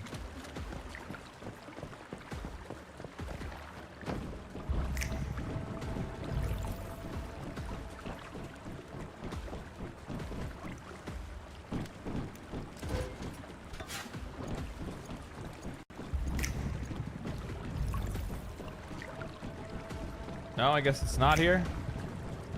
Son of a bitch.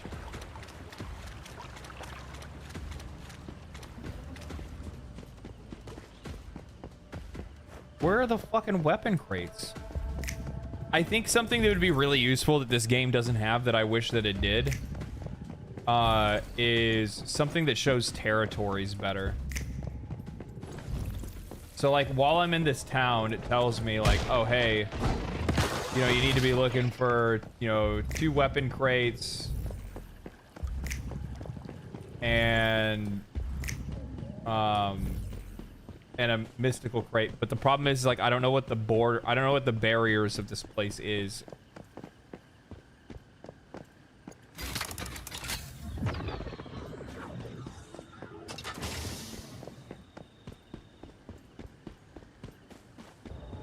Okay, there's that.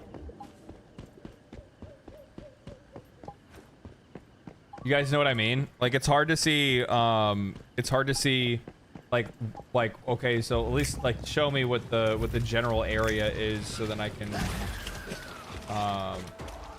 know like where I need to look, right? It looks like there's something up in here.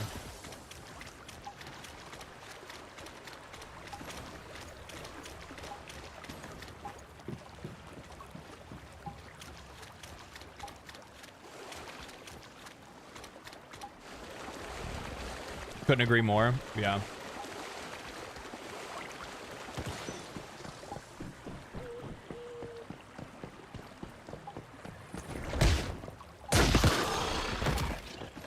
Spawned just to get shit on. Spent an hour and a half looking for a weapon crate in Brookham. Ended up being on top of the church roof. Thank God for world chat. Yeah.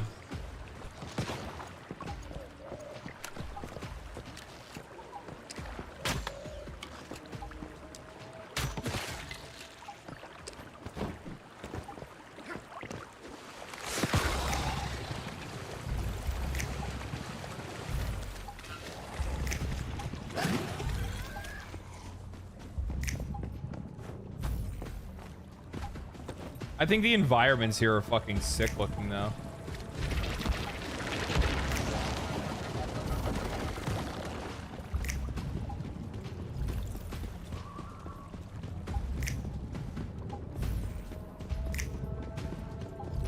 We've been up there already. We've been inside the church already. We haven't been in the church belfry. I don't even think you can go that high though. Maybe there's one I missed in the church.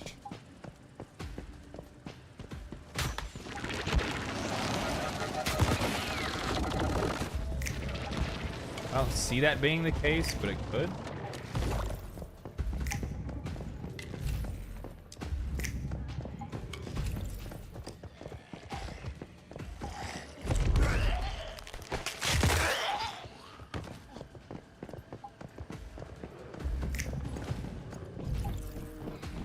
I don't know, man.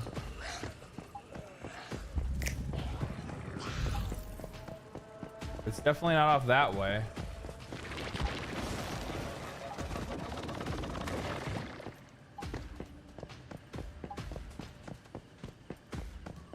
Oh, you're talking about Brookham. You spent. Are you talking about there's one on the roof of the church? Fuck, I'm in the same place. Where's the other chest at? Fuck world chat, you're in my chat.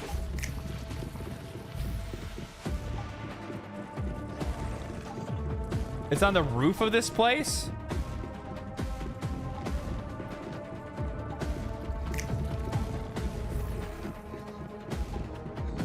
How do you get up to the roof on the church? There's a ladder outside. Dope. Thank you.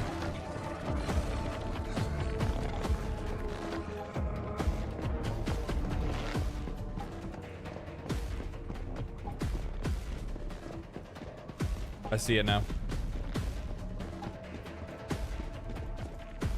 Yeah, that's huge. One of the many benefits to streaming.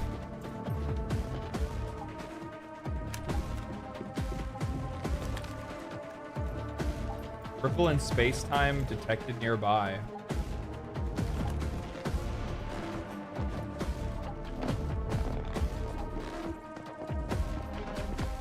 Oh, is it like a past memories thing?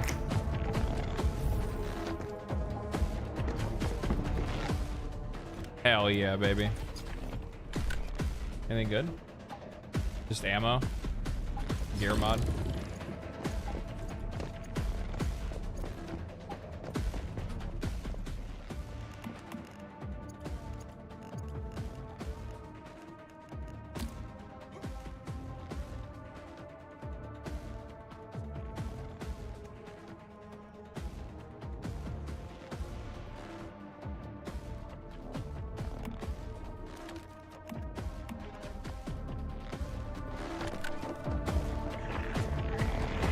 That is far. How far is that? That is far. Nope.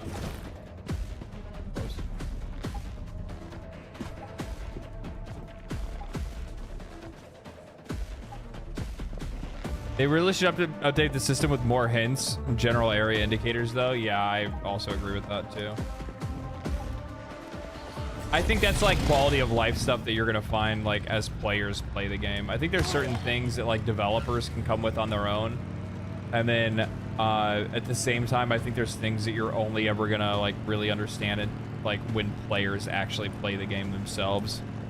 Stuff like that is probably from players, right? Because like the developers know where they would typically like to hide stuff, but we're not gonna know that. We're not gonna know, especially when it comes to why does it say error when I try to talk in YouTube chat? I have no idea. YouTube's fucking weird, man.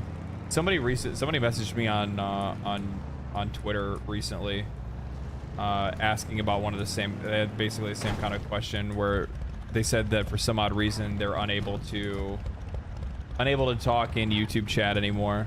And it's somebody that like regularly talks in YouTube chat. So I don't know why I don't know if they got banned by like a bot or something like that or what. I have to figure it out. But YouTube can be a little bit on the fickle side.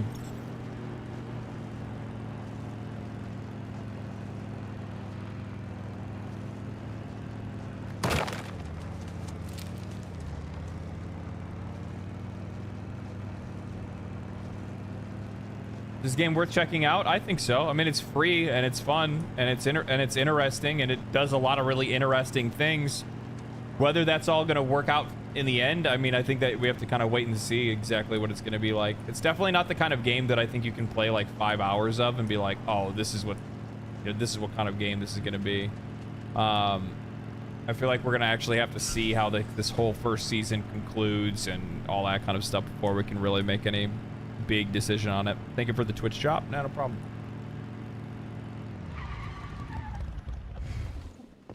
What the fuck? What are you doing? Hello. Ah, hello. My name's Pilgrim. I'm from Myers Market, a great place where ordinary people can live peacefully. It's not safe to travel alone in the wilderness. Don't worry, God will bless me. Uh-oh. It's a miracle. It's a miracle that I'm going after. The beach to the north of the cove. What's there? The miracle reveals it soon as itself as the moon arises. Only for the eyes of the pious. Oh, okay. Can I not go in here? I can. Entered Merlin Island Stardust. Can I swim in this game?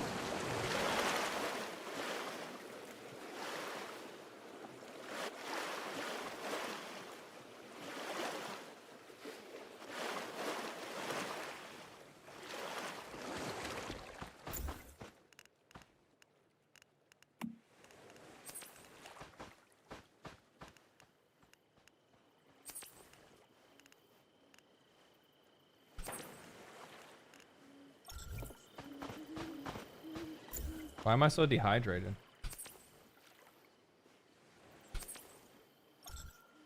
There we go.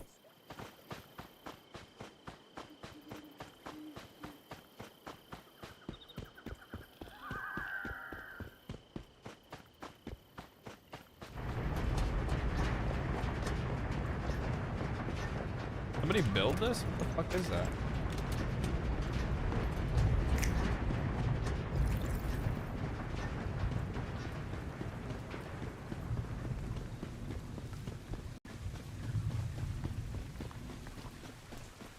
Looks like a pretty dangerous place, guys. I'm getting a little spooped out. I'm getting a little spooped out right now.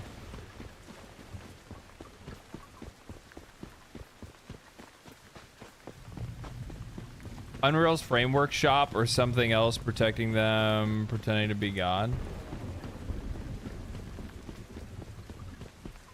As a religious person, I can confirm someone that says God will protect me. It means they will die. Yeah. Yeah. Basically, yeah.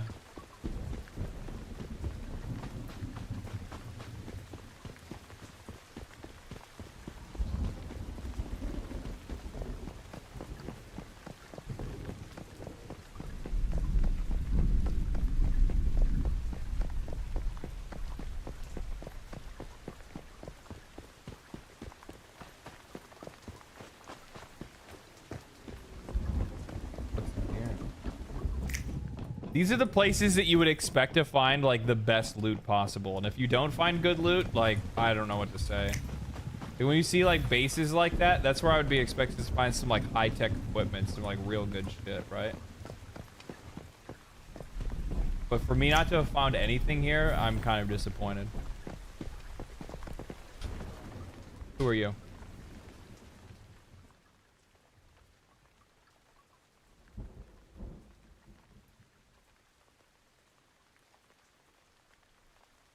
Unexpected a sniper rifle? Yeah. What is this? Oh, okay, we already saw that. It was working fine like 10 minutes ago? I have no idea. YouTube's weird, dude. My lighthouse is a beacon of the sea. bringing bringing light to the darkness, shining the path to lost sailors, and drive out the darkness of evil forever. Bringing light to the darkness. Lighthouse can only do so much. Okay. Oh, is it like a passcode? My child, you finally come. The lighthouse and its treasures are now yours.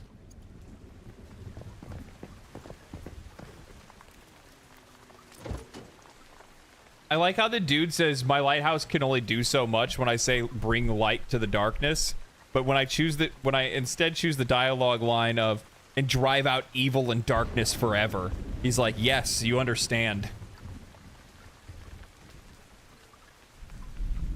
I got a flawless card. What is that?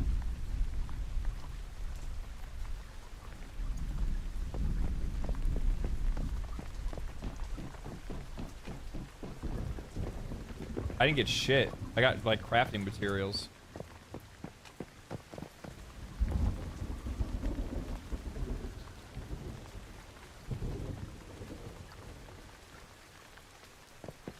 I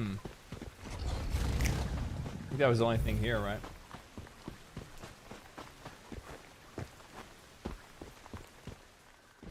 Ow. Oh. Give me 1 second.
Okay, that's better.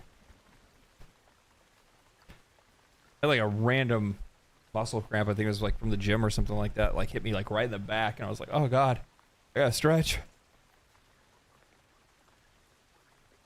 Was there supposed to be anything else at the lighthouse? It's just his attack. What is that?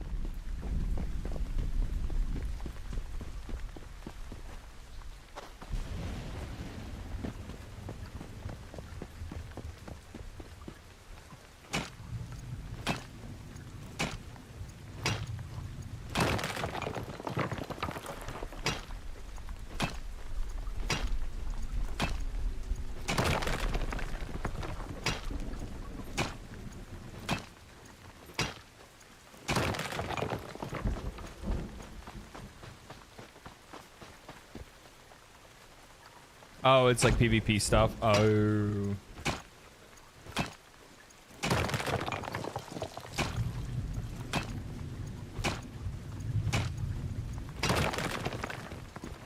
Is like PvP restricted to like specific areas and stuff in this game or something like that? Is that what's going on? There's like PvP like activities.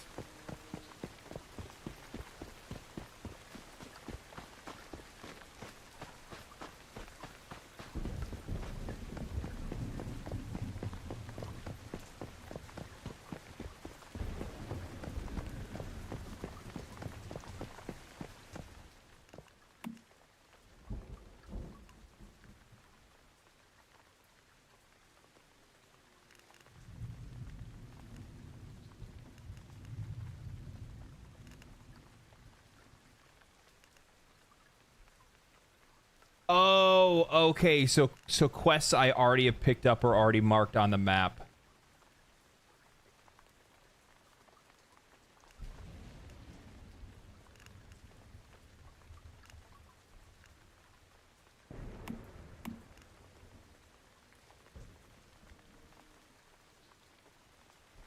I see. I see. Like this is a quest here, so I can unable to teleport in current state. Is it because of where I am?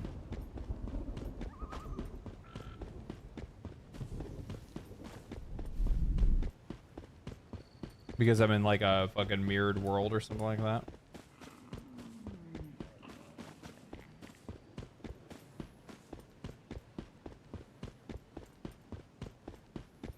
This area must be bugged. You can PvP and PvE servers, but only during events. Oh, okay, that's interesting.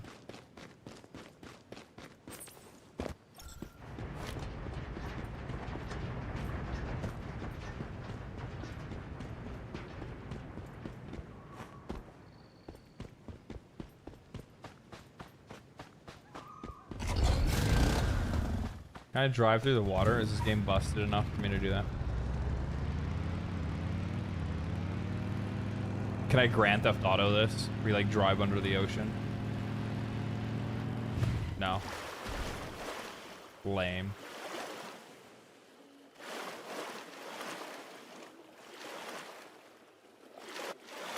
Oh, contaminated water increases your psychopath meter. You're losing your mind meter. Let me out.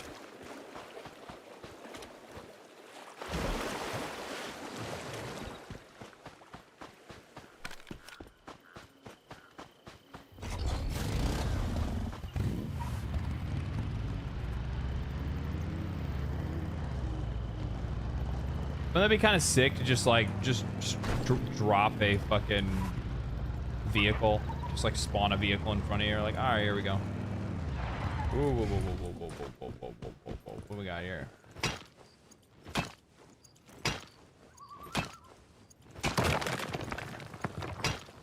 I still haven't found tin.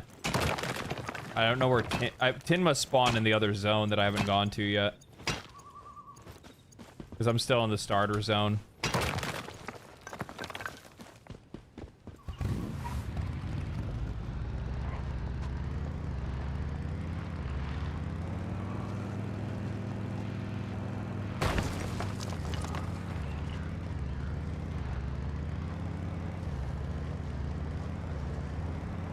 Works the same as WoW. Oh, okay. So I'm right. Yeah, I just need to go into the next zone and then I'll see 10. Makes sense.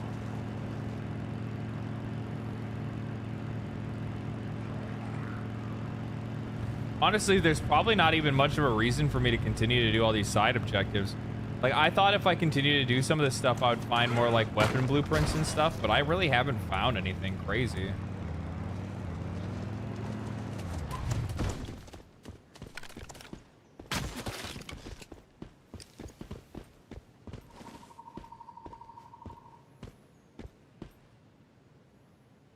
Is this hit?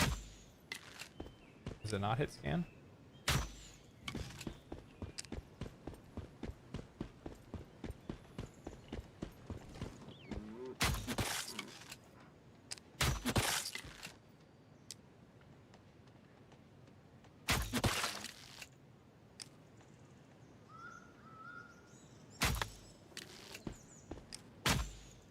What? What?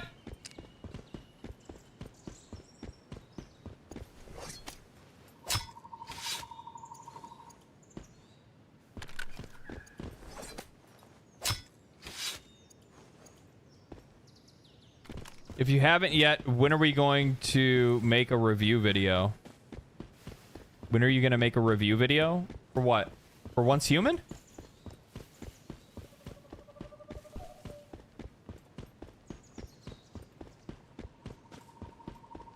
Clearing them gives you points for specific zone blueprints. You have to open blueprints and spend points on them to unlock them. Is that, where's that at? Oh.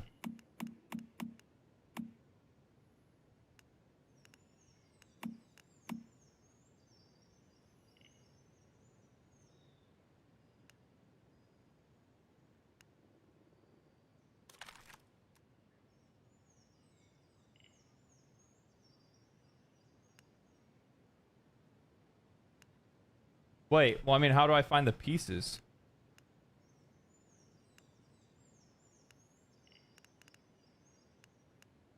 Oh, so I have enough to make this. There's the MP5.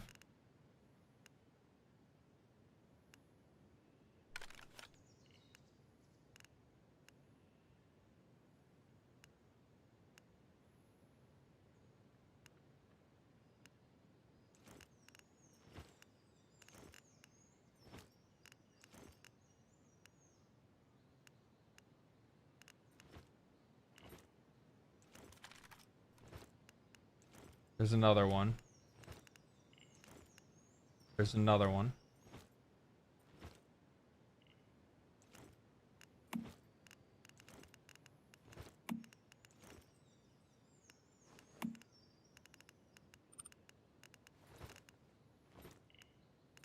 There's another one. What's that mean? What's that like rainbow shit mean?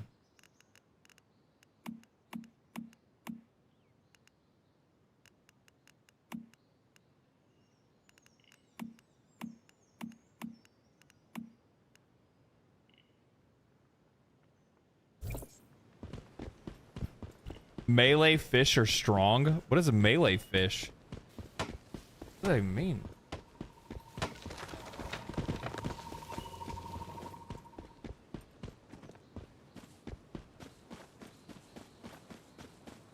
What if I had Warframe movement in this game? That would make it better, right?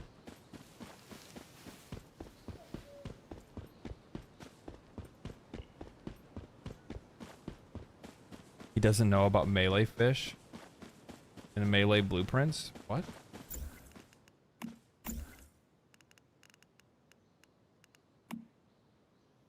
What the fuck?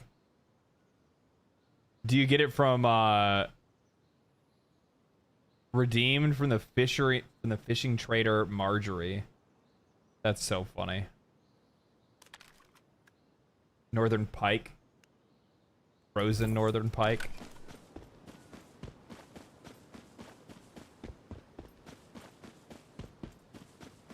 Are they meta? Are the fish meta? I could see that being a thing.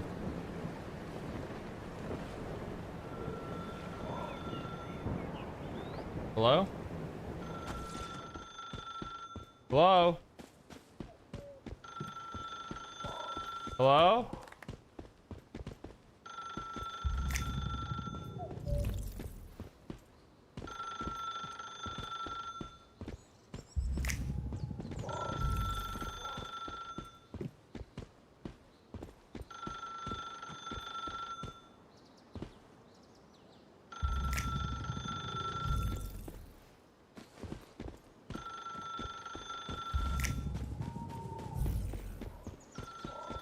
Bro, I know it's right there.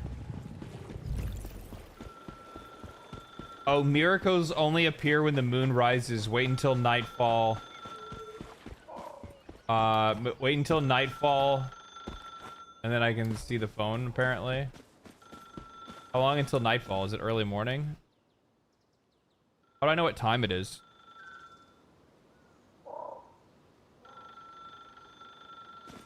Oh, 6:41 a.m. Fuck. Never mind.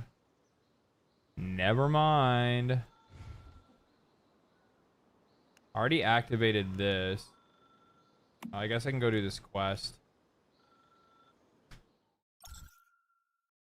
Pirate Software got a purple rarity fish and soloed many of the bosses with it. Sadly broke. I think that's kind of awesome, though.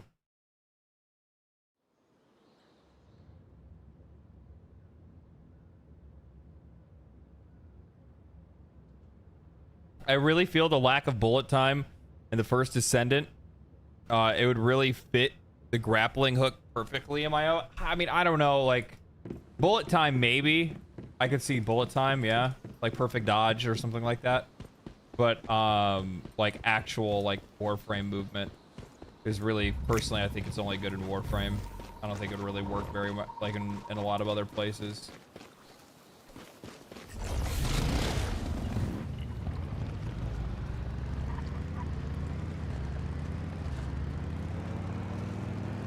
His name is Thor, yeah.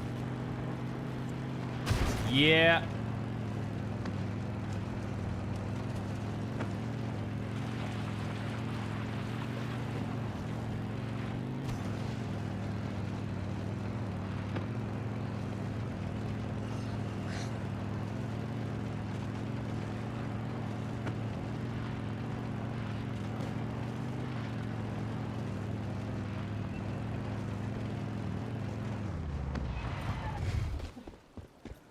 What we got going on here?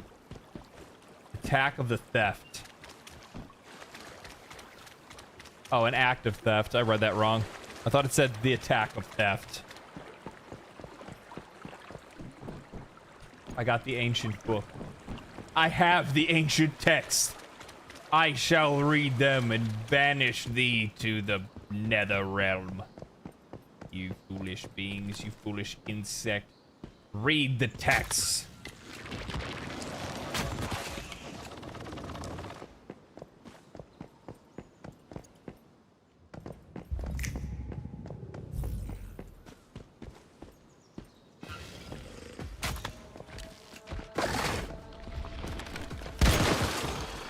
Fuck off.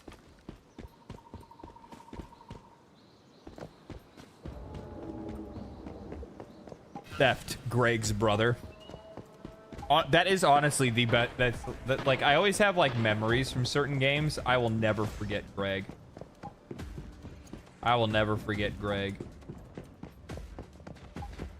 I am the one that will destroy worlds.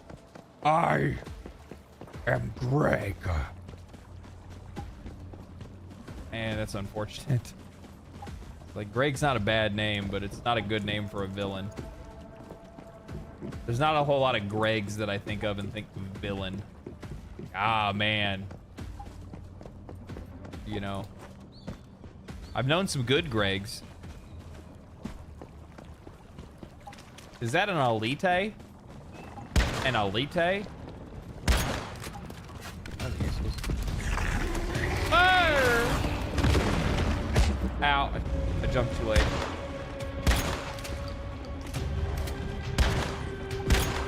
Weak spots, or you just born like this? What are you gonna do? How did that hit me?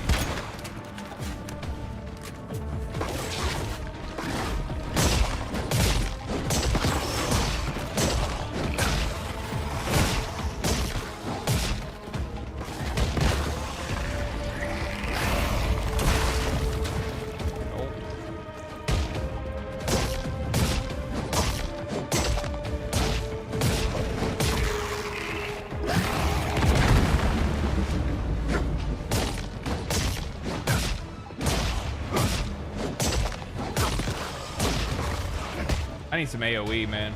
I'm just gonna say it right now. I need some AoE.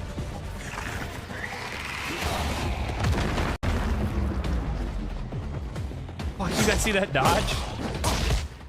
Gangsta shit. My shovel to break.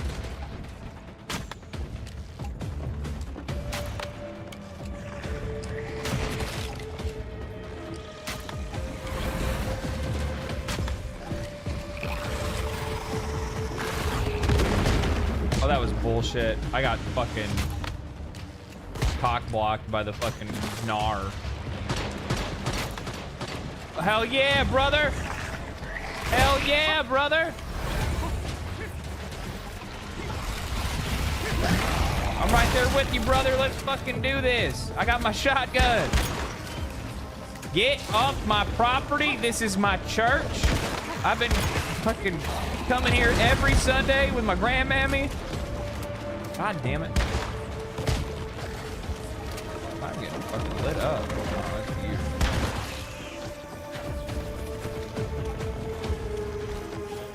I need help just do with the boss. Hey, you got better weapons than I do.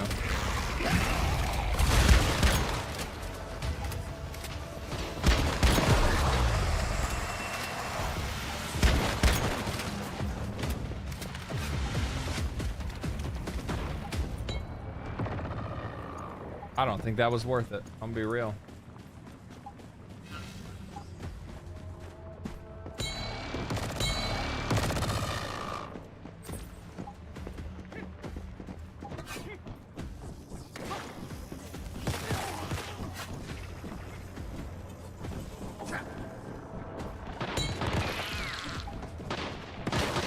I guess it's about time for me to upgrade my pistol, or upgrade my weapons in general.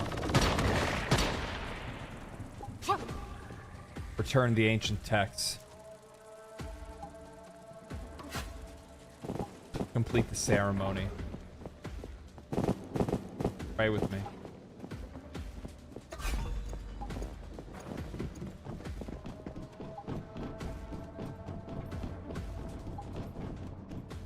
Easy. Easiest quest of my life. What is this? Thoroville has been abandoned. Okay. Help out Quail. Quail. Break out the nades. Yep, return the slab. We'll upgrade later. It's not a big deal. We'll get some materials first and we'll upgrade some weapons. We'll get juiced up.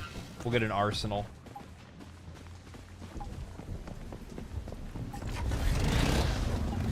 Vroom vroom, bitch. Vroom vroom.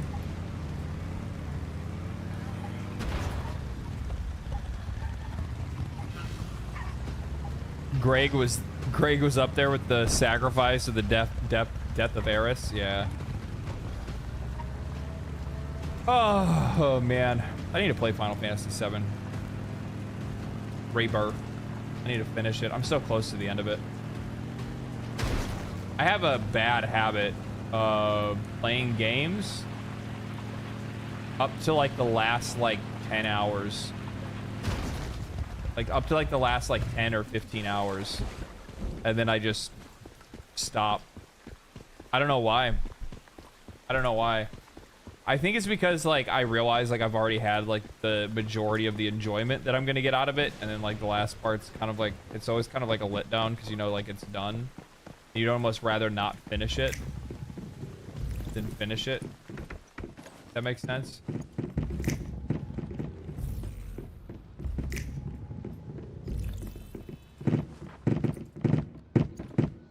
Like almost like I almost don't want the closure. And then there's something cathartic about going back and then finishing it.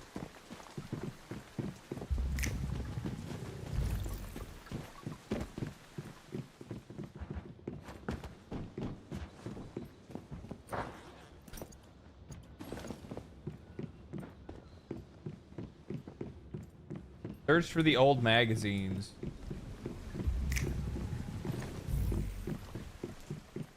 Where are the dirty old magazines? No!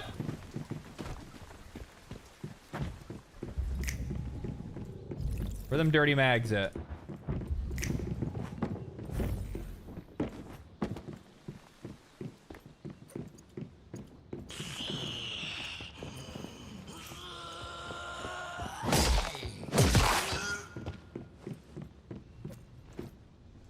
Magazine crate.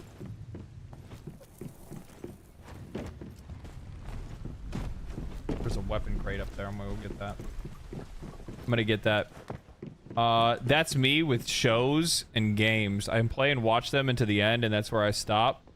And then I pick it up and finish it later.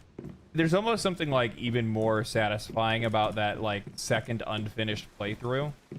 Or not, like finishing your playthrough, but doing it in a second playthrough. And I think it's that you're coming in with like a lot of experience, right? And And like relearning the game, you relearn it very quickly, and you end up being like even better at the game the second time around. Like I think that's what bothers me too, is that like I'll beat games, but I don't feel like I was good at the game. If that makes any sense. And I'm like, man, I wasn't very good at this. I wish I played this game better and used all of its mechanics the way that I'm supposed to. And then I end up revisiting it and being better the second time around.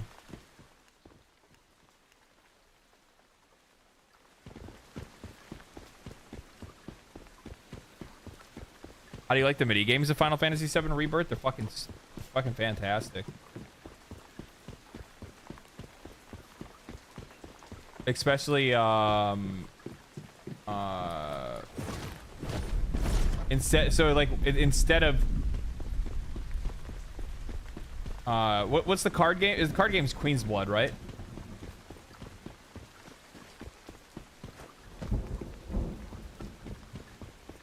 Because I throw down on the card game. I throw down. It's so good. I'm always like looking for the other cards, collecting them, trying to do whatever I can to like, you know, like strategizing decks and seeing what ones will work and which ones won't and things like that.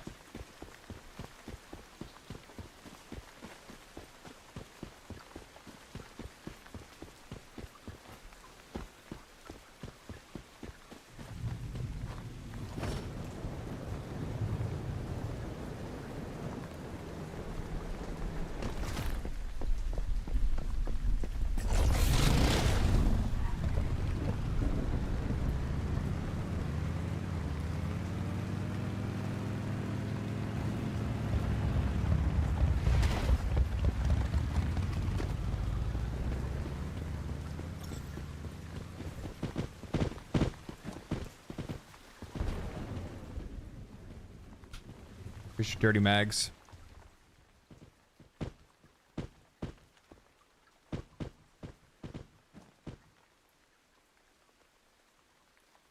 You made it back. How did the search go? Did you find anything? Wow, the inner zone. That's okay, that was really quick. I don't know why that went so fast. Here's your reward. I'm a woman of my word. Okay, holy shit, that was quick. Like went on like super speed mode. Apparently she was really upset that I was mocking her.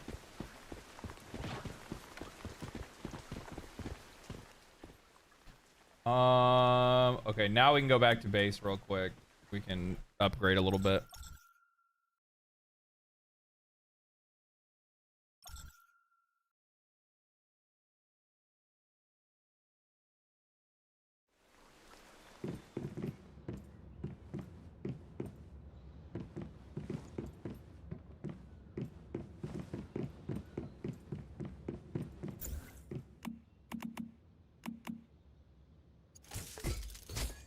Love to see it.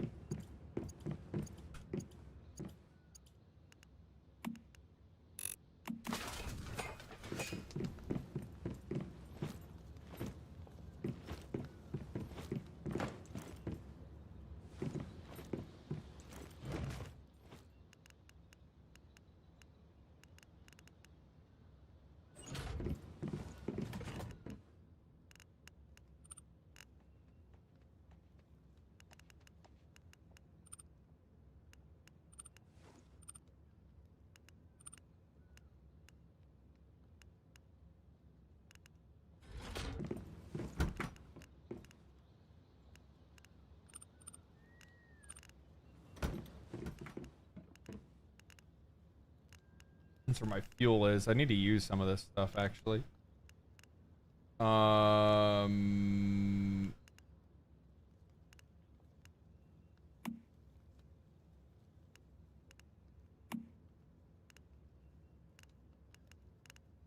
Deer meat. Deer meat. Gotta love my deer meat. Gonna eat it. I'm gonna eat these berries. I'm putting my water back on the bar. Molotov. Oh, I do have grenades. I forgot about those. What are these? Quick activator. HP 50%. HP 50%. I'm just gonna take those off. I'll just deposit those because they'll seem like a better resource anyway. Discard. I want to... Is there anything I can cook? I can make roasted meat. Let's do that. Let's do that.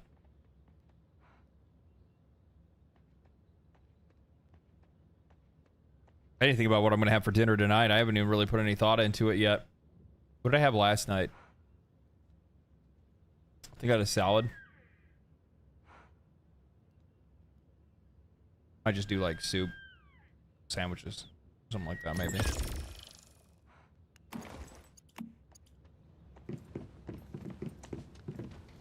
Okay, so there's that. Let us see what we can do with the weapons.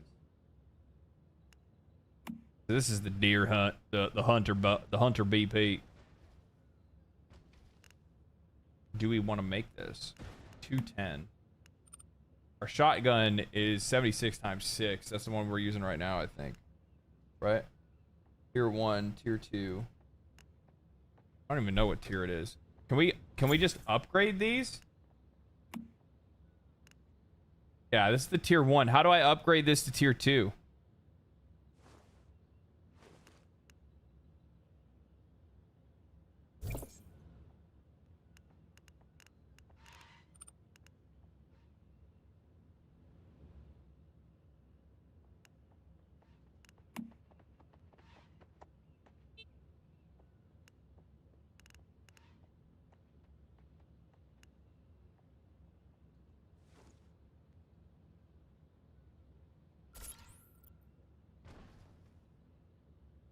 You need to craft a new one? Oh, okay.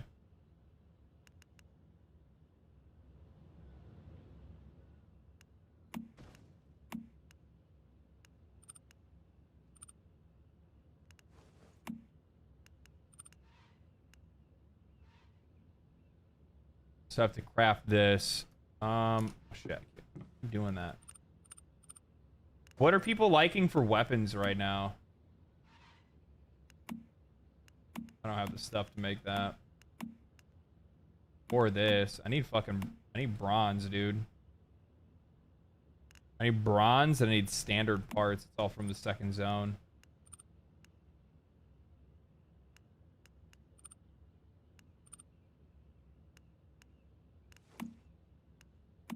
Maybe I'll just calibrate instead. I mean, is it worth? I don't know. I mean, fuck it, whatever. Who cares?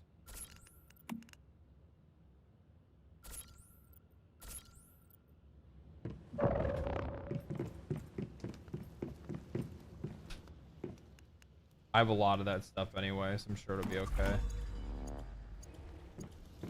Maybe. We'll find out. When I find out how rare some of these resources end up being later. Then getting mad at myself for making dumb decisions with my stuff, but I'm not metagaming myself. I'm not gonna like try to put myself in a position. Holy shit, I have so many mematics, it's not even funny.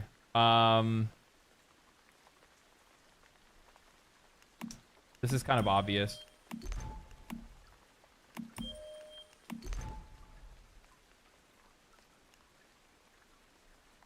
Ore detector.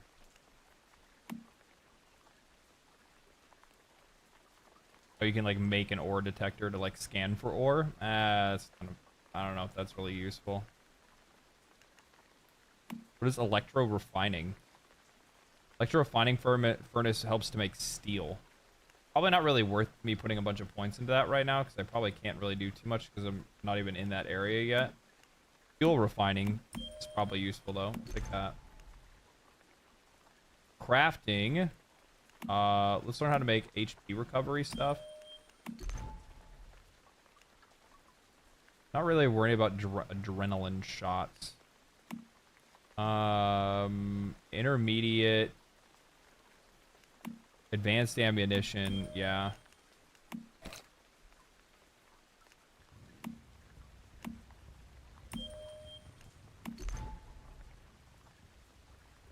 What I got? 12 points left. Intermediate tools. That's still far off because I don't have that material yet. Is there anything from these ones that I want to get? Water storage. That's not a bad idea.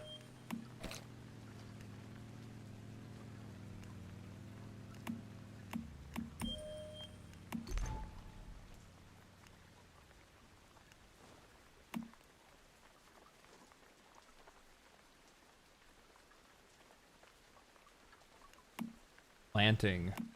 Take that too. I'll hold on to the rest of the points for now. Would I need to make water storage?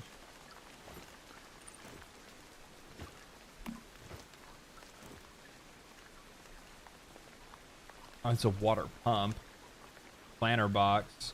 Need a bunch of boiled water for that. And spoiled food. That's good. That's good to know that spoiled food actually has a usefulness. If that's the case, I will I'll make sure I hold on to it. Now that I know that spoiled food's a material.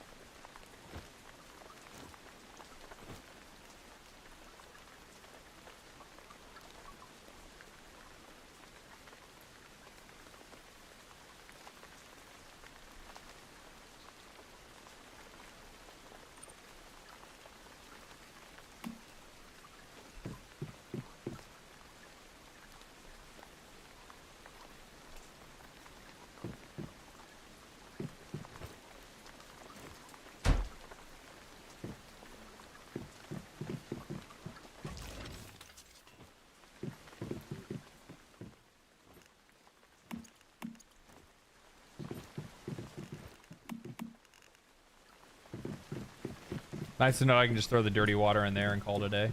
That's cool.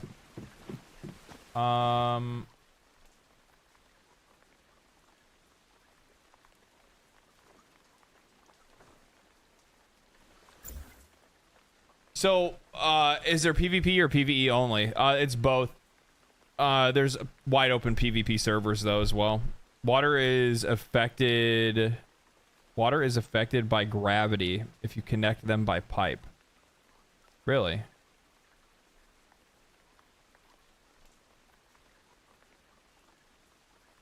How are you feeling about Once Human gameplay wise? I think it's good, man. I'm having a lot of fun with it actually. I prefer sniper crossbow for ranged, but I haven't decided for melee yet. I need in-game name? I don't know. What is my in-game name? Leg drops, same as always.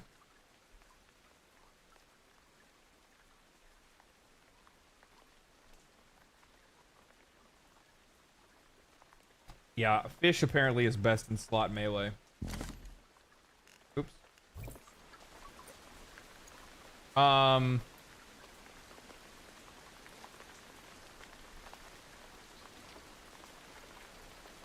So is it worthwhile me continuing to do like some of these side quests?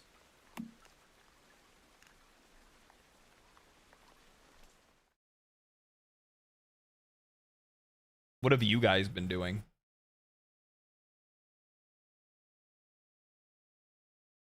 Is this how, so somebody said that's how you get like the weapon blueprints? Is that where I've been getting the parts for these? I just haven't noticed yet.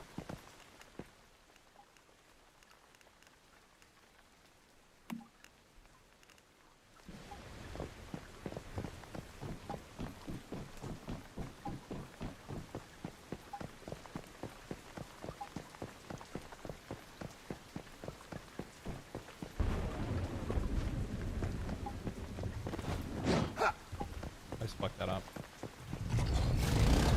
I probably should have got gas for this. Oh well.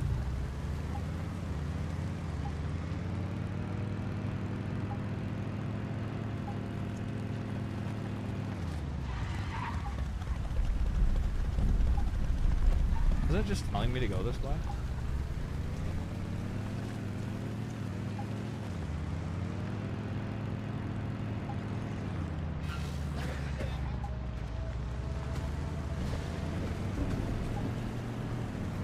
You want gear from the area? The set in that zone gives plus melee damage. What the fuck?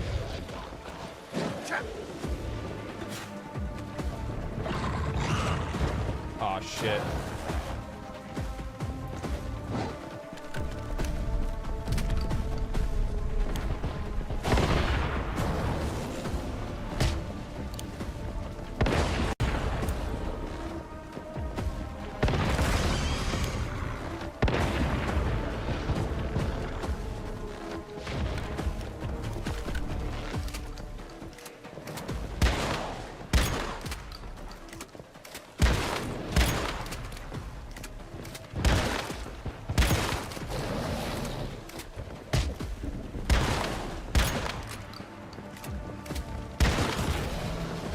me loot.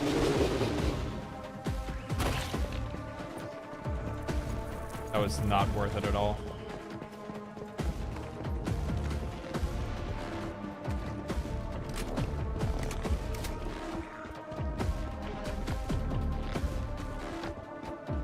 If you're planning on making a hive, I'll be interested in joining. Yeah, I'll put up a hive.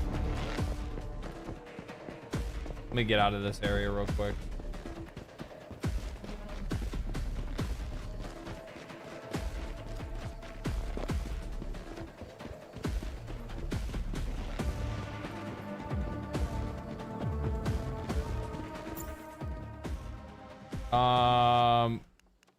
That is under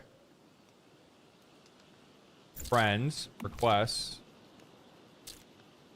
Reina, accepted, groups, contacts, groups, contacts, requests, groups, contacts. Where do I make a, how do I make a hive?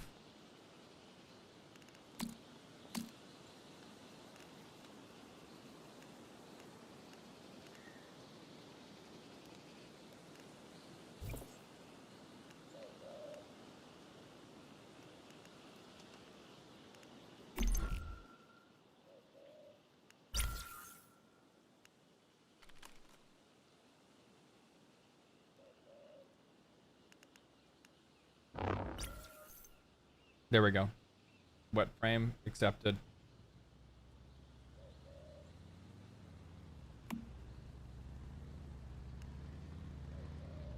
Recruit member. Okay.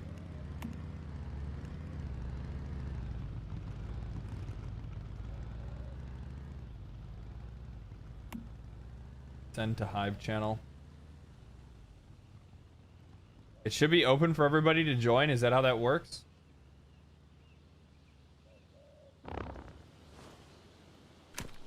Okay.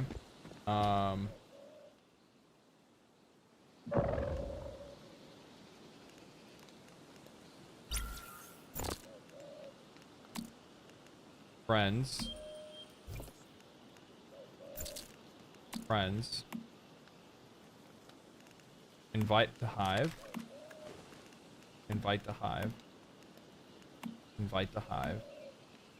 Invite the hive. There we go. World 10, World 4 monolith. I don't even know what that even means. What is World 10? Is that like, am I World 13? Is that what this is or something? I don't know.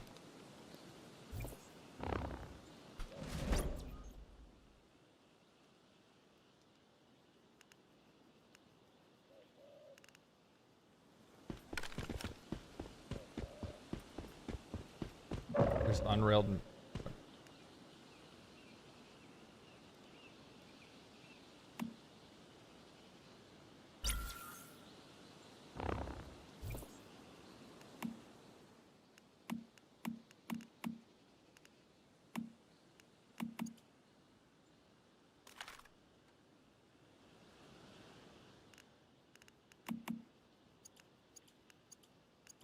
Easy, baby. Easy, baby.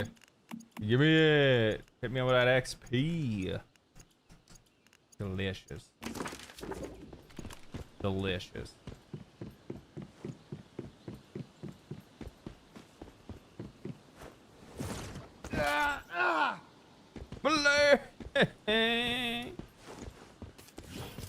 Where's my tea? What happened to all my tea? I made a bunch of tea. Now I don't have it on me.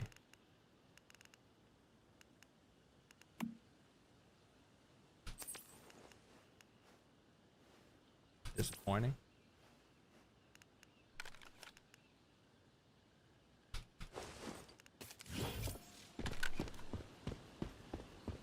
Worlds are the channels of the server. Oh, okay.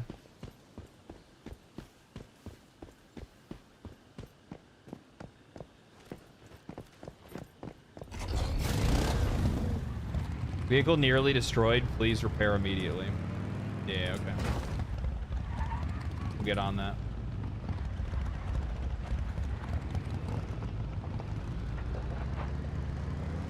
They're just flaming a little bit. Little electrical fire never hurt anybody. That's a lie. Electrical fires are incredibly dangerous. don't believe me when I say things like that.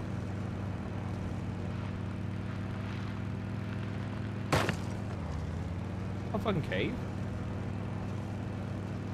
It's like a rock formation. Alright. They see me rolling. They hating. Trying to catch me right there. I did see some of the skins for like the vehicles and stuff like that. I saw like the flaming motorcycle and stuff. Some of that stuff was actually pretty cool.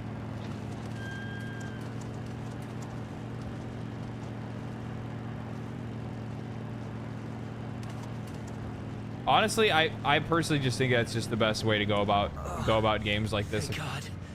I've been waiting for someone to come by. I need your help. Please. Who said that?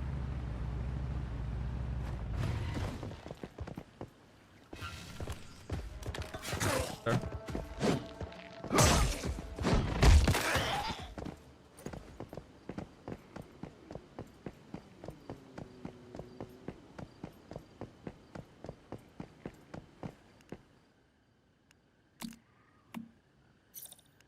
There. That was annoying. Who's the guy that was talking to me? Where'd he go? I didn't see him.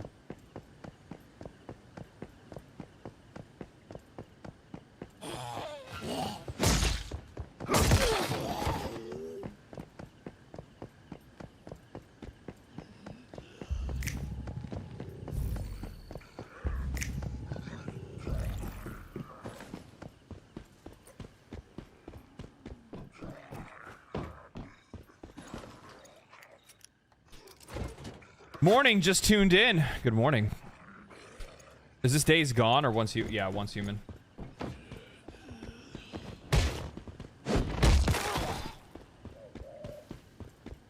I haven't played Days Gone, but I've heard good things about it. What are you guys doing in here?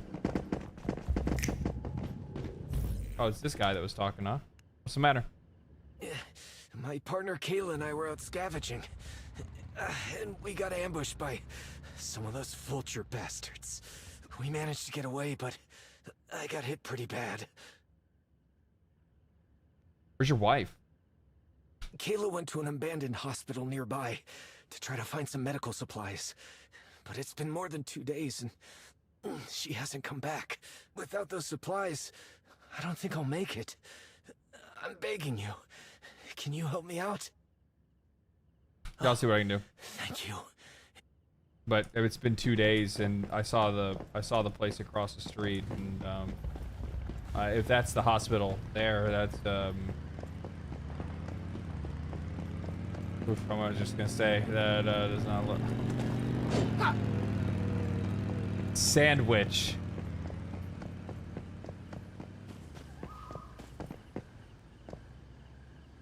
Only 5. 5 for each.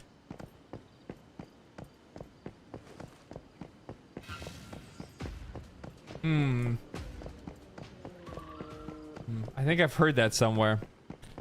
I've also seen the white and then yellow yellow lettering somewhere as well. I don't know. Maybe it's Mandela effect or something. Mandela, is that what it is? What's the, like, you thought you saw something but it wasn't real, it never turned out to be real? Is that Mandela? I'm pretty sure it is.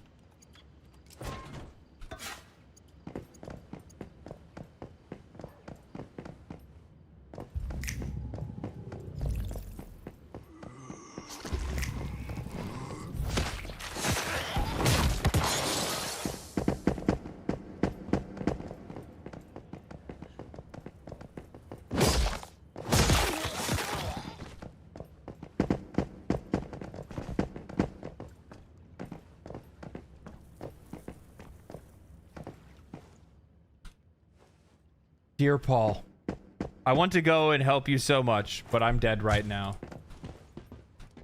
I want to go and help you but this wheelchair is trapping me in this room. There's no hope of escaping. If by any chance someone finds this note, please bring the medkit to Paul. Please save him. But this wheelchair is blocking my...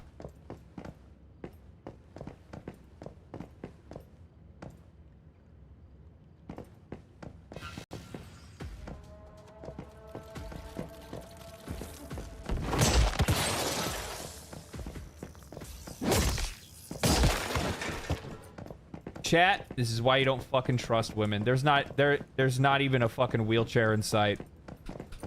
Not even a wheelchair in sight. This wheelchair is blocking my path. Huh. Interesting. Interesting. Interesting. Look at all these wheelchairs that are blocking the way. Man. Man, that's crazy. Wow.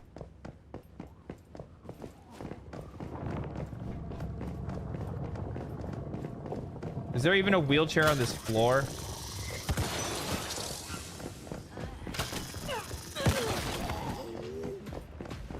Probably not.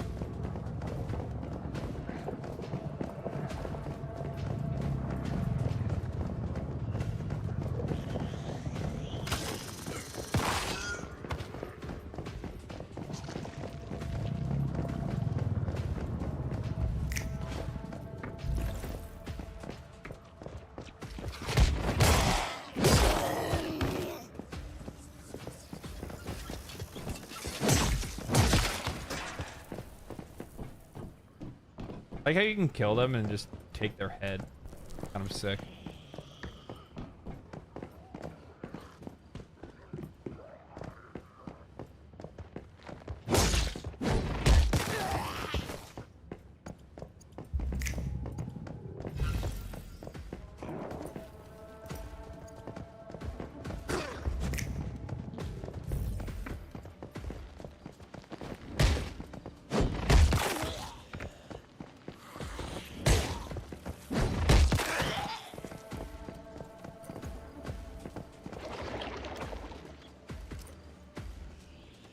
You will get if you click the med kit.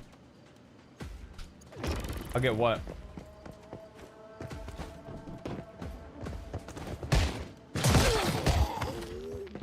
What the fuck?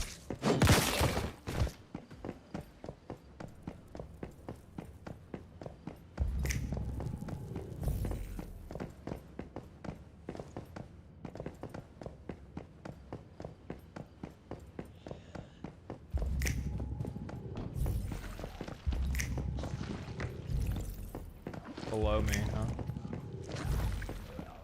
Wait, where's Megan? Wherever her name was.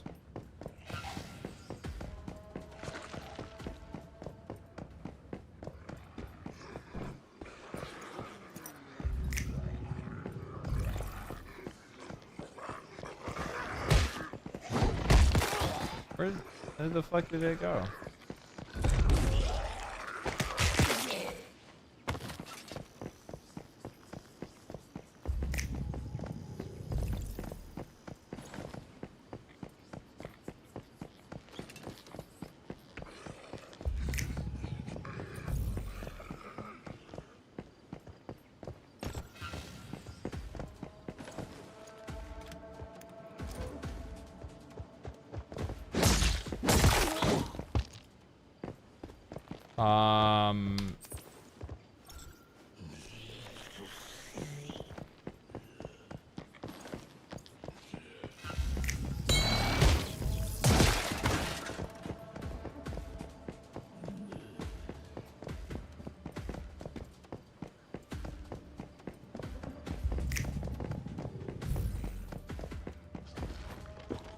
How did I get lost already?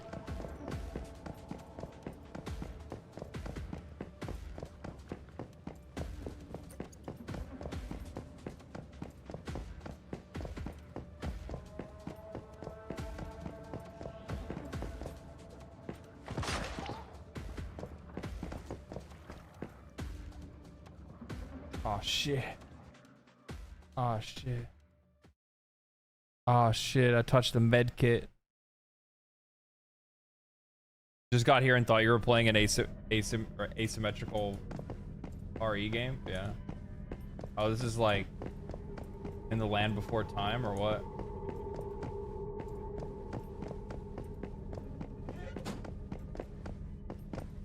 What the fuck? You saw that wheelchair too, right? Looks like we've got a deviation on our hands. What the fuck? What the fuck? The wheelchair was real this whole time? Oh no.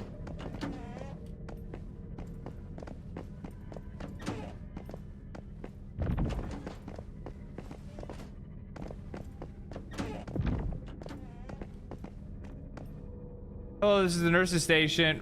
Patient on bed 2, room 703 is expected to be discharged. Scheduled for discharge, hospital ward dates.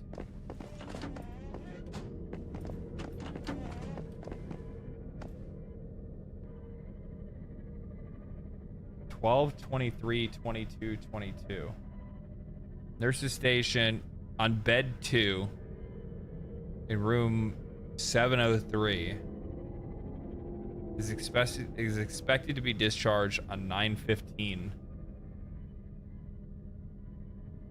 Schedule for discharge. Hospital ward. Dates.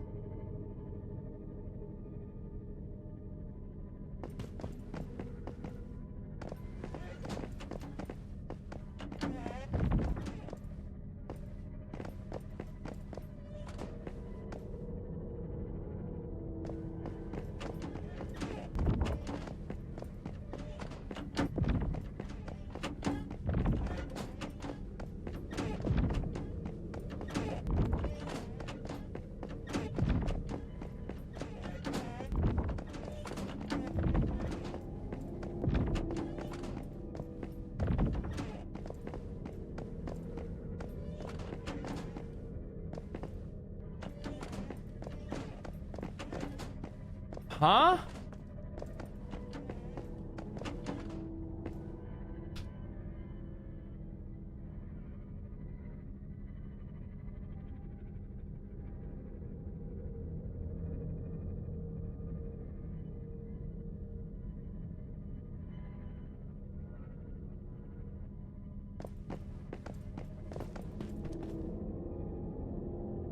This is 10/23.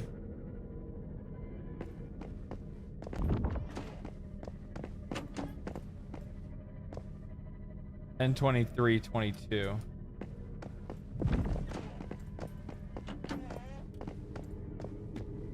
And 23/21.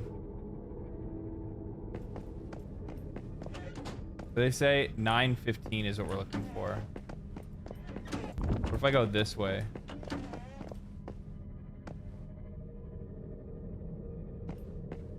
Oh, okay, I get it now. All right, I got it.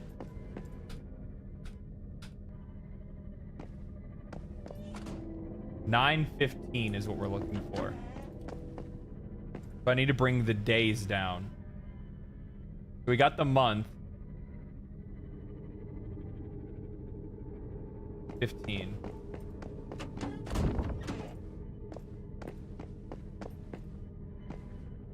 $22.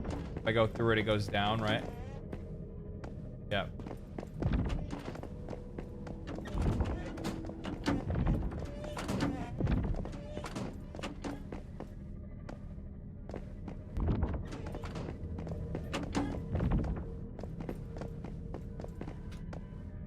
$9.15. Okay.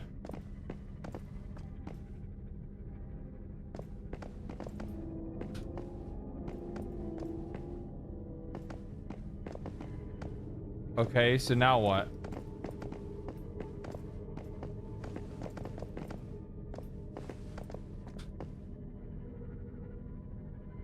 Yes, it is.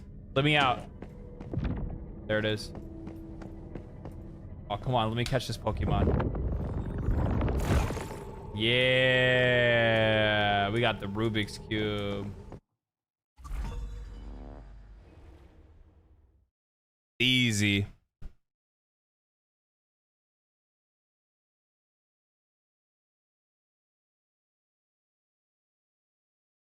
It took me a minute to figure it out, but I got it.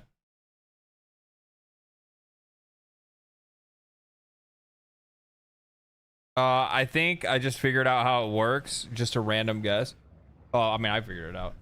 Each door controls time based on the calendar. So you just kind of pick and go through that way.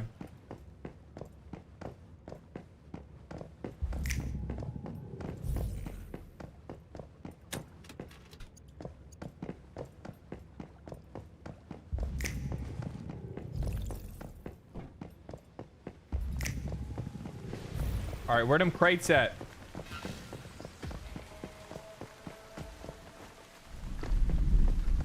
Do you guys ever say a word that sounds like another word and then that word makes you hungry?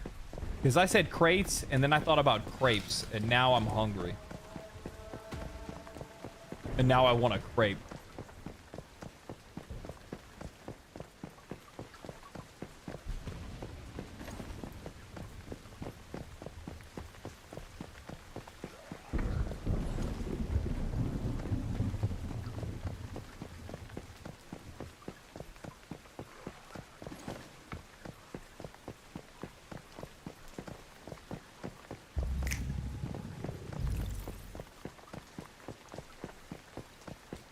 Getting on DoorDash right now, bro. I am so happy I got off that addiction. It's not even funny. DoorDashing and fucking Uber Eats is an addiction that needs to be kicked. It's a fucking slippery slope. Slippery slope. Initially, it's just like, oh, you know what? I feel like eating in tonight. I'm gonna treat myself. Then you find yourself treating yourself every fucking night, real fast.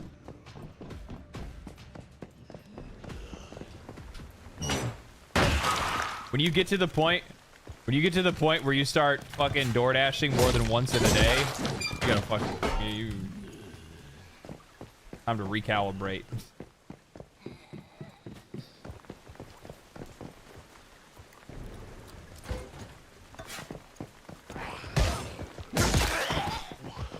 It's so easy to justify DoorDash too, you know what I mean? Like, it's so easy to justify DoorDash. It's only I mean, I would probably spend that in gas to go there. I mean, it's really not that much more. I don't even have to do anything. I can keep just doing what I want, and then I get my favorite meal of whatever I'm picking. Like there's just not a lot of L's there until you find yourself not cooking anymore, and then you find yourself then you actually see how much money you've been spending, and you add it up. Fuck, dude. I remember when I first added up how much I was spending on that stuff. I immediately felt guilty for it. The minute I lost my job, I completely stopped ordering off of DoorDash and off of anything else. I was like, yeah, we're not doing this. We're not doing this anymore. We can't be doing this shit. Because I mean, you got to think about it. If you actually like look at it, like most times when you're buying stuff from DoorDash or when you're buying stuff from like Uber Eats or whatever, like, I would say most times minimum you're spending anywhere from like $20 to $35. That's a lot of money, man. It's a lot of money. You start doing that 5 days a week.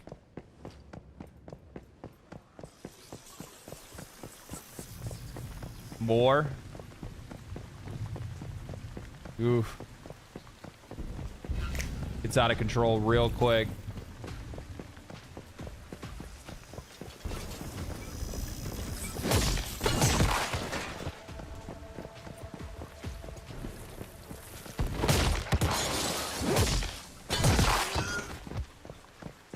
I have Uber One and Dash Pass annually for half price for sign up. For sign-up offers. I almost exclusively only use promos.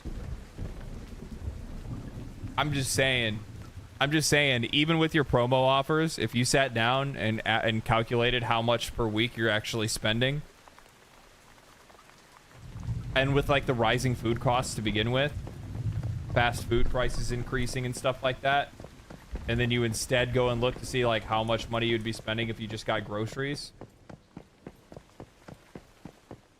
And I'm not saying, and the funny thing is, like, I'm an American. I'm not saying that you need to be like cooking full-on fucking meals every week. I'm just talking about, like, I grab most of the stuff that I get's all fucking processed and frozen food, but at least it's fucking cheaper.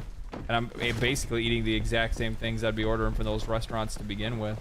I order a couple. I go to the grocery store and I buy like not 2 bags. I buy like 2 or 3 bags of salad. Like pre-made salad bags. You came back. And then I buy some like microwavable chicken, but I use it in the air fryer so it stays crispy. Chop, chop, chop, chop, chop. Dump that stuff on the salad. Throw the signature Midwestern ranch dressing on there, and we're rolling. And those bags, I think the bags cost me $5. No, they don't. The bags cost $3.50. So the bags of salad cost $3.50. The chicken that I buy is probably like $15 or $16 for the bag of frozen chicken. So that's, you know, $24. And that's probably 3 or 4 of my meals already right there. I mean, it's crazy when you actually look to see how much money you save just by buying groceries, even if some of the stuff is just frozen and processed stuff. One of my favorite I love eating broke. I'm a huge cuz I don't get me wrong, I love good food. I love good food. But I also have no problem eating broke. I have no problem with it, like a can of fucking Campbell's soup and a sandwich.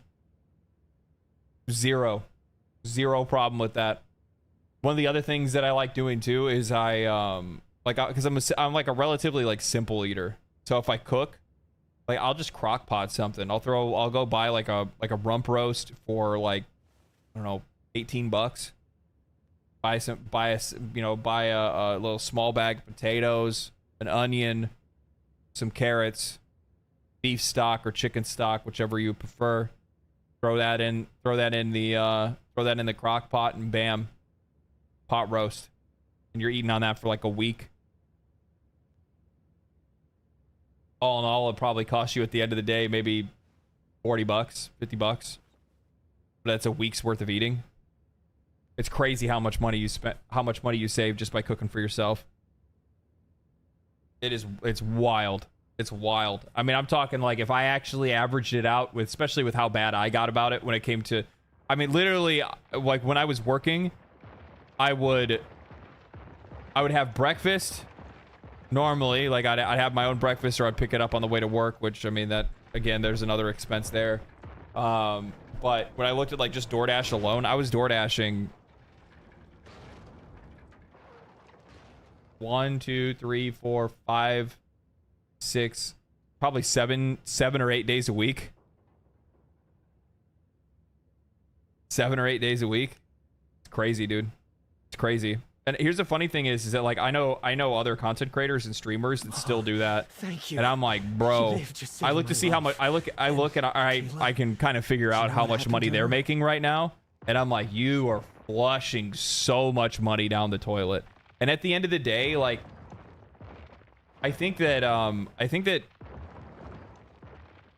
this is gonna be kind of weird to say. I'm an ambitious fellow. I'm ambitious.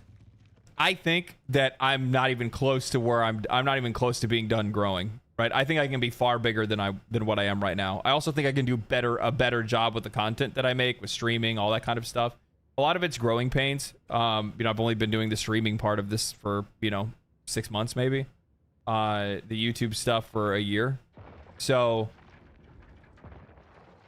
there's a lot to learn and a lot to grow there. But I also feel like there's a timestamp, a date of expiration when it comes to like your channel and your content, where it's going to start to slow down. And like, I think where I am right now is the more like realistic view of like where this could be in like, when it starts to sunset. You know what I mean?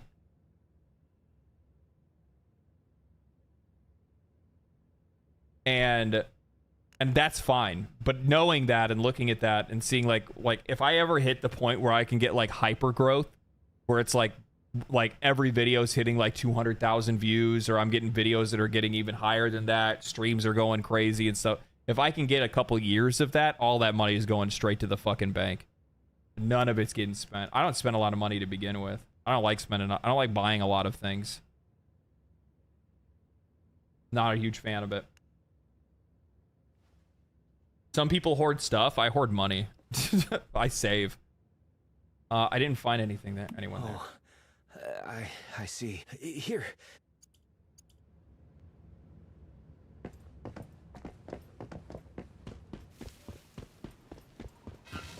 All right, where's the other weapon crate?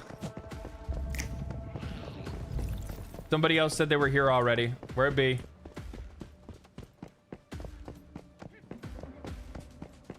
Is it in this place? Is there something over here maybe? I had a really underwhelming chili cheese or Philly cheesesteak, and didn't want to travel all that way to go an extra hour to show up and cost 15 euro, 15 pounds. Been faster and cheaper to make it. Yeah. Yep. But what we love to do for convenience sake. I mean, let's be real. It's not like I mean, like, I don't mind the parts of cooking that I don't like. I don't like prep, and I don't like cleanup, right? Those are the parts that probably most people don't like either. I don't like prep, and I don't like cleanup. But I like the act of cooking, and obviously the act of eating the food that I cook. And I think that's probably true for a lot of people, but those can like really be like pretty big deterrents when you're trying to want to cook something, especially when you have the convenience of being able to just go on your phone, tap a couple buttons, and the food's already on the way. It's really tempting. Really tempting. Your channel is going parabolic the last 2 months? Really? Has it?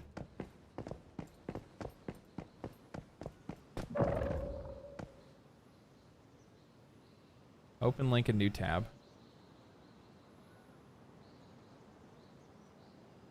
Analytics.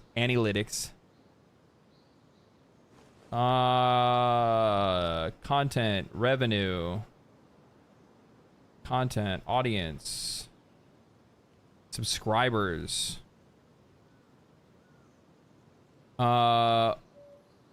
So in June, I got 16K subscribers. In May, I only got 5K. Sag.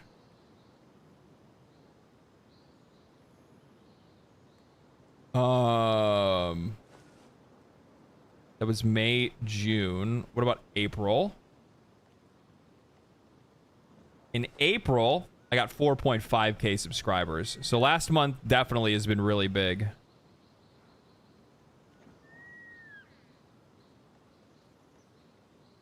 What about March? March was a good month.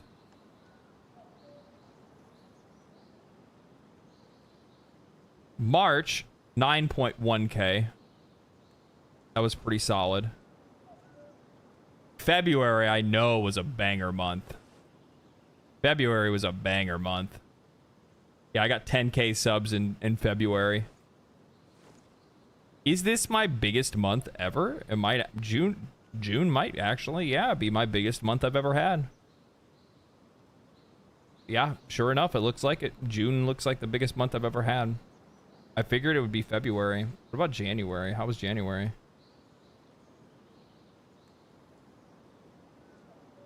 $7K subscribers. Yeah. Right you are. Right you are. Oh, Social Blade shows 20+ K subs in 2 months, I believe. Social Blade can kind of be all over the place. I guess that actually makes sense though, because what did I say? Like 5K subscribers in May, and then June it showed 15K. So June was a big pop off. Last month did a lot of damage. Last month did a lot of damage.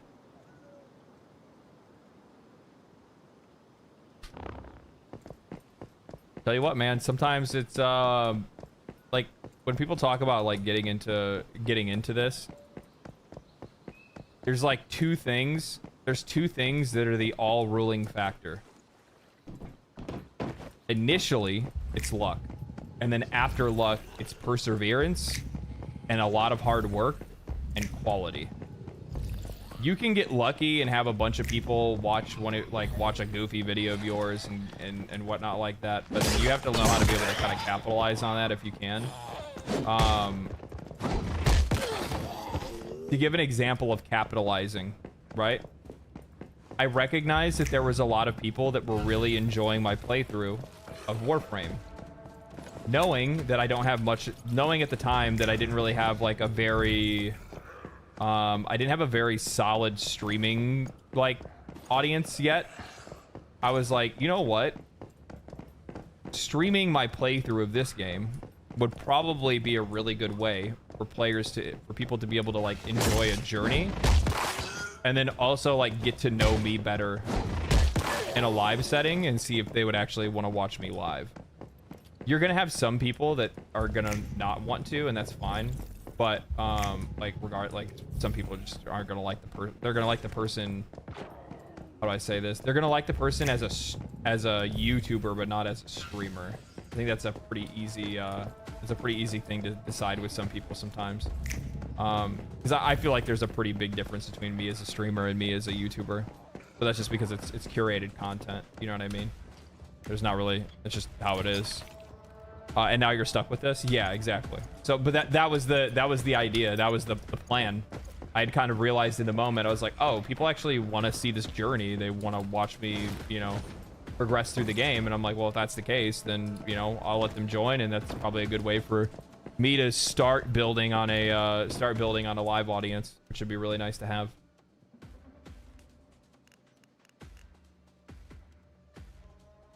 Because I enjoy streaming.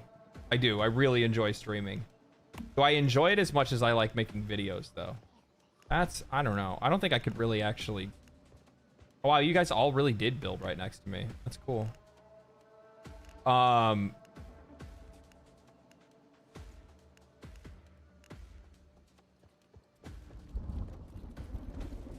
don't know, man. I like doing both.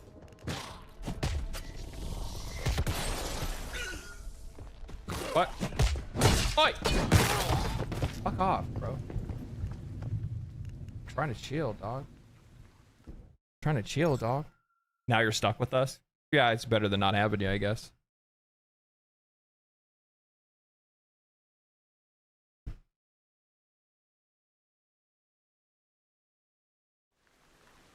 Does this game have any PvE or is it all PvP? PvE. It's both. You just pick your server. What kind of experience? What kind of experience you want is based on what server you pick. If you want to play on a PvP server, you can play on a PvP server. You want to do PvE only, you can do PvE only. I would probably do a PvP server, but I would do it after like I've learned the game a little bit. You know what I mean? That's just how I operate. That's like one of the things that's like really difficult about playing like Tarkov when I first started playing that, is that like you don't really have a lot of time to like figure out how the game works. You just get fucking splatted the minute you start playing it. Like, man, this is not a rewarding experience. This is not fun. Don't get me wrong, I love I'm trying to fucking sleep over here. What do you do? You gonna watch over me? I'm taking a nap? Kind of weird. The light makes you look even creepier too.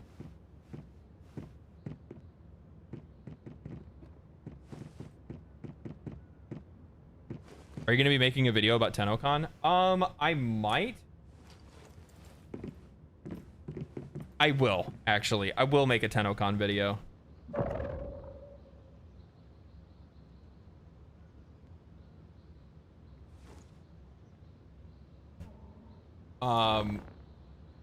But yeah, I'll make a couple actually. I'll make a video about Tennocon. I'll make a there's another one that I'm gonna do for like the with the interviews that I'm gonna get while I'm there, and then there's going to be and then there's other footage that I'm gonna get while I'm there that's gonna be used for another video. So there's actually 3 videos that I'm gonna end up doing that. I found you through Asmongold's React videos. A lot of folks have. I think that's the other thing too, is that like when it comes to developing an audience, like a lot of people will there's been folks that have made the comment where they're like, oh well, bro has a channel because of Asmongold, and it's just like, I don't think you guys understand how this shit works. There's plenty of fucking people that Asmongold watches that have nobody watch them. Plenty of people, Asmongold watches their videos and their channels don't grow at all. They have a hard time branching out from the content that they make. Sometimes it was just a one-off. One video was good, and then the rest of it is no good.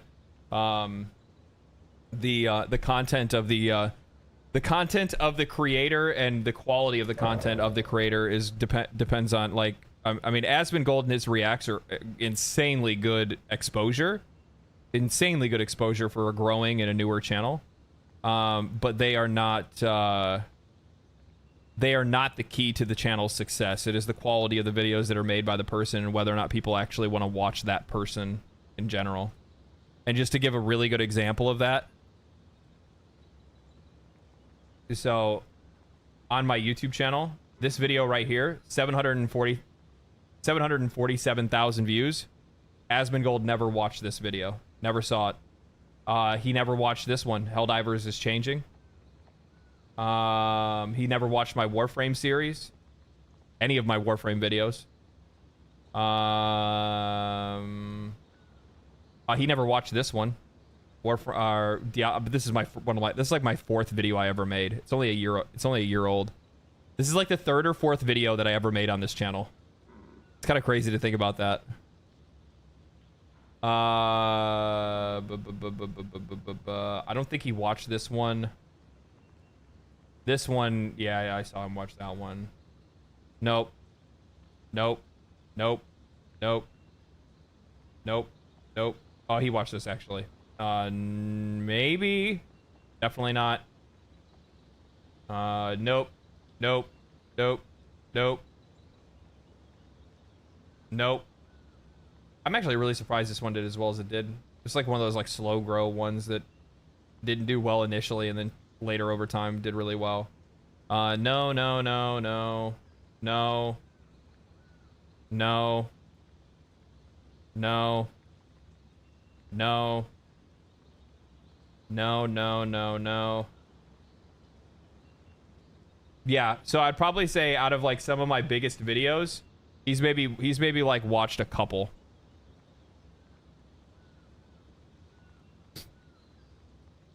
Like a couple. That's about it.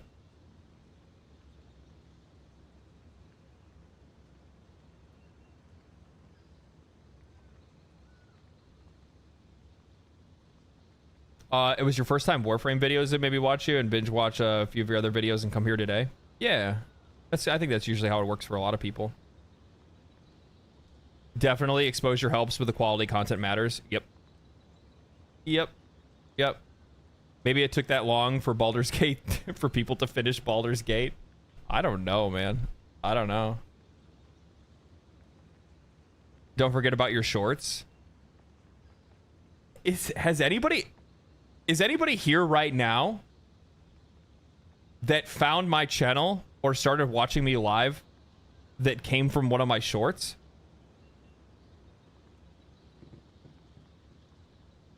I completely forget about that sometimes. And some of them actually do really well. Shorts are such a crapshoot though. There's like, I mean, don't get me wrong, like any video succeeding is a shot in the dark. Like, but shorts specifically are very difficult. Very, very difficult. It's super random. And like I don't even think YouTube's algorithm at all even really likes shorts either. I don't know. I've had a couple of them pop off. My first two, like, it's cool, but it's not as cool. So like I just recently last month got my first 2 videos that hit over 1 million views, or hit 1 million views in general, right? The closest I've ever been was that one that I showed you, which is the like 740,000 view one. And it was 2 shorts. I got one short that hit, it's almost at 20 million views now, and another one that's like over like 4 million or something like that. And I was like, yeah, but it was kind of like bittersweet because I was like, it would have been cool if this is a full length video. I'd have been fucking, holy shit, I'd be rolling in dough if something like that happened. Not really rolling in it. How much would a video that gets 1 million views make if I have a 20-minute video? My videos are usually like 20 to 25 minutes. I don't know. I think people definitely overestimate how much money you make doing YouTube. Videos don't pay nearly as much as people probably think that they do. I think on average a video, like, I mean,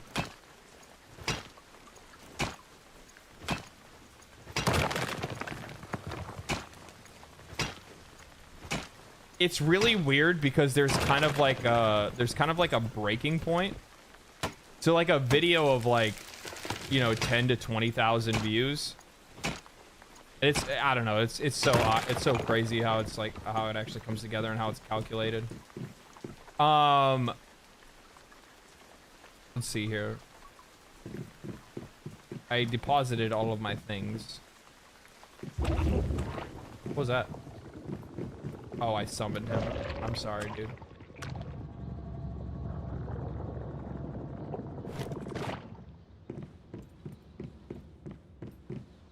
What? What?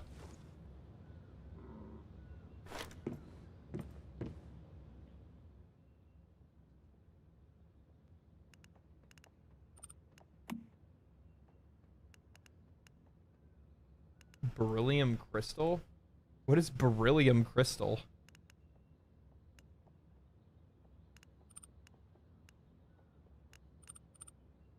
Let's try out an AR. No, let's not, I guess. I need to go get new mats. I think it's time to fucking boogie.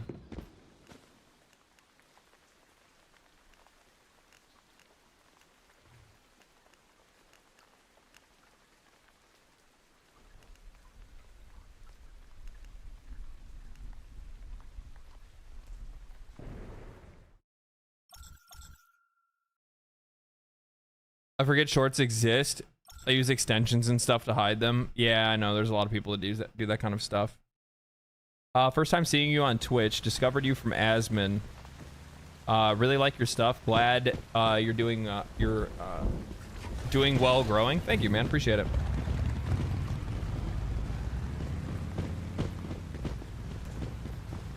Yeah, it's an interesting gig. I'll say that, man. It's an interesting gig. I have to say that there must be, I need to repair my motorcycle. I forgot about it. I have to say that there has to be like some kind of breaking point that I think some content creators get to where it's less like there's not that much pressure. Oh, what the fuck were you doing in my house? Huh? Huh? Huh? Why are you such a high level? Don't come over here and flex on me, motherfucker.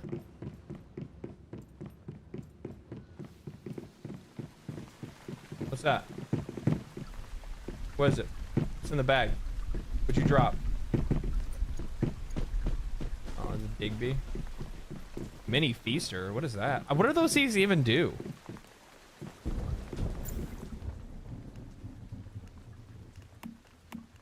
Yeah, I saw this. I'm not gonna lie. This actually looks fucking sick, dude.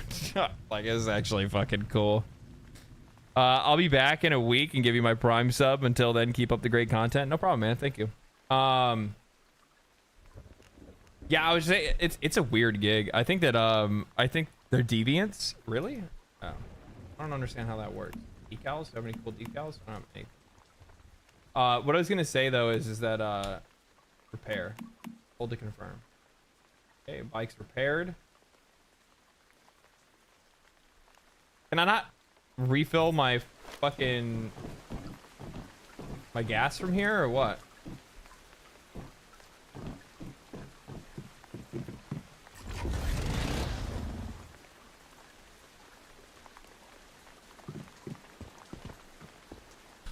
Refuel.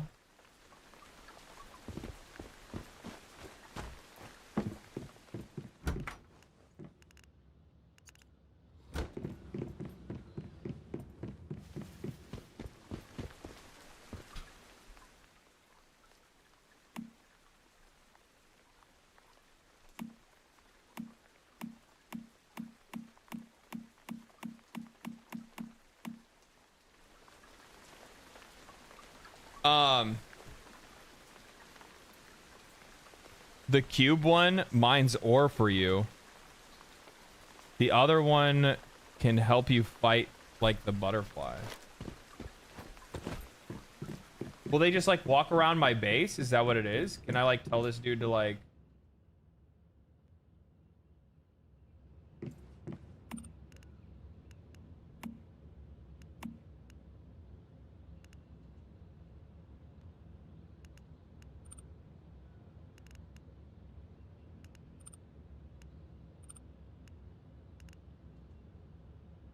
Need glass.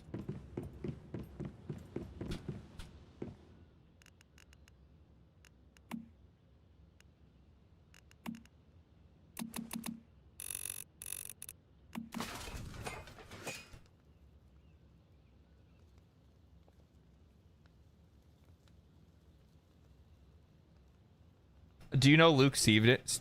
Do you know Luke Stevens? You guys do a lot of similar content talking about a variety of games in the industry in general. Love both of your content and streams. No, I don't know him, no.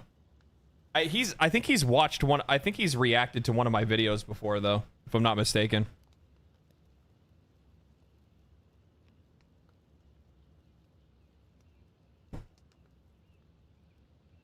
And I've seen his name pop up in like my comment section and stuff like that.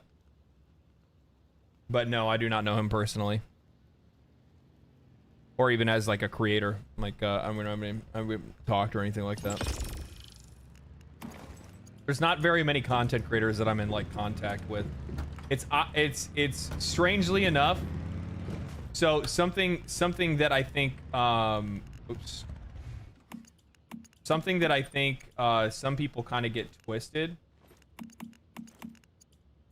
is that you would think that, you know, it's a tight-knit circle, or not tight-knit circle. You would think that like people have I don't know, people like talk to each other and it's like relatively normal for content creators to like make connections and stuff. And while I think that is true, I do think that there is some there is a level of like, and to be honest, it's a level of necessary gatekeeping that that creators do to make sure that they can kind of protect themselves from being bombarded.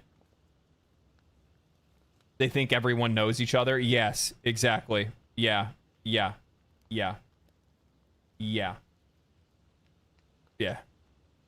And the thing is that I think that there's like an assumed knowledge as well when it comes to like the algorithm or being connected to YouTube or something like that. And just to give you an example of this, and this is the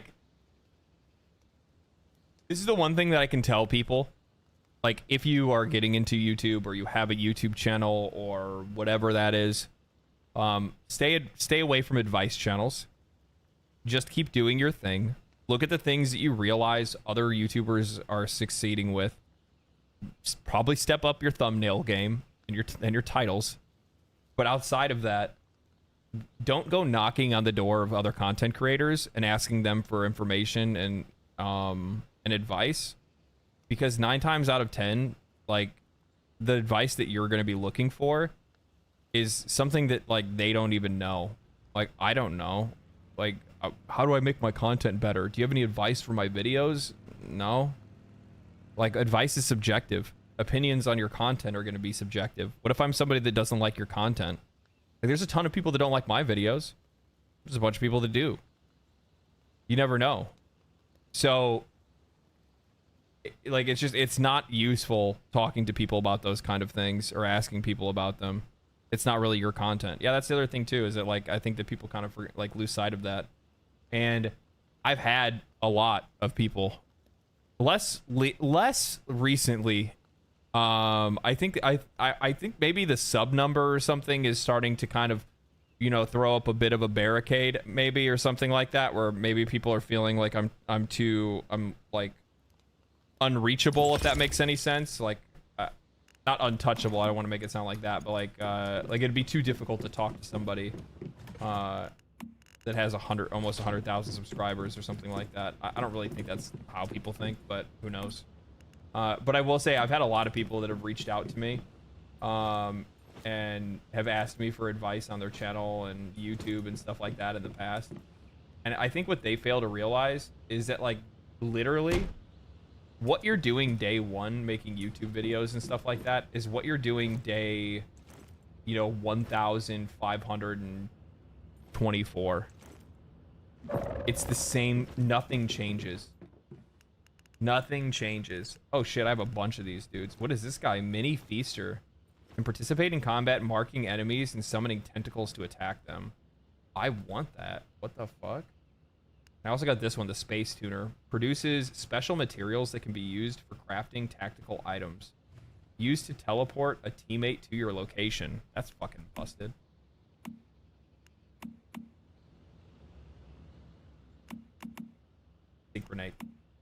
Synchronization complete. I didn't realize I had so many of these.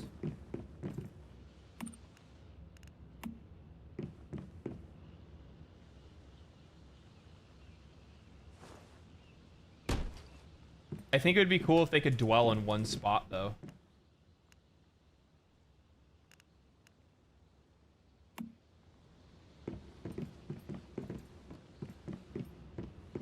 How do you get them to, like, walk around your base and shit? Or does he just do it? Automatically activates when the deviant power is greater than 30.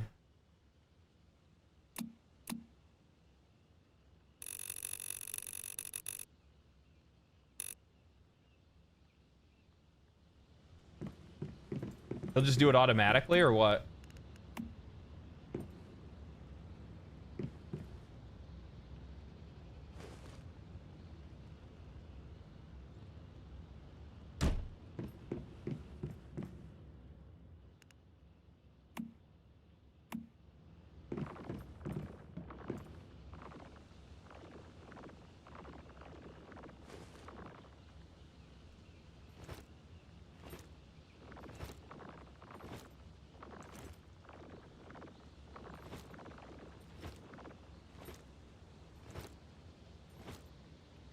How's the game so far? I like it a lot, actually. I do really like it. I would rather see some, like, non-seasonal permanent realms. I think that would be pretty nice to have. But yeah.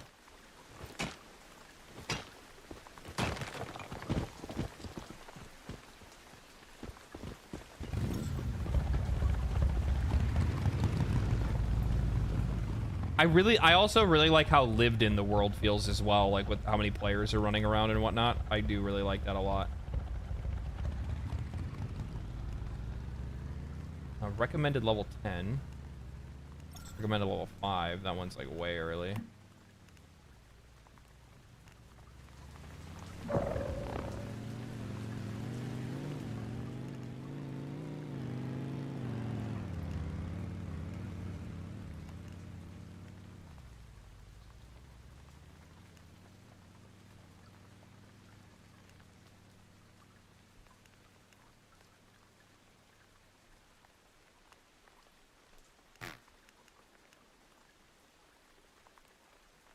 I haven't done the family orchard. I could do the family orchard. Drop that, pick this up. And then also pick up that point as well. Let's do that.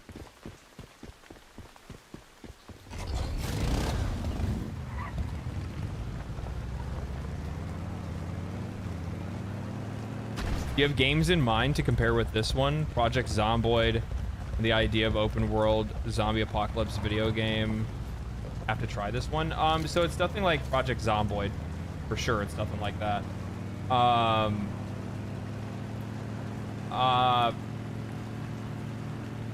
Something to compare it to.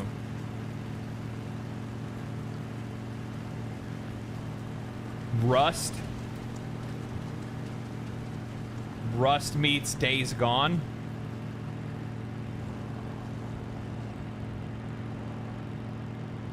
Kind of. Does that sound kind of close? I feel like that sounds kind of close. But then at the exact same time, it had also DayZ. Yeah, DayZ as well. I can see a little bit of hints of that as well.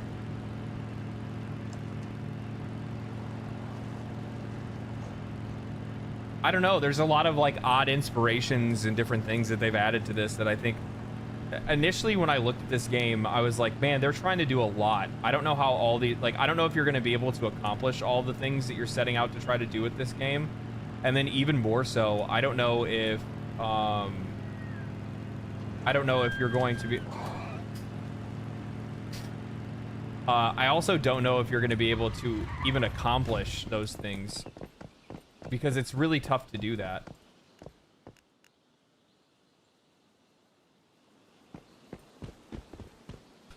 Anne, boss lady, ma'am, space ma'am, a shadow with a consciousness. Yes, mortal one, I am the god of the orchard. I am the god of all Karens. You have a quest or what? Lost lady. Yet to be. Shadow of the consciousness? Yes, there are some memories, but most, my orchard, my family, everything done to this other land. Time to go to the orchard. Gonna try to pick some oranges. Gonna try to find the boxes and figure out what's going on. Craft a whisper in the supplies workbench. I don't want to do that. Investigate the abandoned hideout for resources. That's definitely not what I'm trying to do either. I'm trying to do the orchard stuff. Isn't that this one? ¿Dónde está?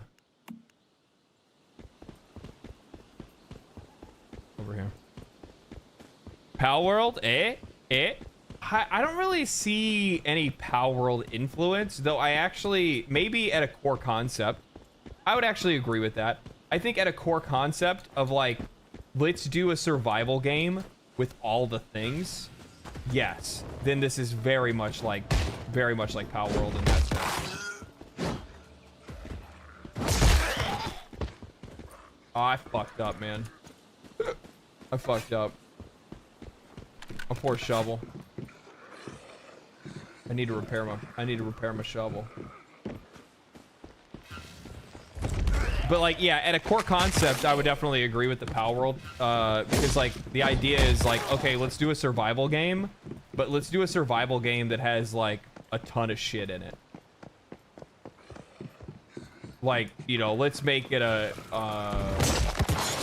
Pokemon game. Let's make it a this. Let's make it a that.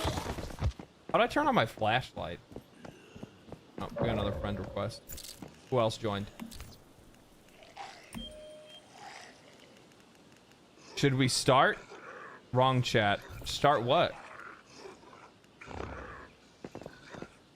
How do I change chat? I don't even know how to do that.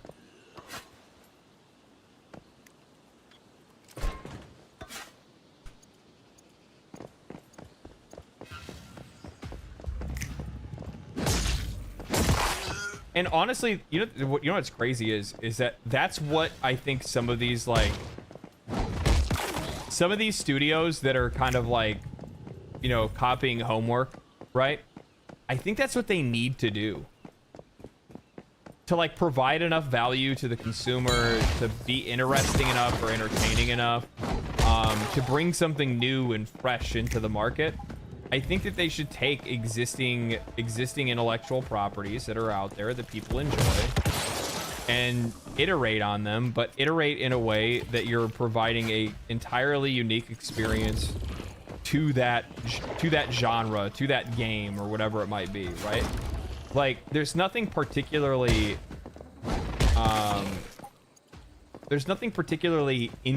not interesting, I shouldn't say that. There's nothing particularly like unique about this game, right? It's a mashup of a ton of different things that we've seen 1,000 times over. But what's interesting or unique about the game is the fact that it is a combination of a ton of different things that we like in one game, and it all works together. Like, for the longest time, have been wanting to play a survival game that has a loot system similar to Diablo, but also with crafting and with, you know, all the other bells and whistles that we're afforded when we play games like this.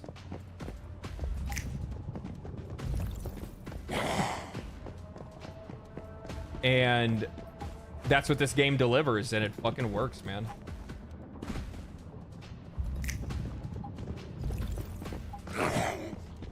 It works.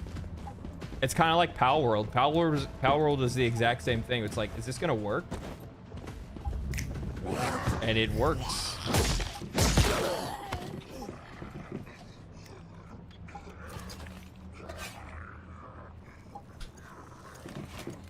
Oh, spoke in the wrong chat. Are you like doing a dungeon or something?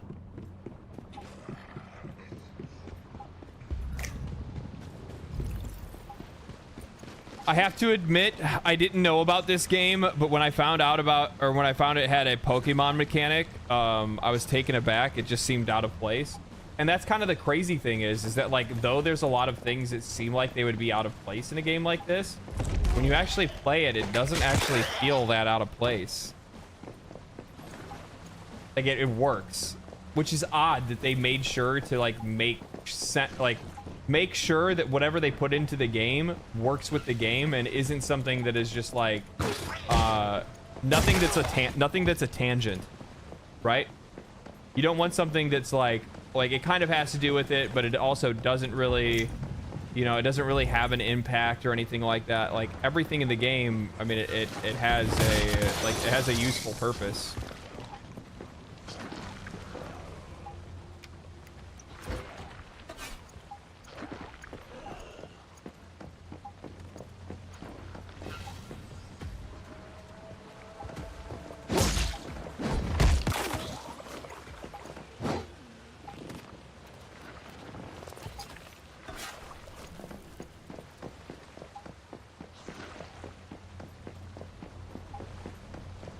Come back, Pikachu.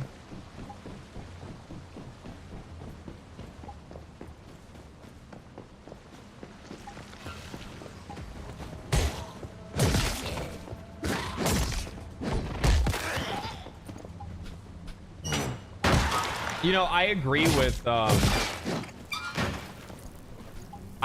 Asmongold on something, and that's that I think that for the next random, I didn't even know you could find food recipes like that. Fuck. Okay. What was I gonna say? Oh, I agree with him on the idea that for the next like big MMO to exist, it'll have to have some type of survival mechanic. I wholeheartedly agree with that. I think that that's it's just there has to be something more to drive players in to want to make them play those games. And it's gonna take something like that to bring players in.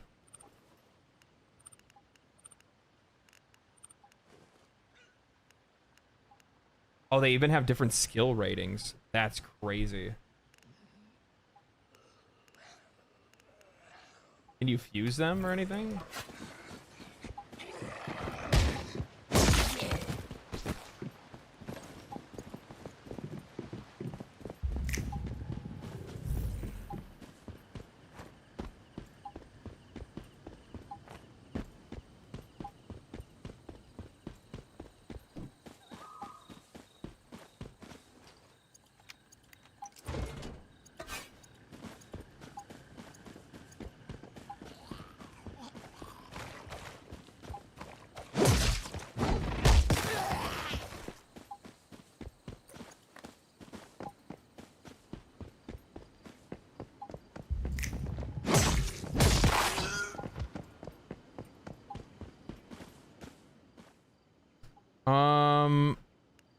Okay, so this one's done. I need to do this quest here. Little side quest. That's what I'm hoping Dune Awakening, the Dune Awakening game will be. Take the good from Conan and other games genres and build on the formula. Yeah, I mean that's what they should be trying to do in the first place. And the thing is, keep in mind is that like when it comes to survival games, like all you have to do is just make a serviceable one. Like if it's good and there's something interesting about it that nobody else is doing, then people are probably going to give it a shot. Like these are probably the most popular. This is probably the most popular genre of game right now, outside of like battle royales and like, yeah, it's pretty much it. Battle royales. This and maybe like roguelites. Lights over likes. Do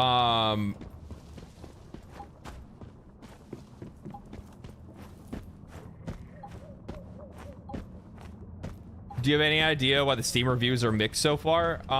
Mostly because it's an NCSoft game. People do not like NCSoft. But, you know, hey, every bad, you know, every bad band can have a banger every once in a while, right? So it's not hard for a lot of these games to do. Like, I shouldn't say it's not hard. It's not so wild that a company that made games that you don't like makes a game that you do one day. The other reason is because people got rage baited on Twitter over the privacy policy that you sign up for when you first sign into the game. Because this is a global release of a game, so it's going to say things that are for global use. And people misunderstood that entirely. So there was that part. The other part is that when NetEase, thank you. And I mean NCSoft, NetEase, Nexon, they're all the same. What else was I gonna say? And then the other reason why they were downvoting it as well was because when the game launched, you couldn't have more than one character. All of those things are fixed. All those things are fixed or non-existent problems or something that was just rage bait more than anything else. So the mixed reviews actually aren't actually a reflection of the game itself. It's a reflection of stupidity more than anything. Reactive gamers. Reactive gamers. Once human. Human no longer. Bots now. I found the enemy AI later. It takes a huge dip. I just found it pretty repetitive in a bad way. I love Warframe, but for some reason, this one got old real fast. I mean, this is nothing like Warframe, though. This is a survival game. And also, like, I'm trying to think of, like, games that have smart enemy AI in survival games. I think that's the other thing, too, is that, like, since the vast majority of survival games over the last few years, most of them have been early access games. Like, it's not about enemy AI, it's more about just like damage scaling. So enemies like at one point will scale outside of your grasp where like you'll just get like one tapped by them. So then you're like, oh, I need to get bronze equipment. Shit like that, you know?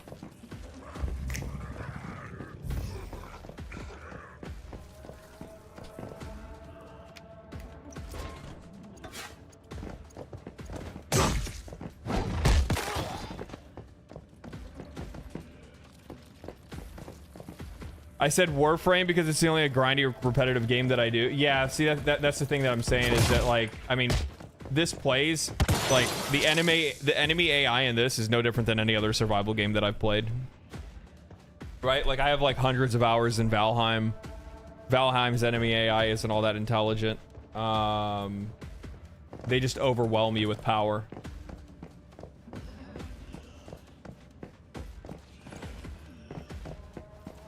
What else have I played a lot of? Minecraft. Minecraft's super grindy and doesn't have smart AI. Still popular, still good. Do you recommend a PvE server? That depends on the player, man. That depends on what kind of I pick PvE because I just didn't want to have to deal with any kind of bullshit while I'm trying to experience it for the first time. Terraria. I don't really view Terraria at, like, Terraria is a survival game, but it's like it's a whole other fucking kind of beast. The Forest has incredible AI, but but it's not a game with massive multiplayer servers. Yeah, that's true. it's not normal for games that are like this to have like super smart AI.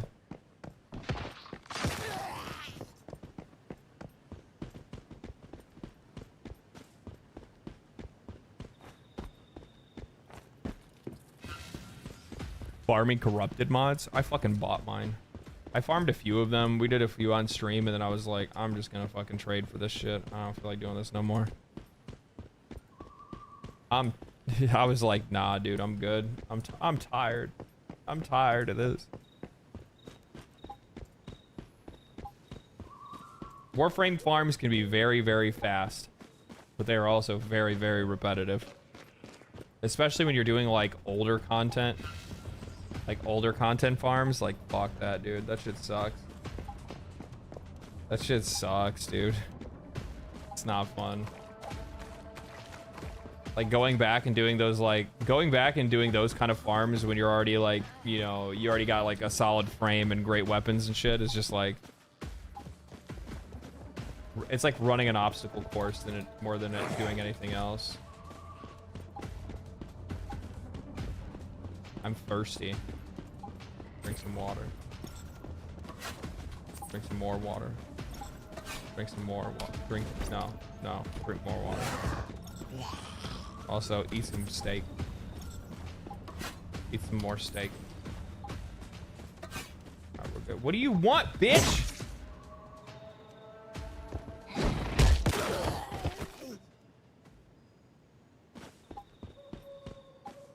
God damn. Over here trying to live my life. Just realizing the premium battle pass doesn't unlock for characters on other servers. Has to be fixed right. I have no idea how that works. I have no idea how that works.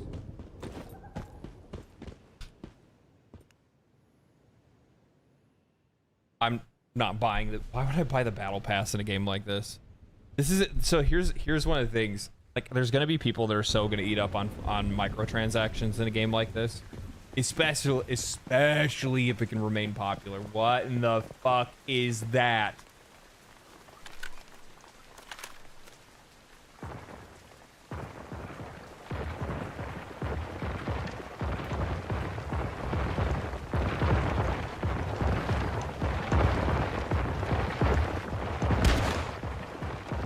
Can I ride it? Let me in.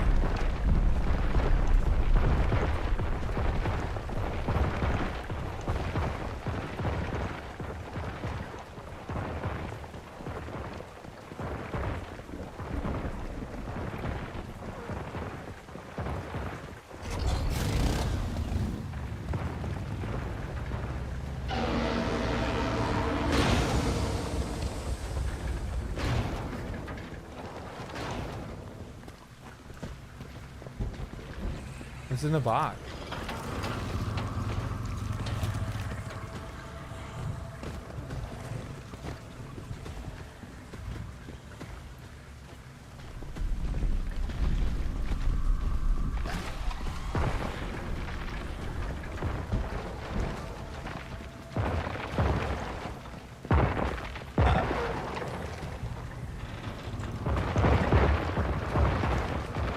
Man, motherfucker goes.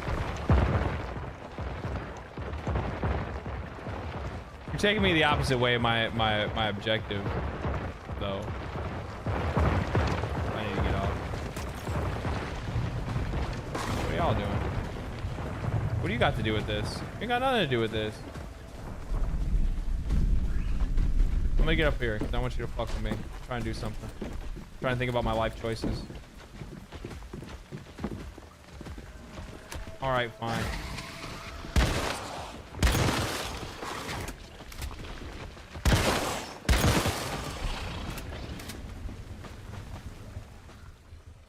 Didn't I have that one quest over here? I guess I don't have it anymore. Whatever.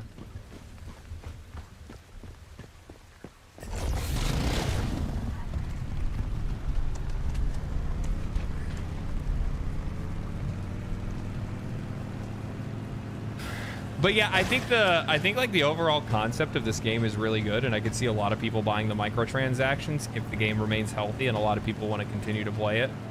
I just don't see like a seasonal. I just don't see a seasonal model working for a game like this. I mean, it's an interesting attempt to try to do something like that, but I think you need to have seasonal and non-seasonal servers for a game like this to do well. Because if you're not going to have seasonal and non-seasonal servers, like permanent progression servers and stuff like that, then I don't think players are going to really like click with it that much. Because you're going to want to have like private servers, right? I don't know if they have private servers in this or not. What is this? Activate Rift Anchor, find mysterious treasures. Where's the treasures?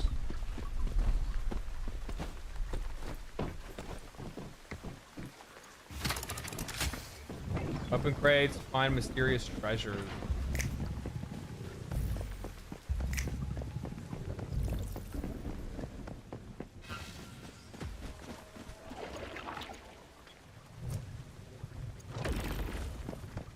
Oh.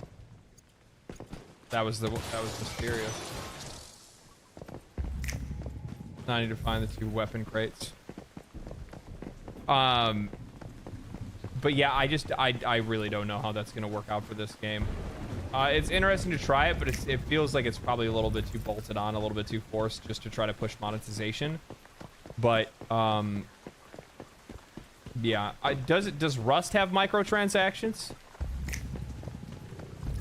Because like private servers are also a big deal too, right? Like you want a game like this to succeed, have private servers so that streamers can like play together and stuff like that.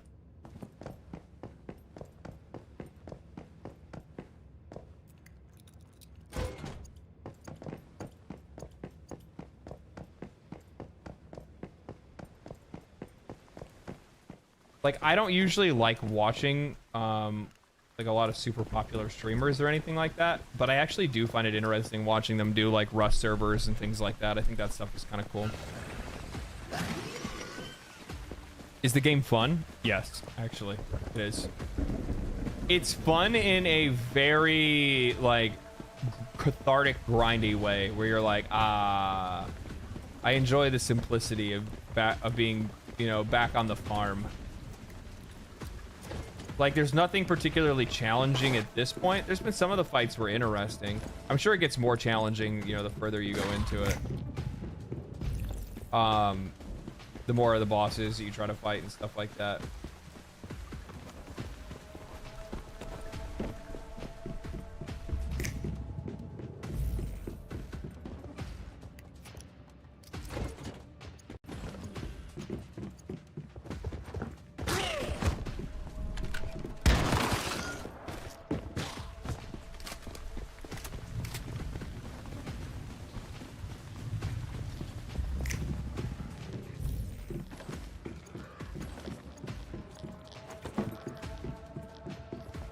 Where the fuck are the crates gonna be around here?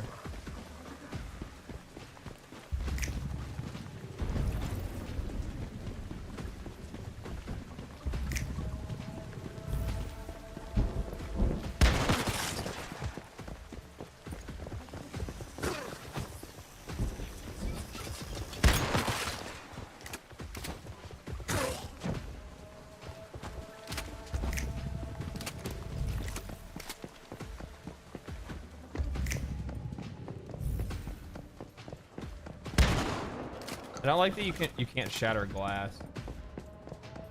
I do say it, like I will say this though, it's so sad that like I mean I knew it was going to be from the start because it was like just too good to be true. But it is really sad that the day before was a scam. It really is. It'd have been really cool like trying to like stealth through like, you know, stealth through New York for supplies to build your base that you and your buddies are working on and stuff. But yeah, yeah. Which is, you know what the funny thing is that at least this game does go to prove that you can actually like combine all of, like a bunch of different elements of a lot of games, and it can work. I think one of the things that I saw, or one of the things that I thought, how did that not count as an armor crate, you piece of fucking shit? You stupid shit game. I take back every good thing I said about you. You're fucking worthless. You're a piece of shit. I hate you. I'm gonna uninstall you in 5 minutes if you don't give me my goddamn loot. What do you want? What do you want? Leave me alone. Stop.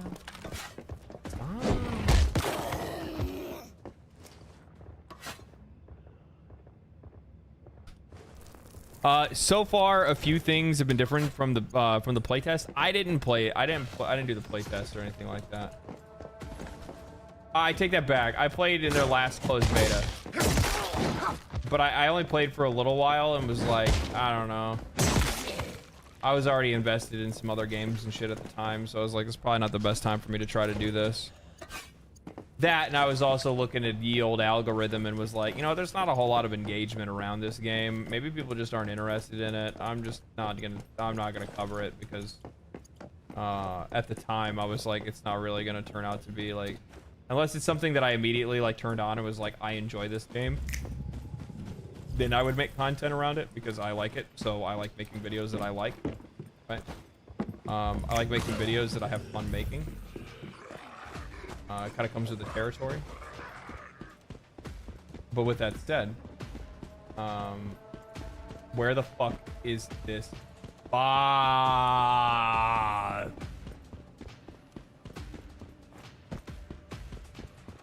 Where is the bot?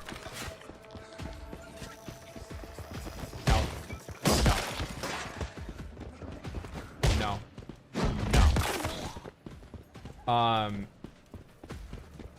But yeah, initially the game didn't grab me, and then also I wasn't seeing a lot of like movement online where a lot of people were talking about it or anything like that. The funny thing is that I can often use engagement now to see like whether or not a game is good. It's not always true, by the way. If it, like popular game, sometimes not popular games can be what the fuck? What the fuck?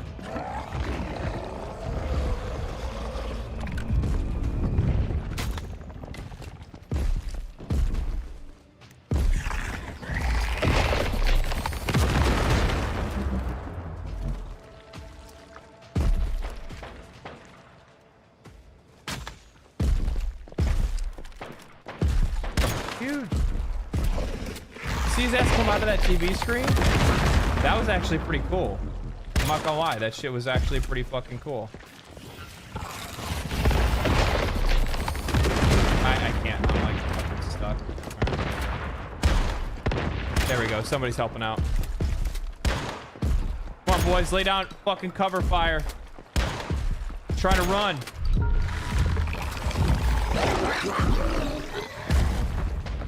Coming down. Got him right in the fucking mouth. Where'd that loot be? Oh, what the fuck? Armor mod plates. Oh shit, everybody showed up. What up? What up? Hey, hey.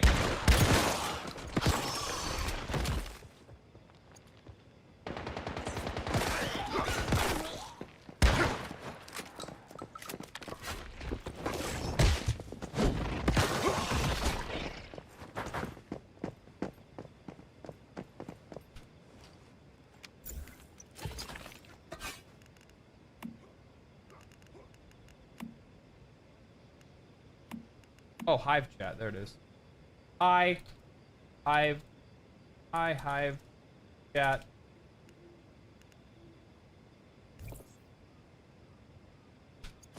Nice. Oh, I just straight up got the weapon. That's kind of cool. I probably have weapons and I don't even know it. Of course I do. Of course I do.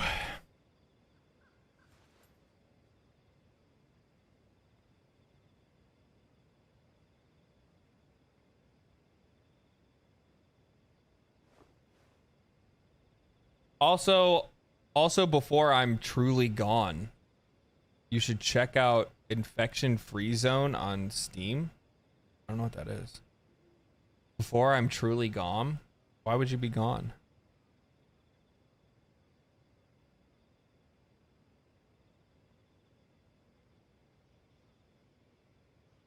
Oh, the Mitsuko and V changes? Oh, do they change the way they look? Have you got to try out the first Descendant? Yeah, I tried out the first Descendant.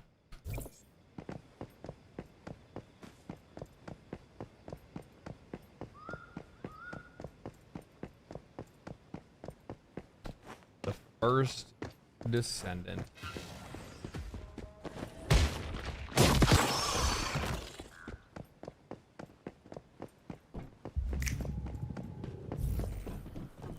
It's in here, isn't it?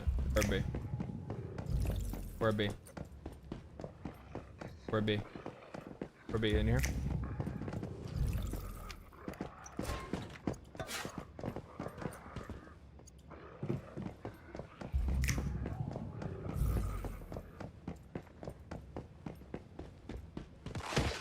Damn, you've been streaming for a while. I think 6 hours and change. Fucking gaming, dude. Fucking gaming, bro.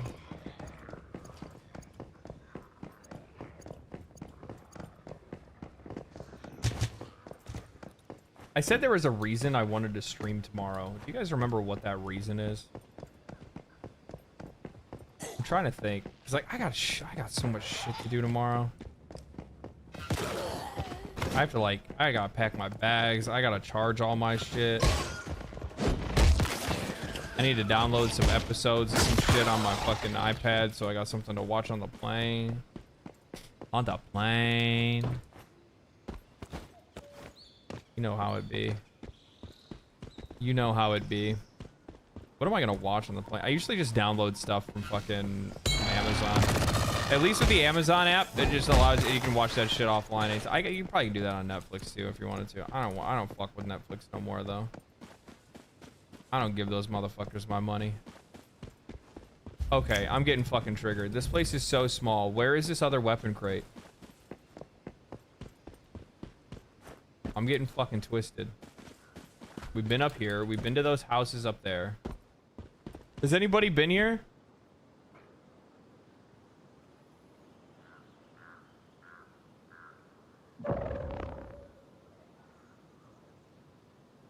F1. That's not what... I don't know why my keyboard does that.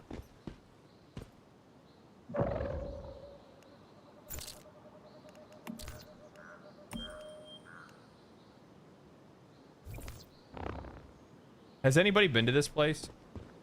Knows where the other weapon chest is?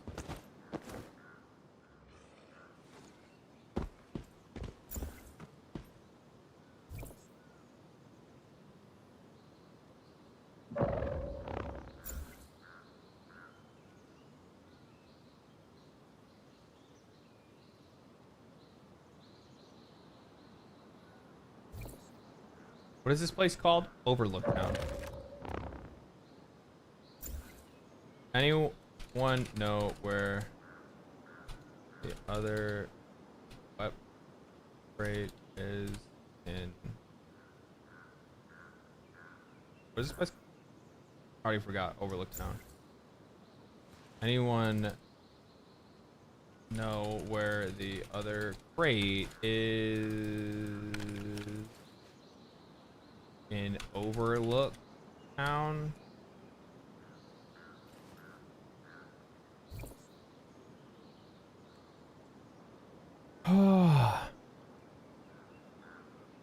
Go to the mystical crate. There's a door in the back that takes you to the basement. Oh, fuck. You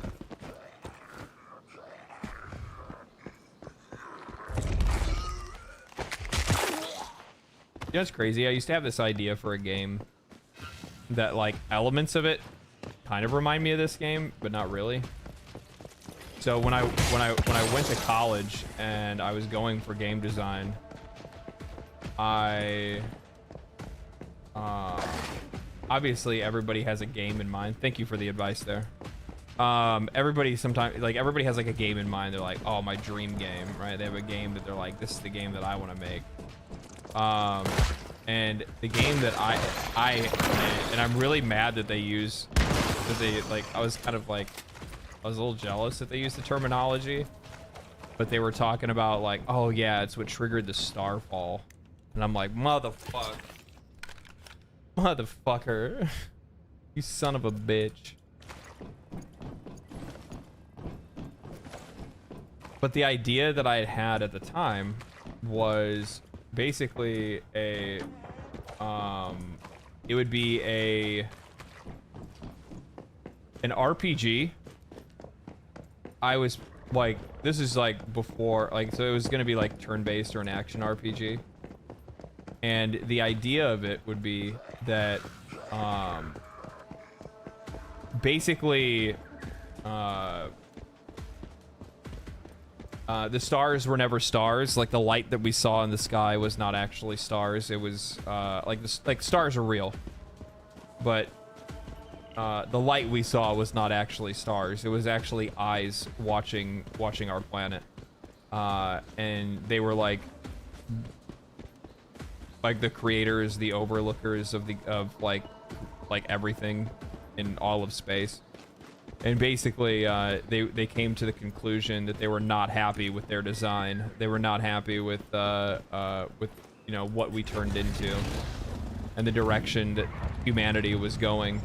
Upset with their creation. Upset with their creation, they fall to Earth. And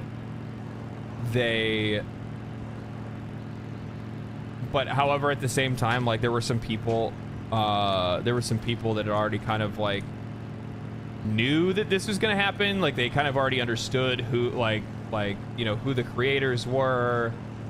People had already done research. There were like ancient texts that talked about it, as well as like accounts of people like harnessing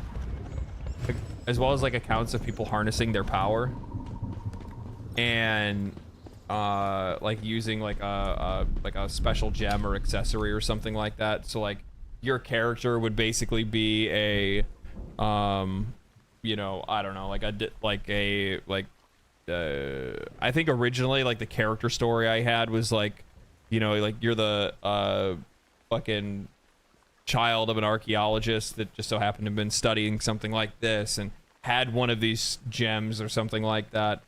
And then, you know, by some coincidence or some, by some coincidence, you actually end up, like, being near one of these creatures when they died.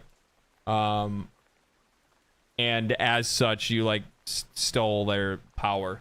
And, like, that was the way that you would, like, progress in the game with, like, skills and abilities. Like, they would have, like, minions and stuff like that, but, like, they would be, like, pinnacle elites and, like, even higher tiers, and you would steal, like, their power and abilities and stuff like that. So when I heard them call it, like, Starfall and, like, just the general idea, like, some of the general ideas of this game, I was like, damn, this is kind of similar to what I was thinking. What the fuck? Found the old necklace. Here you go.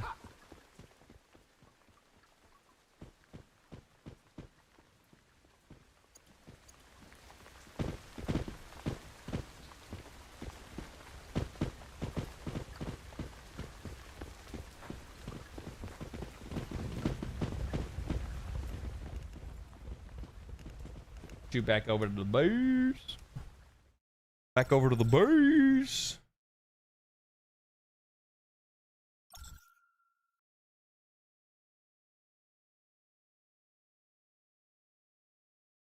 By the way, love your Warframe videos. Gave me inspiration to start again. Go ahead, man. Happy you're enjoying it.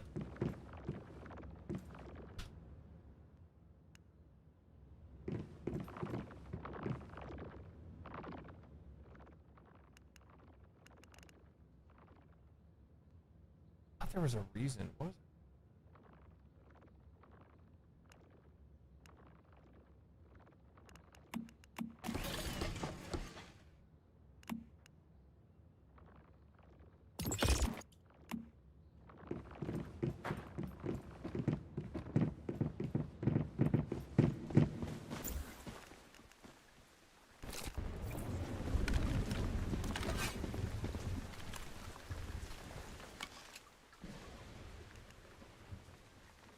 Wow.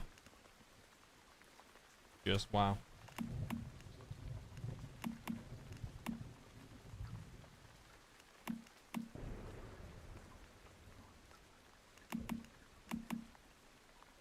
Posted too often, please try. What?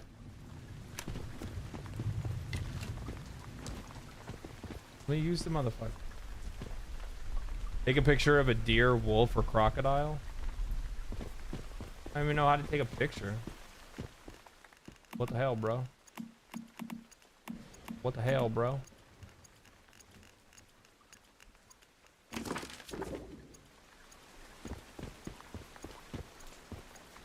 Whisters have been buggy. Oh.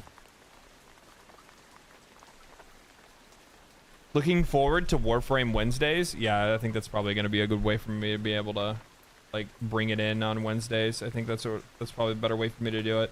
I mean, sometimes it'll be hit or miss. Sometimes I'll want to do something different, but I think for the most part we'll try to play Warframe on Wednesdays. I think that's probably a good way to go about doing it.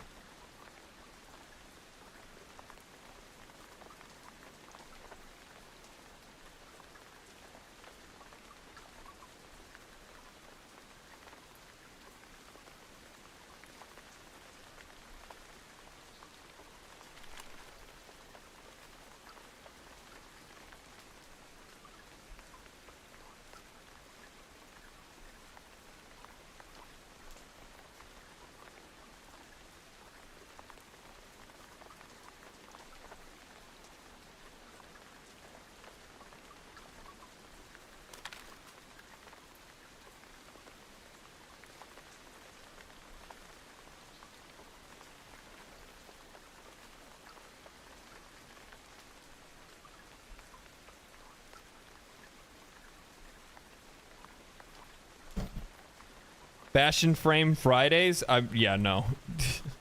That's too much. That's too many. It's too, like, with as many games that I have to play and many things that I have to cover, and yeah, do. Plus on top of that, like, I hate to say it like this, but I'm just not like, all of the years that I spent playing World of Warcraft, I am no longer a one game guy. And like, if I play something too often, like I will get tired of it really quickly and then never want to touch it. So I'm being responsible with Warframe. I think that's probably the best way to say it. I'm being responsible with playing Warframe.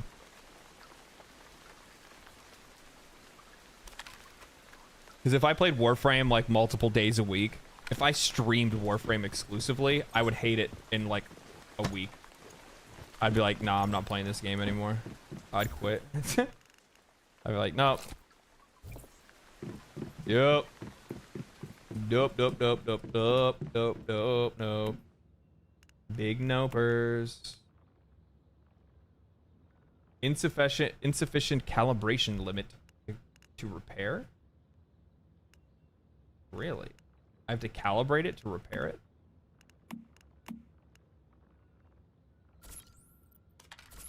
I love my shovel.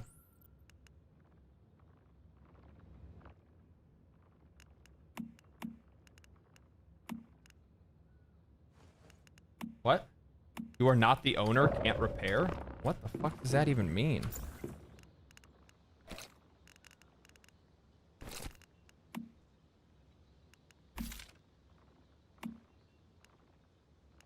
I forgot all about these.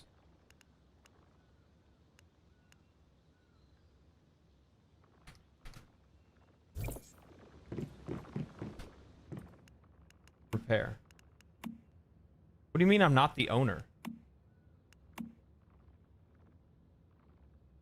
What?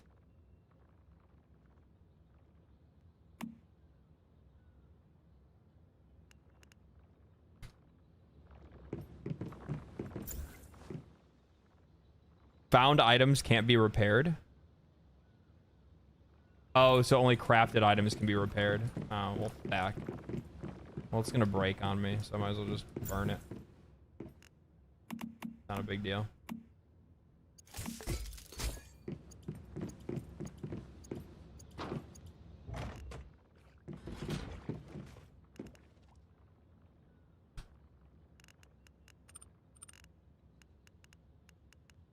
Kind of weird that you have to do that.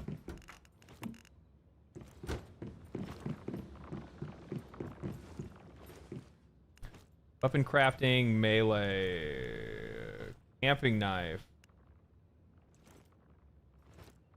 162. What's my shovel? Geel. 370. Fuck, this motherfucker was a bitch. Wait a minute, how did... It was just mine a second ago.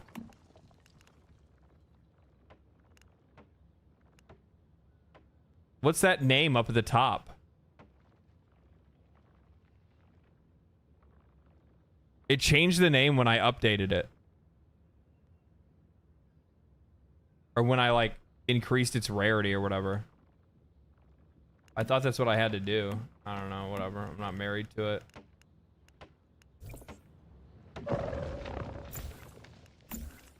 Blueprints, melee.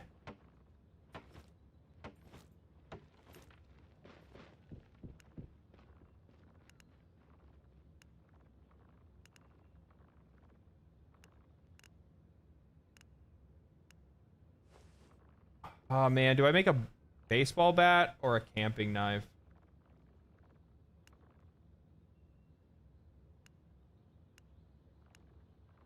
I'm just gonna make a baseball bat. Tier 1.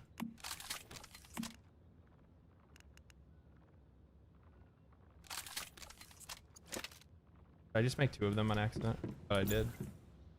I bet I did. Here. Nope, I didn't. Okay. And then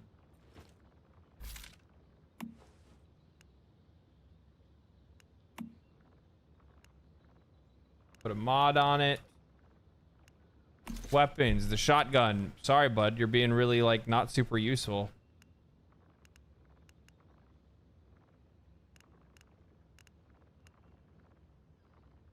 Let's try out an AKM.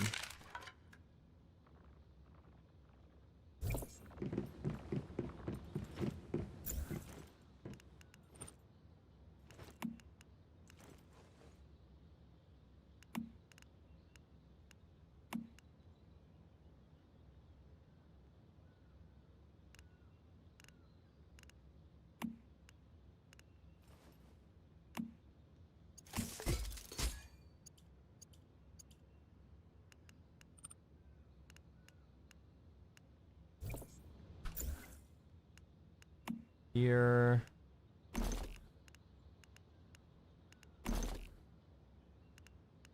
It's so crazy that they straight up just took the they just took this from fucking Division. You know that, right? Like the frame with the lettering on the left-hand side of like what company made it.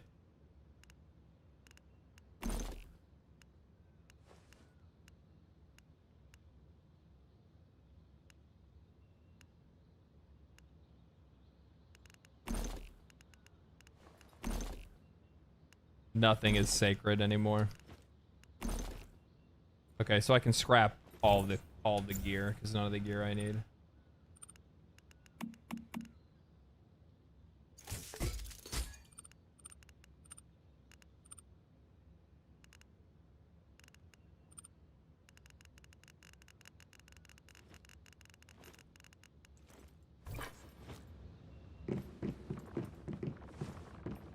Pick the box. Drop everything up in here. Drop everything up in here. Rest. And I'll make sure to like, my weapon also has that name, does it?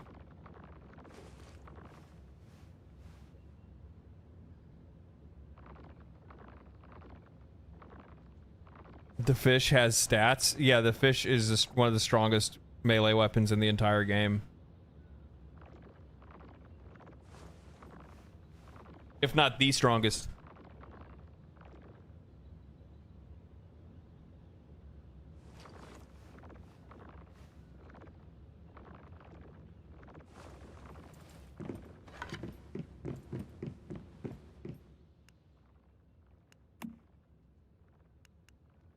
I have dirty water. Oh, is it not close?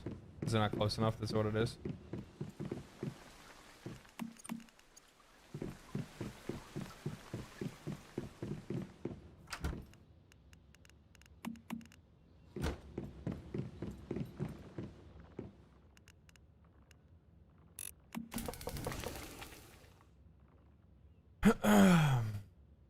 First time seeing this. Oh, first time for me seeing this. I might have some stupid questions. You're fine, man. You're fine. No big deal. It's not a dumb question. I just learned about it today. I noticed there was a fishing rod. Maybe we can get one from that. I don't know. Maybe. I haven't done any of the fishing. Good point.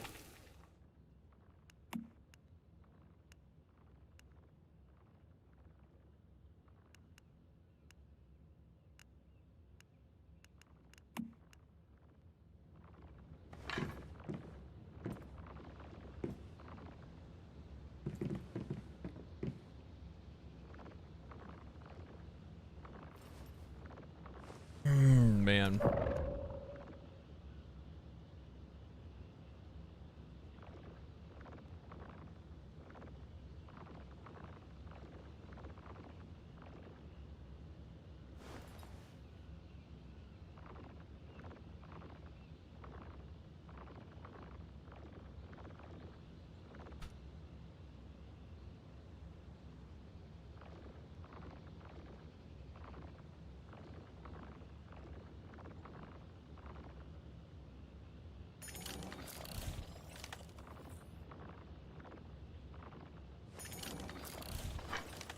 Hell yeah, there we go.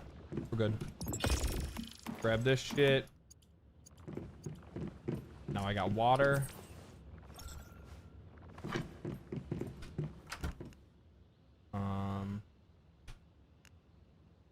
What is this? Core armor. I got a drink. Those are meds. We'll hold on to the roasted meat. Roasted hawthorn, dried blueberry. I mean, I can leave that stuff in there because it's going to spoil and I need spoiled food anyway.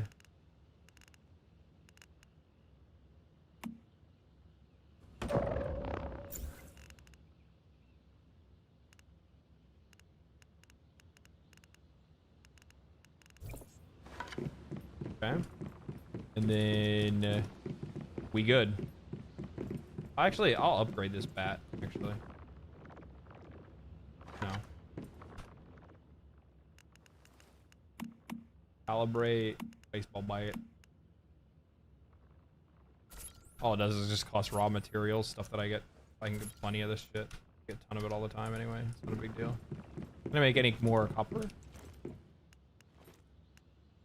Stinted brick. Or sintered brick. I haven't seen that. That. And then I guess let's just do some of the main quest. I'll move on to the next area and see what's going on. Unable to teleport.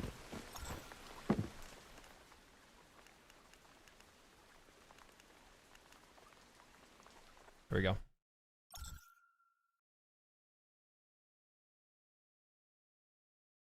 Oh, I'll at least like get myself there. Let's see what's up.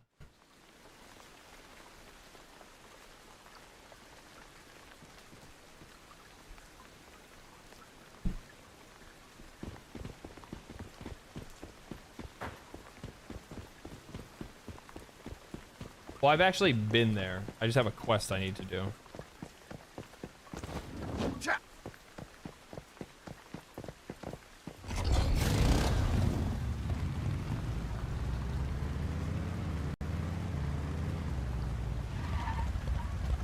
Going the wrong motherfucking way.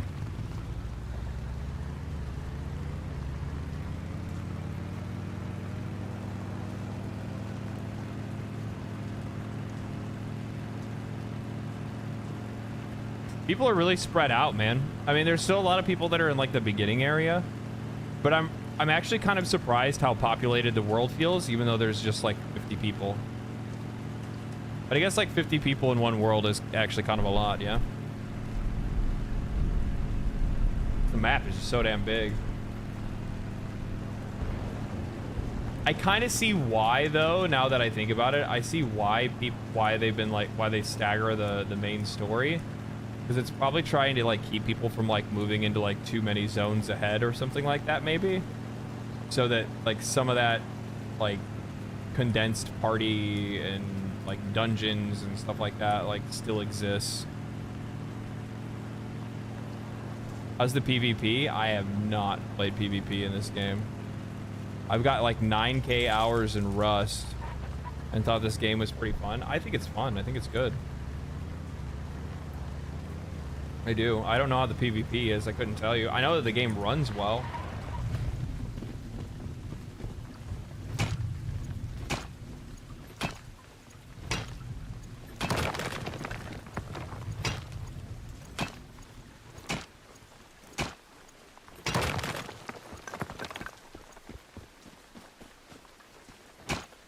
I know it runs well.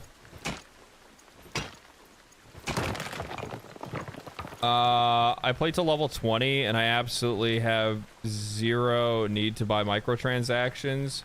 This game doesn't even sexualize like the First Ascendant and incentivize players, little buddy, to the judge of spending money. Yeah, no, like there's zero pressure in this game to spend money. There's people that are like, it has a battle pass, it has a this, it has a that, and it's just like, yeah, but like how necessary is that stuff? And they're like, well, but you know, I can't, like, what about if I want like cosmetics and blah, blah, blah, blah, blah. Like, what happened to earning things in game? And it's like, you're playing it for free, dude. I don't know what to fucking tell you. Like, I actually am of the belief that if a game is free to play, there should be things that are out of your grasp unless you spend money.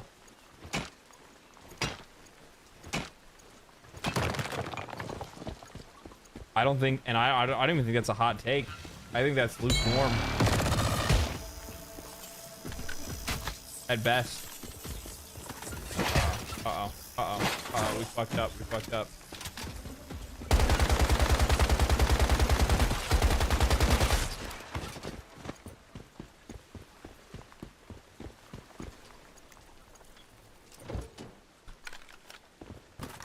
I think if you don't pay anything for it and it's free to play, there should be some things that are out of your grasp.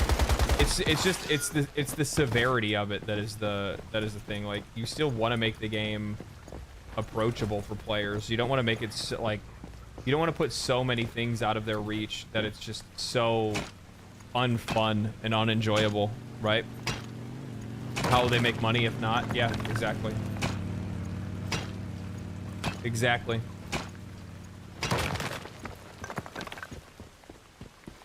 That's what I think is like the really genius thing about, it's one of the really genius things about Warframe is that, you know, because their premium currency is, you know, it's the way that players trade, right? It's what players use to trade in the game. And then they have items that are valuable enough to purchase with platinum in Warframe. It makes it such a good game because at the end of the day, you look at it and you go, well, fuck. You know, most of the money that they're probably making is from people buying platinum. That's the way you want it.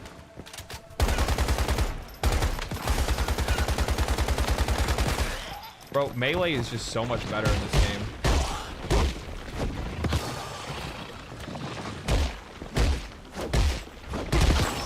Not even close. Not even close.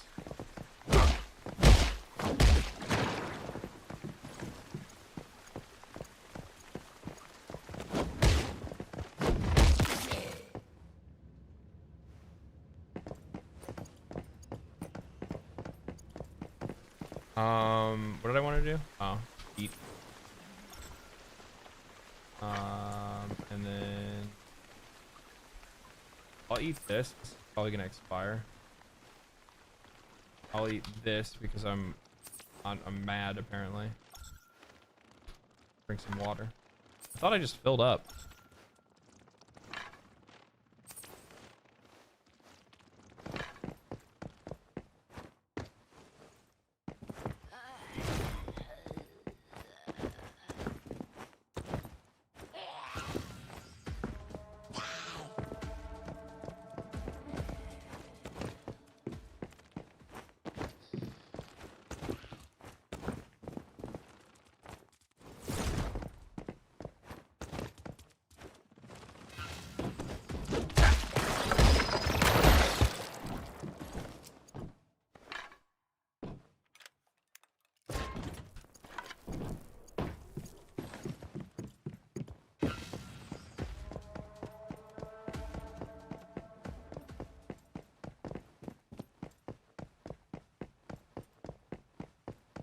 Okay.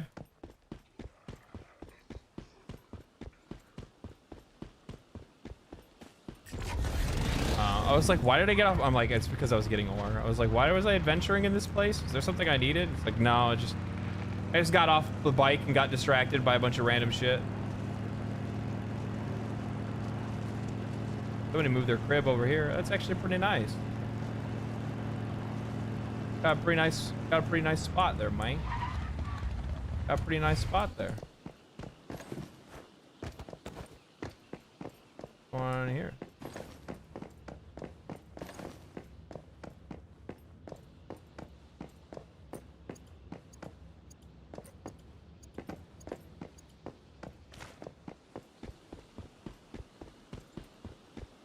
What do we got down here? A bunch of people camping, huh?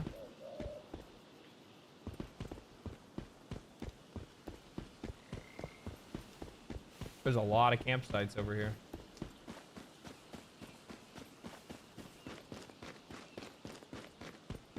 Why can't I place mine? Insufficient materials, down with logs.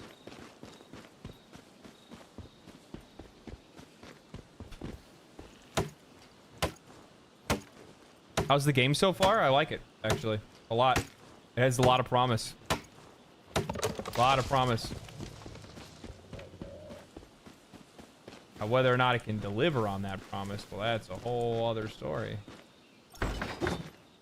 We come to that conclusion later, right? What is this game?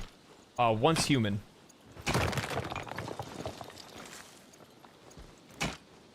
It is a open world MMO kind of survival game with zombies.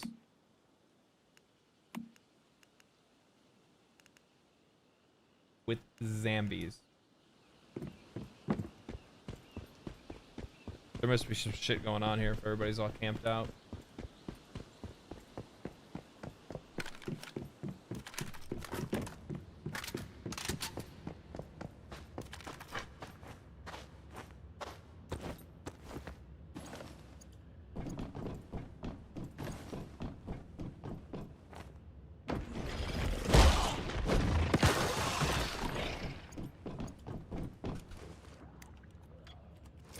I'm a sucker for a survival game. I already played V Rising and a logbook to keep on everything. Yeah. I'm always a fan of these kind of games. They're hard not to play, to be honest. Just because there's just so much to do and you get so many different types of gameplay in one experience. I think that's what's really nice.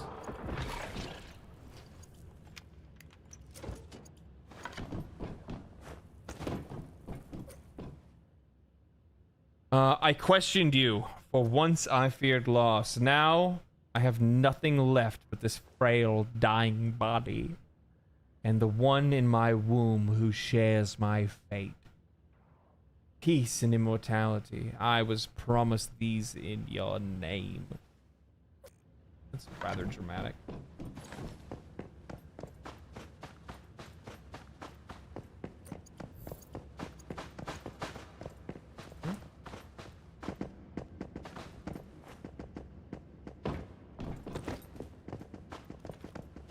Twisted tree remains. Uh-oh. Uh-oh.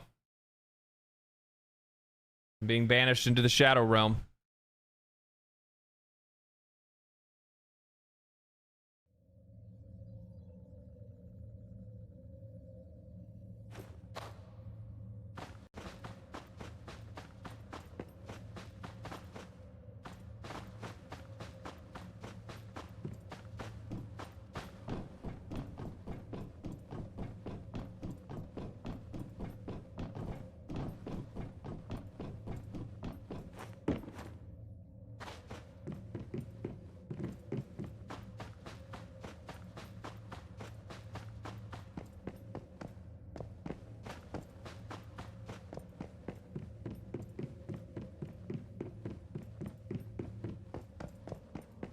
Holy shit, okay. Well, I'm not in fucking Kansas anymore.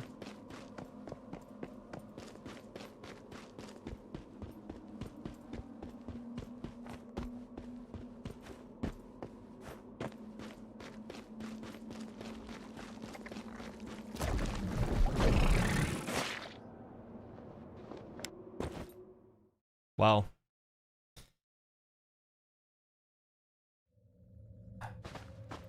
There's that.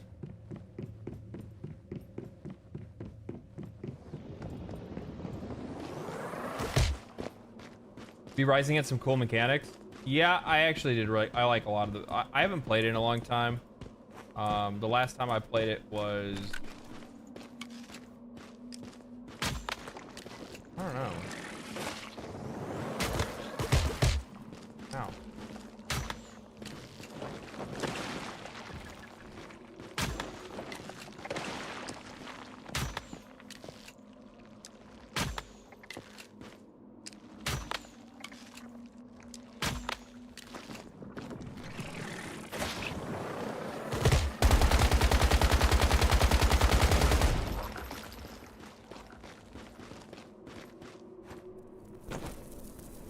That old man wasn't lying. Every time I open this book, I feel at peace. I know it must be a deviation or something, but it's still the only thing that's brought me comfort since Hayden died.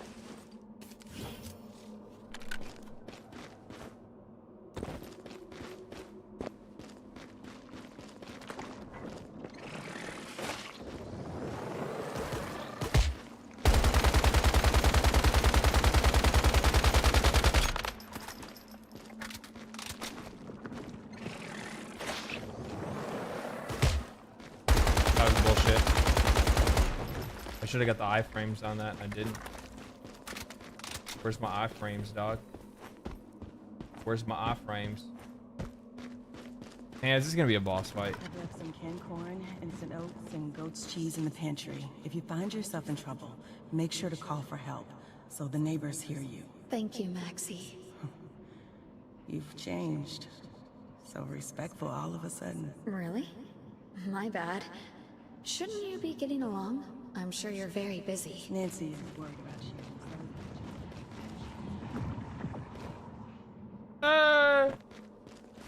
If I get in and get some melees on this motherfucker. Nope.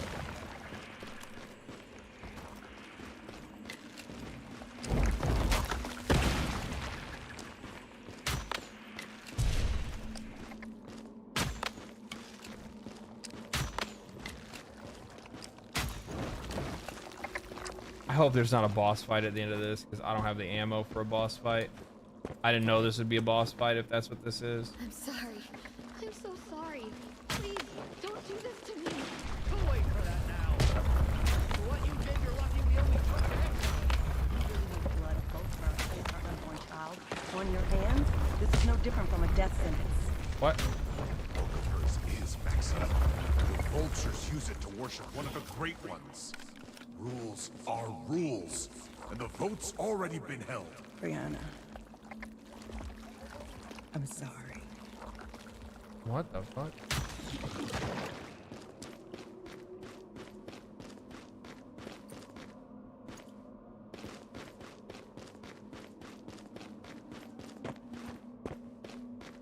This is so weird. Fuck, of course, damn boss.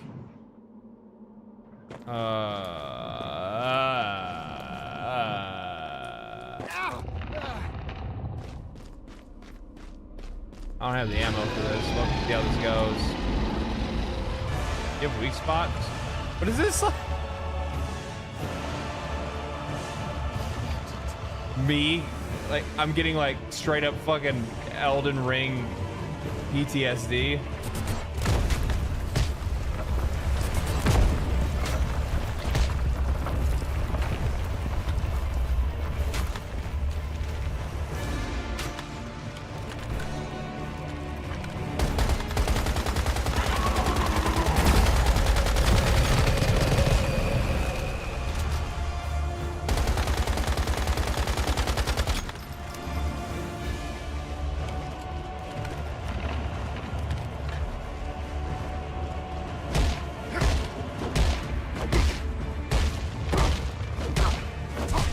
It's gonna take a long time.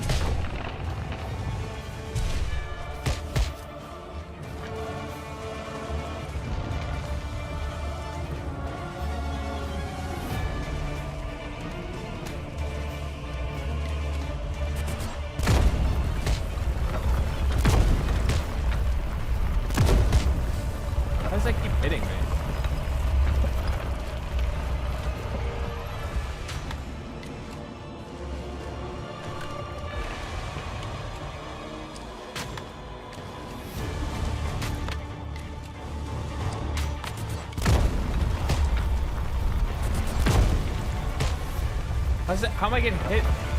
That doesn't even make sense.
Beat the ghost with your baseball bat. Beat that ghost. Beat that ghost with your baseball bat.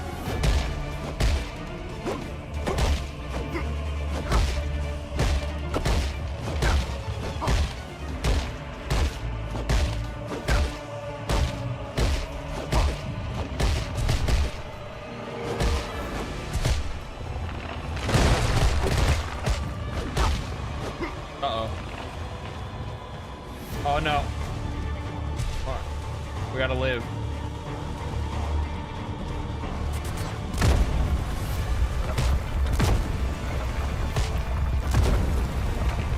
Got you, bitch. Didn't see that coming, did you, motherfucker? Am I out of ammo across the board? I am. We are batting, and that is it. That's all. That's the only choice we have. How to finish this off.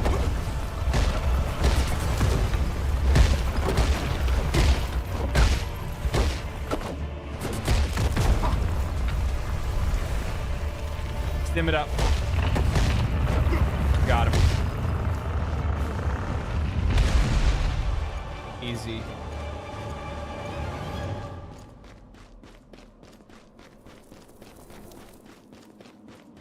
What a weird ass game. What a weird ass game. It's like you're playing a survival game. You're playing DayZ. Now you're playing Elden Ring. It's just like, what? What? This is the most quiet launch of a game I've seen. Not everybody talks about everything.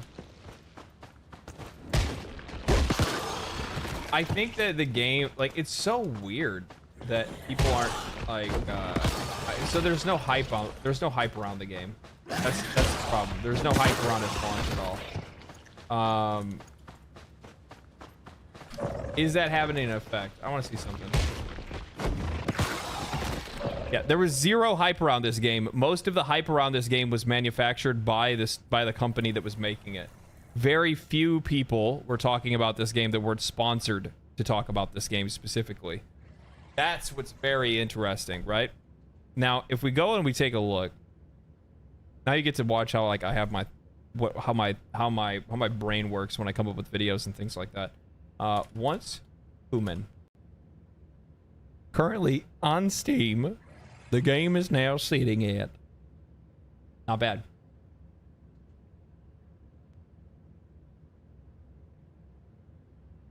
Not bad. 130K. Game came out yesterday. Game came out yesterday, and it has already grown 30K shy of doubling its numbers from yesterday.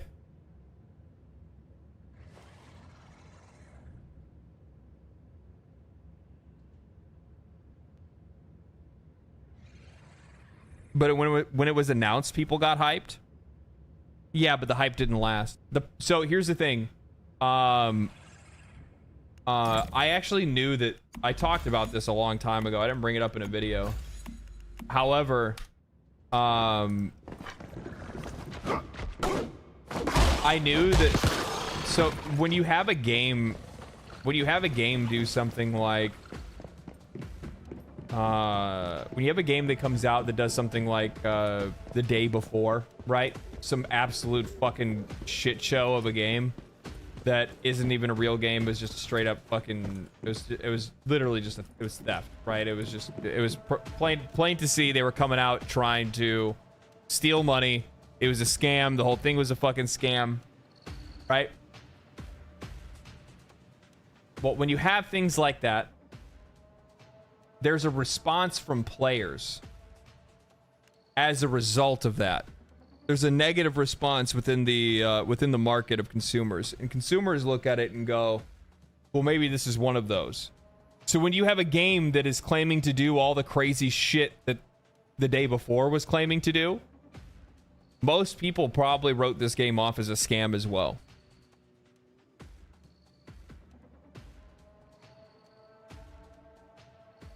Most people wrote this off as a scam as well. I would guarantee it. Realize that people wrote off Palworld before it released.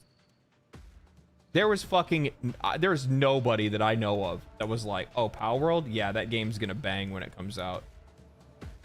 No. Most people are like, most people are very skeptical of that game. They're like, oh, it's gonna be trash. Nobody thought that game was gonna be good. And then it came out, and then it was good. And then within a few days of the game being out and people playing it, then all of a sudden other people are interested in it too. And there's like the meme value of it as well, right? And the next thing you know, people are all over it. Everybody's playing it. 25 million players over the course of 25 million players over the course of that period. Like during the game's hype.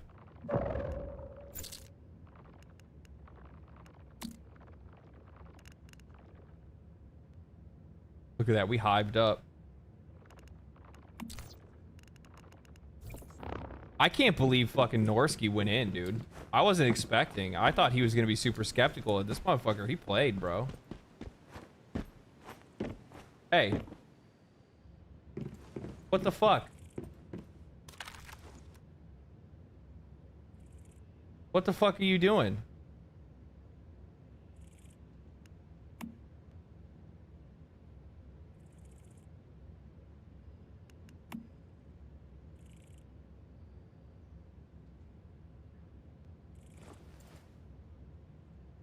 You just don't want to be a part of the group? Let's see how it is.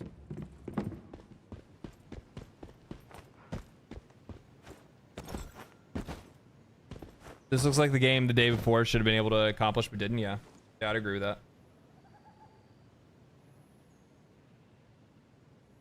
Yeah, I refunded their last game, Craftopia, and I've never refunded a game before. Yeah, my friends had me download Craftopia, and I was like, bro, this is like... I'm like, they're like, oh, bro, you should play this. It's really cool. Like, I really like the direction that they're going in. I'm like, homies, how do you guys not recognize like straight up Unreal Engine like test? Like, this feels like I'm playing like somebody's like RPG Maker game, but it's in you know, Unreal. Which I made some great RPG Maker games back in the day. I made some great ones. I did.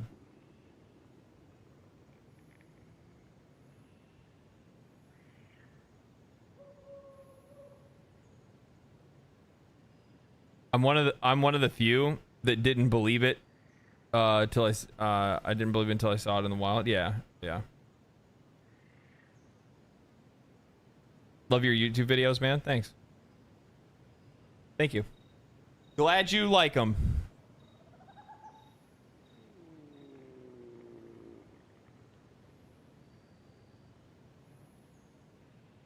Activate 4 rift anchors in the broken delta. Oh, so that's like probably activating these to take on whatever the next big one of these things is. The next monolith. Makes sense. Danger zone.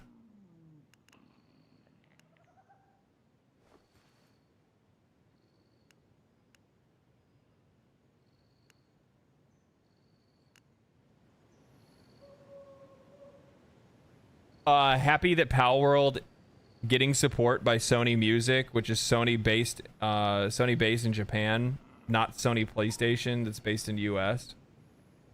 It's a Japanese company, that's why. Sony US likely wouldn't be buying them. It would be Sony. It would be Sony Music that would be the one to get them.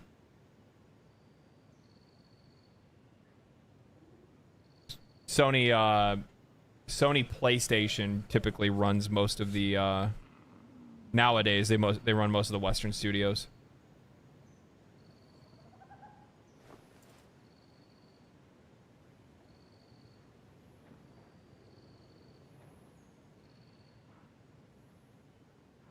Too much railings in RPG Maker or any I haven't used RP or played. Do you play RPG Maker? I haven't played RPG Maker in a long time. I mean, not since I was like fucking probably 15 or something like that.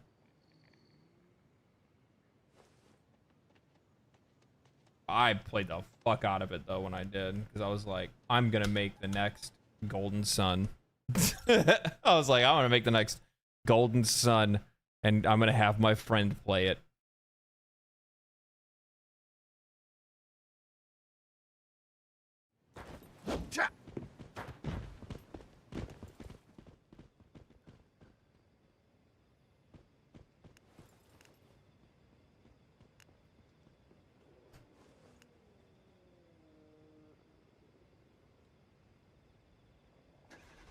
Essential for the Gaia Cliff Monument.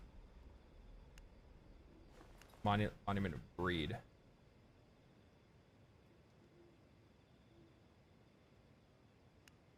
I would imagine that these are the ones I'm supposed to do.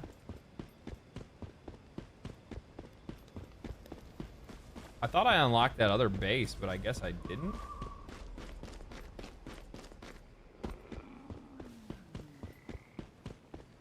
I have no idea. I have no idea.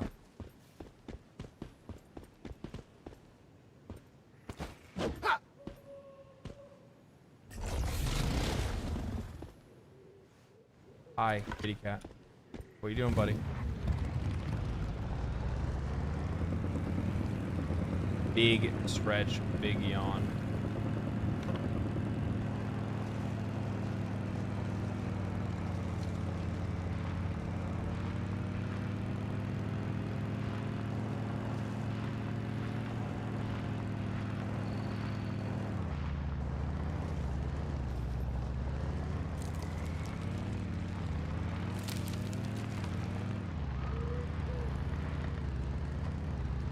This isn't even the right way, is it?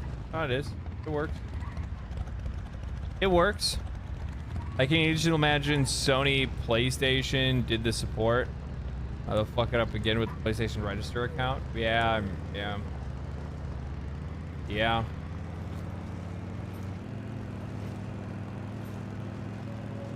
Yeah, I don't understand what their fucking problem is with that stuff.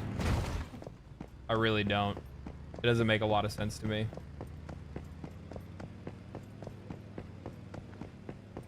I don't know why they have such a hard-on for it.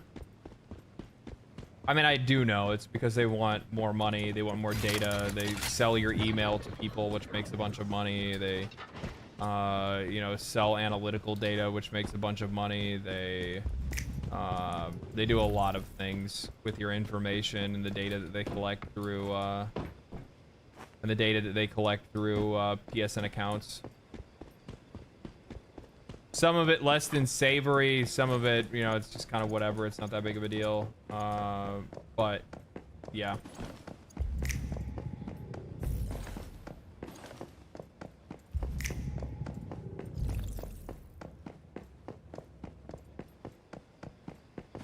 Ooh, nice.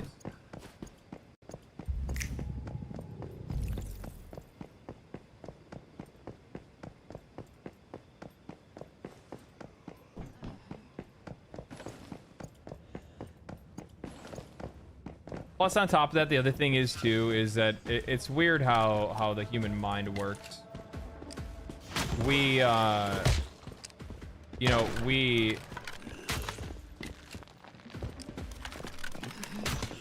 bro.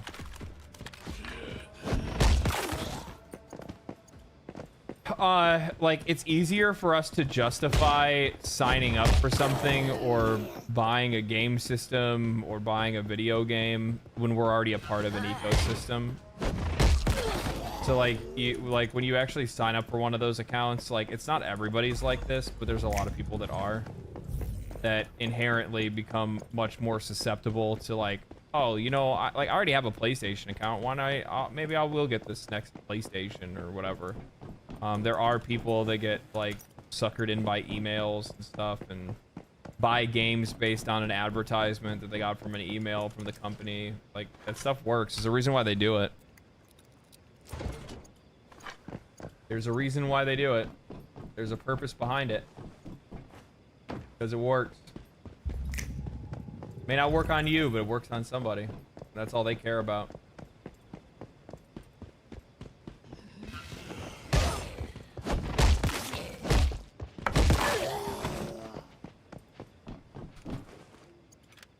The data breaches in PSN doesn't make it a good sell. Yeah, but you know what the funny thing is with that? Is that, like, most people don't know about that. Like, video game players that are online regularly, that use social media and follow, like, do you have any idea how many people, like, how many, like, PlayStation account or PlayStation players even follow shit like that? Or even, like, follow, like, what's going on with, like, their respected console? Like, how many people own a console that actually are a console warrior and stuff like that? Not very many, man. Not a lot. They're few and far in between. They are the minority audience, that's for fucking sure. They're the most passionate, but they're a minority of the players.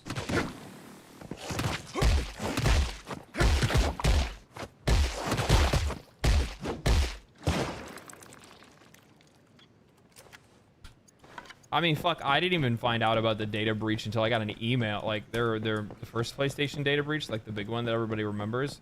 I didn't even find out about that until, like, I got an email from Sony saying, like, hey, your data may have been, you know, your credit card information or whatever, your billing information may have been, may or may not have been compromised. So you might want to reset some passwords and probably take some extra measures just to make sure you can protect yourself. And yeah, that's how I found out, because I don't follow Sony stuff. Well, I mean, I do now, right? That's a different, but back then it was a different story. I've only been making YouTube videos for like a year, a little over a year. So for me, it's not like like back then I wasn't really keeping up to date with a lot of this stuff.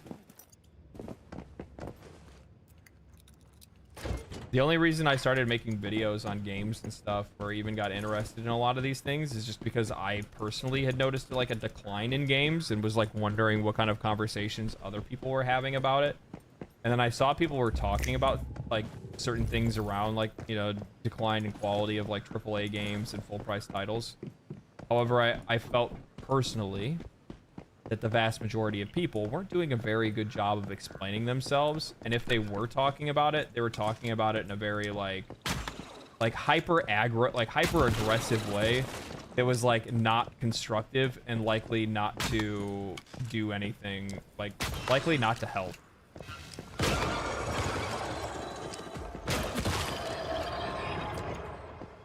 Like, if you act like an asshole, like nobody's gonna want to listen to you. Like, that's it. Nobody's gonna, what the fuck is that? Motherfucker's got a motor for a head. I'm gonna hit you in the balls.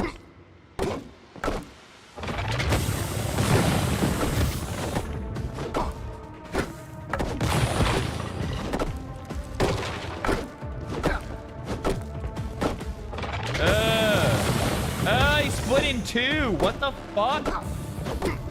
Get your...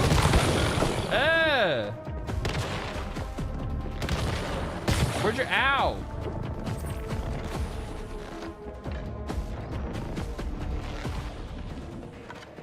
What the fuck? Man, they got some fucking...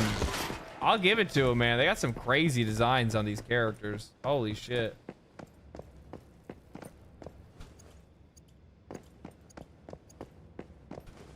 Oh, hell no. Yeah, no, that's what I'm saying. That's what I'm saying. That looks like my wife, big hole in the face, if you know what I mean. Let her fucking catch you right in that. Let her fucking catch you right in that.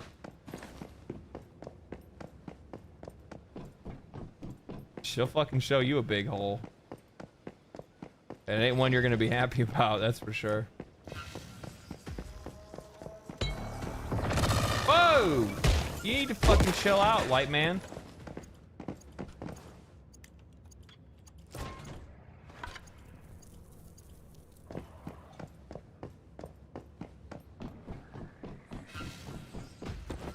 Do you know, do you think in the future there will be something legally done about this data farming stuff? No, it's too profitable and there's too many people that are, it's too profitable and there's too many people in the US at the least.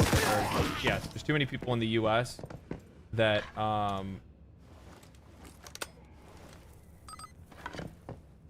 don't even know what that even did. What did that do? Building 2 power? Is there another one of these rooms that I was supposed to do that in? This one maybe? Did I miss it?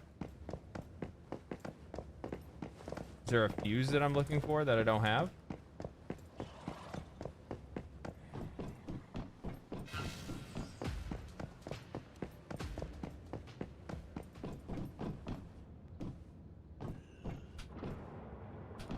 Schedule furnace. What does that do?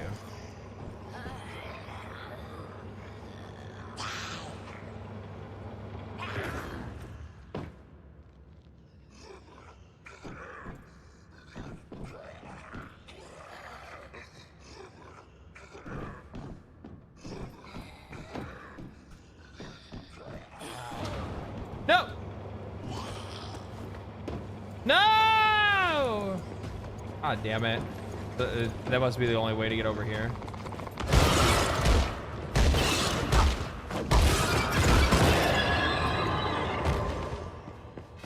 Yeah, it looks like it. Get away from me, bitch. I didn't fucking ask for your number.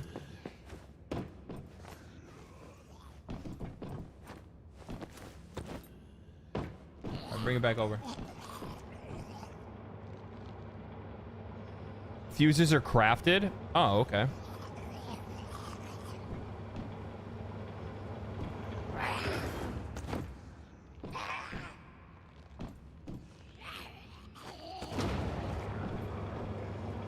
She's used to it. She does husband jokes. I do wife jokes. Yeah.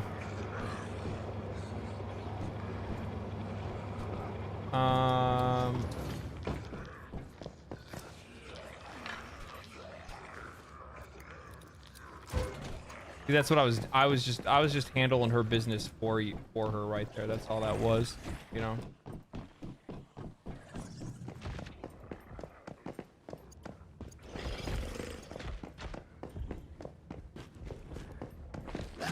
What do you want? Leave me alone.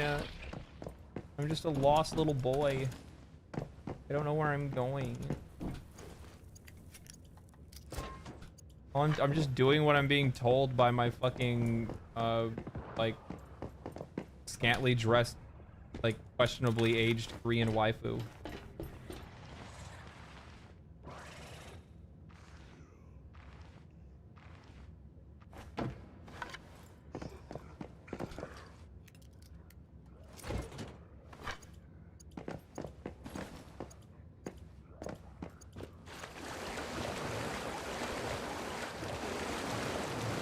I'm actually kind of impressed by like the diversity of environments in this game.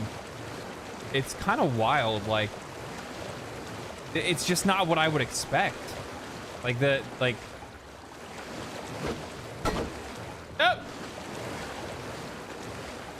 like the monster diversity, the diversity in environments, the different ways that you like actually traverse these places, like this shit that I'm doing right now, not expected. What the fuck is this? Why did I come this way? What was the point of this?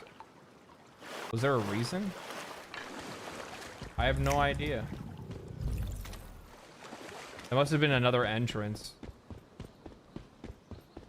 God damn it. I still haven't found the mythical crate, or the mystical crate, or the fuck they want to call it. Where's the mystical crate here? Anybody in chat know? What is this place called? First Industries. What in the fuck is that? Well, that's out of somebody's fucking nightmare.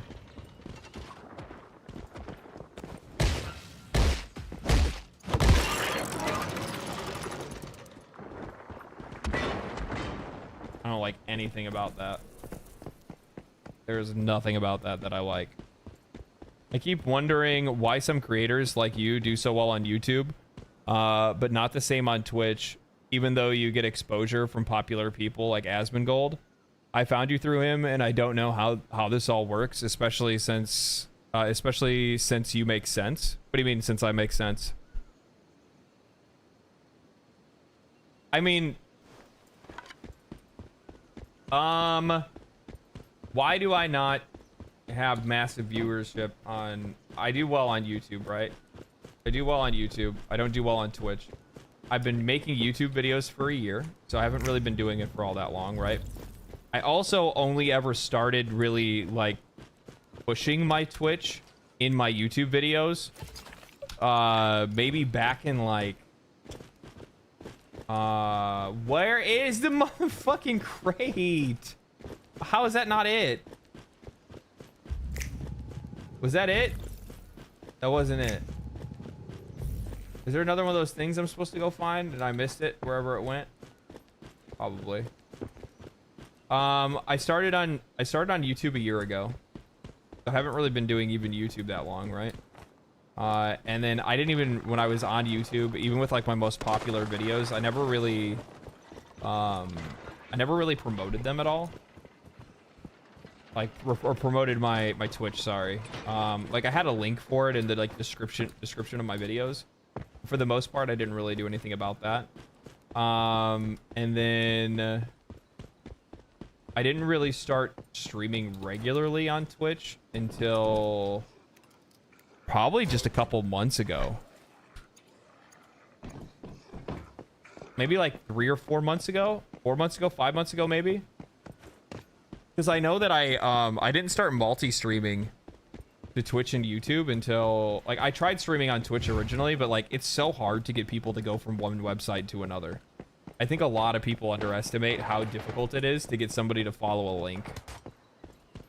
It really is. It really is. Some people will do it because they like Twitch, right? So they like hanging out on Twitch. But more times than not, folks do not want to go from one website to another and do that kind of stuff. Who are you? You know where the box is?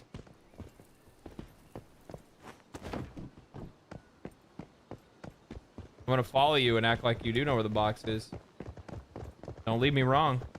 Where's the mystical box? So really, I haven't been at it that long. Twitch grows slower in general. YouTube viewership is a little easier just because of the fact that like people are already subscribed to the channel, so they get like the notification. That notification will, you know, lead them straight to the stream, which is nice. There's probably more people. There's probably more people with motherfucker, how'd you do that? No! There's probably more people that have YouTube Premium maybe than Twitch Turbo or like want to use Twitch. That might be what it is. Why can't I make that jump? Did you jump on this first? Is that why? No, I'm getting triggered now. I'll fucking lose my goddamn mind. Okay, hold on. No, okay. All right. I'm over it.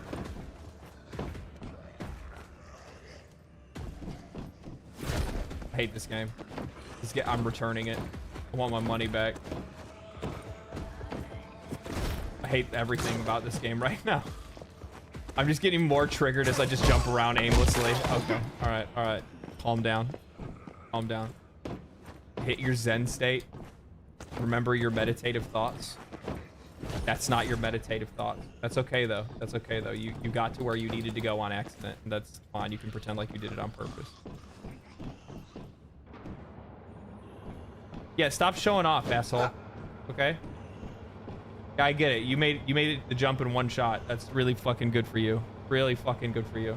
I'm happy for you, honestly. Do you see it? Do you see it on my face? Do you see how fucking happy I am for you?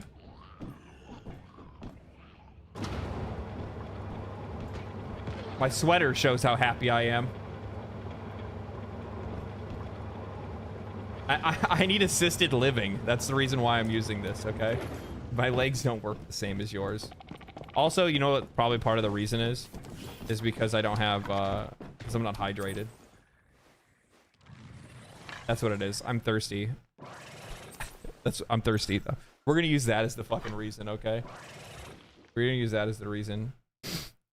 He's leading you to the mystical crate. First time seeing LD suck at platforming. I don't suck at platforming. I just...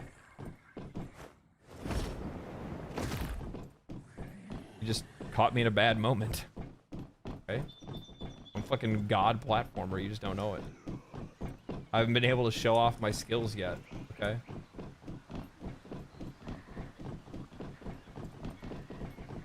It's an interesting thing for them to actually put, like, kind of almost putting in, like, jump puzzles, kind of, but not really. What in the fuck is that? You want to be my girlfriend?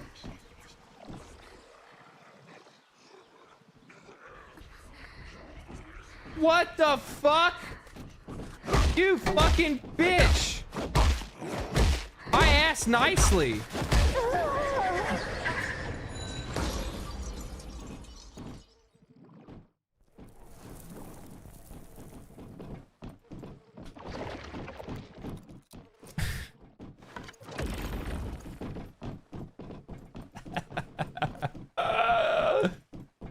Yeah, alright. Well. Never mind that. Never mind that outburst there. Now you guys know this is why I don't, you know, I never ask girls to be my girlfriend. That way you never have to be rejected. Instead, you wait for them to ask you. That's how I, you know what I mean? Trust me, I'm a nice guy. Yeah. What do I got here? Ooh, crit damage boost. All right, there we go. All right, we did it. I found it on my own. Where'd this lamp come from? Where's that lamp going? Hey. Why? How did you turn into a lamp? What the fuck is wrong with this game? Why can't I go up here?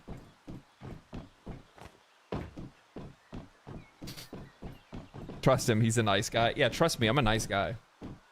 What was I saying? So familiarity to a site like Twitch or like YouTube over Twitch and vice versa. No. So basically what it is that you can grow big on YouTube, right? It's difficult for you to then pivot towards Twitch. It helps you grow. So like if I only did Twitch, I mean, I would never grow anyway, right? Because that's just like how Twitch works. Twitch fucking sucks for discoverability. But the growth is slower, right? It's not a one-to-one. So even though I have 100,000 subscribers, or not 100,000, even though I have 90,000 subscribers on YouTube, I only have like 4,500 or something like that. 4,500 followers on Twitch. But I've also been doing it. I haven't been doing it for as long, and I also haven't been like promoting it on my videos as much as I probably should. And I think that there might also be like a crossover between like the interest of people wanting to watch somebody like me, like with the kind of content that I make on YouTube. Like maybe that's what it is. Maybe they like watch that kind of content and they're like, fuck, this guy's gonna be boring as shit to watch on stream. But I like his videos though. Could be that. I have no idea. Dude's gonna be a fucking nosy Mr. fucking know-it-all the entire time. I mean, which they would be right if they made that assumption. So that kind of that tracks. That tracks actually. Why the fuck would I want to do that? Can I just jump over this cliff? There's a road right here. Why would I do that? That is not a shortcut, dumbass game. This is the dumbest fucking Google Maps ass GPS I've ever used.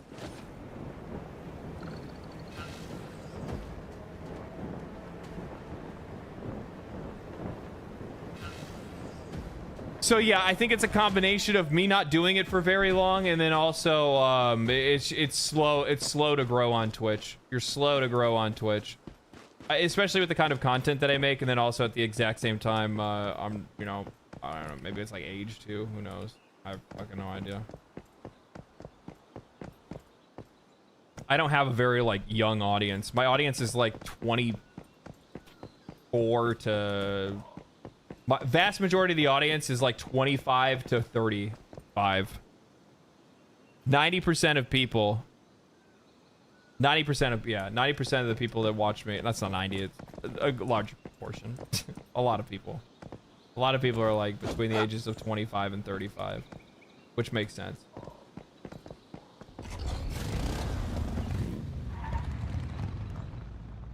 So I don't want to take. I'm gonna take this left road. Why would I go anywhere else? I'm gonna take this left right here. Y'all tripping. Hey, why don't you go this long ass route? Who would do that?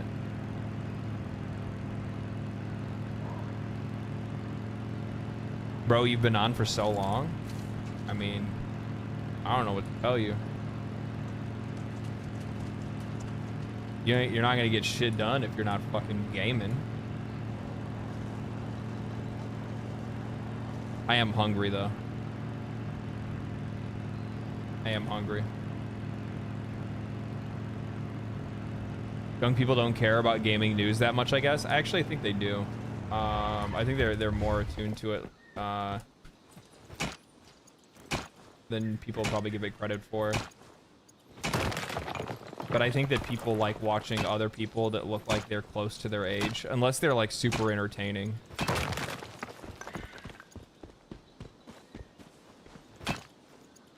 Like there's older YouTubers that are out there right now that are still talking about games and still make videos and stuff like that. But everybody that I watch is around my age, right?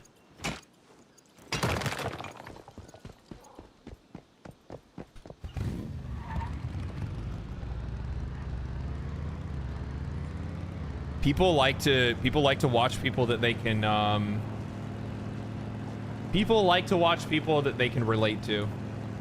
I think that's really what it comes down to. People like to watch people that they can relate to. Makes sense. I do the same thing.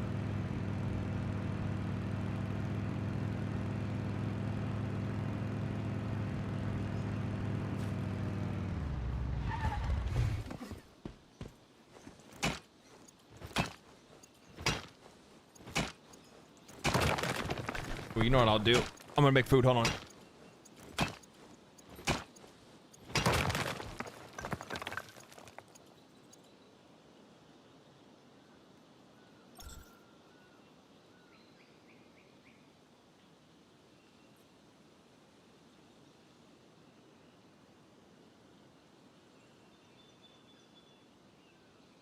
I was gonna make a pizza, but I'm not gonna do that. I'll have something else for dinner.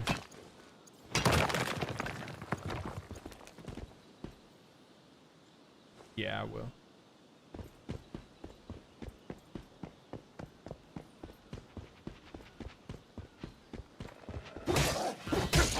Wrong weapon. Wrong weapon. Bring out the gat.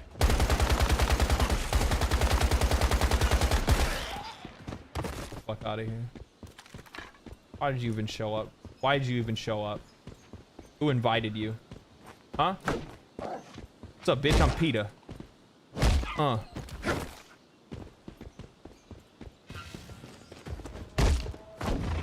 Or maybe like, maybe I should be PETA.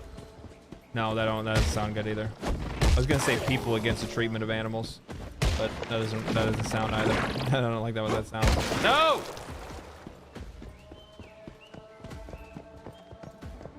What do you want? I actually like the melee animations in this game quite a lot, to be honest.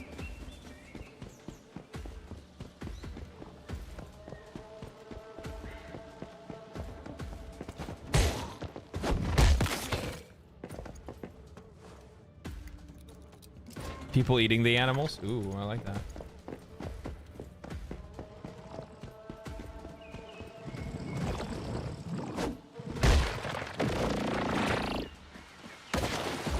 I need to like upgrade my shit and whatnot. I'll probably wait to do this place. I'm deucing. I need to eat some food. I need to eat some food, guys. I'm hungry.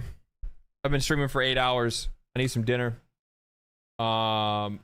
Ladies and gentlemen, it's been a fantastic stream. I thank you guys for hanging out. We'll stream for a little bit tomorrow. It's not gonna be a long stream or anything like that, just because I gotta get ready for my trip. Chances are we'll probably, I don't know, we'll play Warframe or something. Who knows? I don't know what we'll do. We'll see. Something quick, something easy, something fast. Not gonna take a lot of time. I want to keep it relatively short because, yeah, because I still have to pack. I still have, yeah, I just got to get ready for the trip in general and make sure I have everything I need.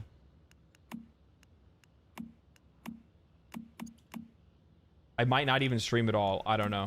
Who knows? I think it just depends on how I wake up and how I feel and what do I feel like I got to take care of. If I get enough done, then I'll hop on for a little bit. If I don't, then you guys will see me in fucking 10 days.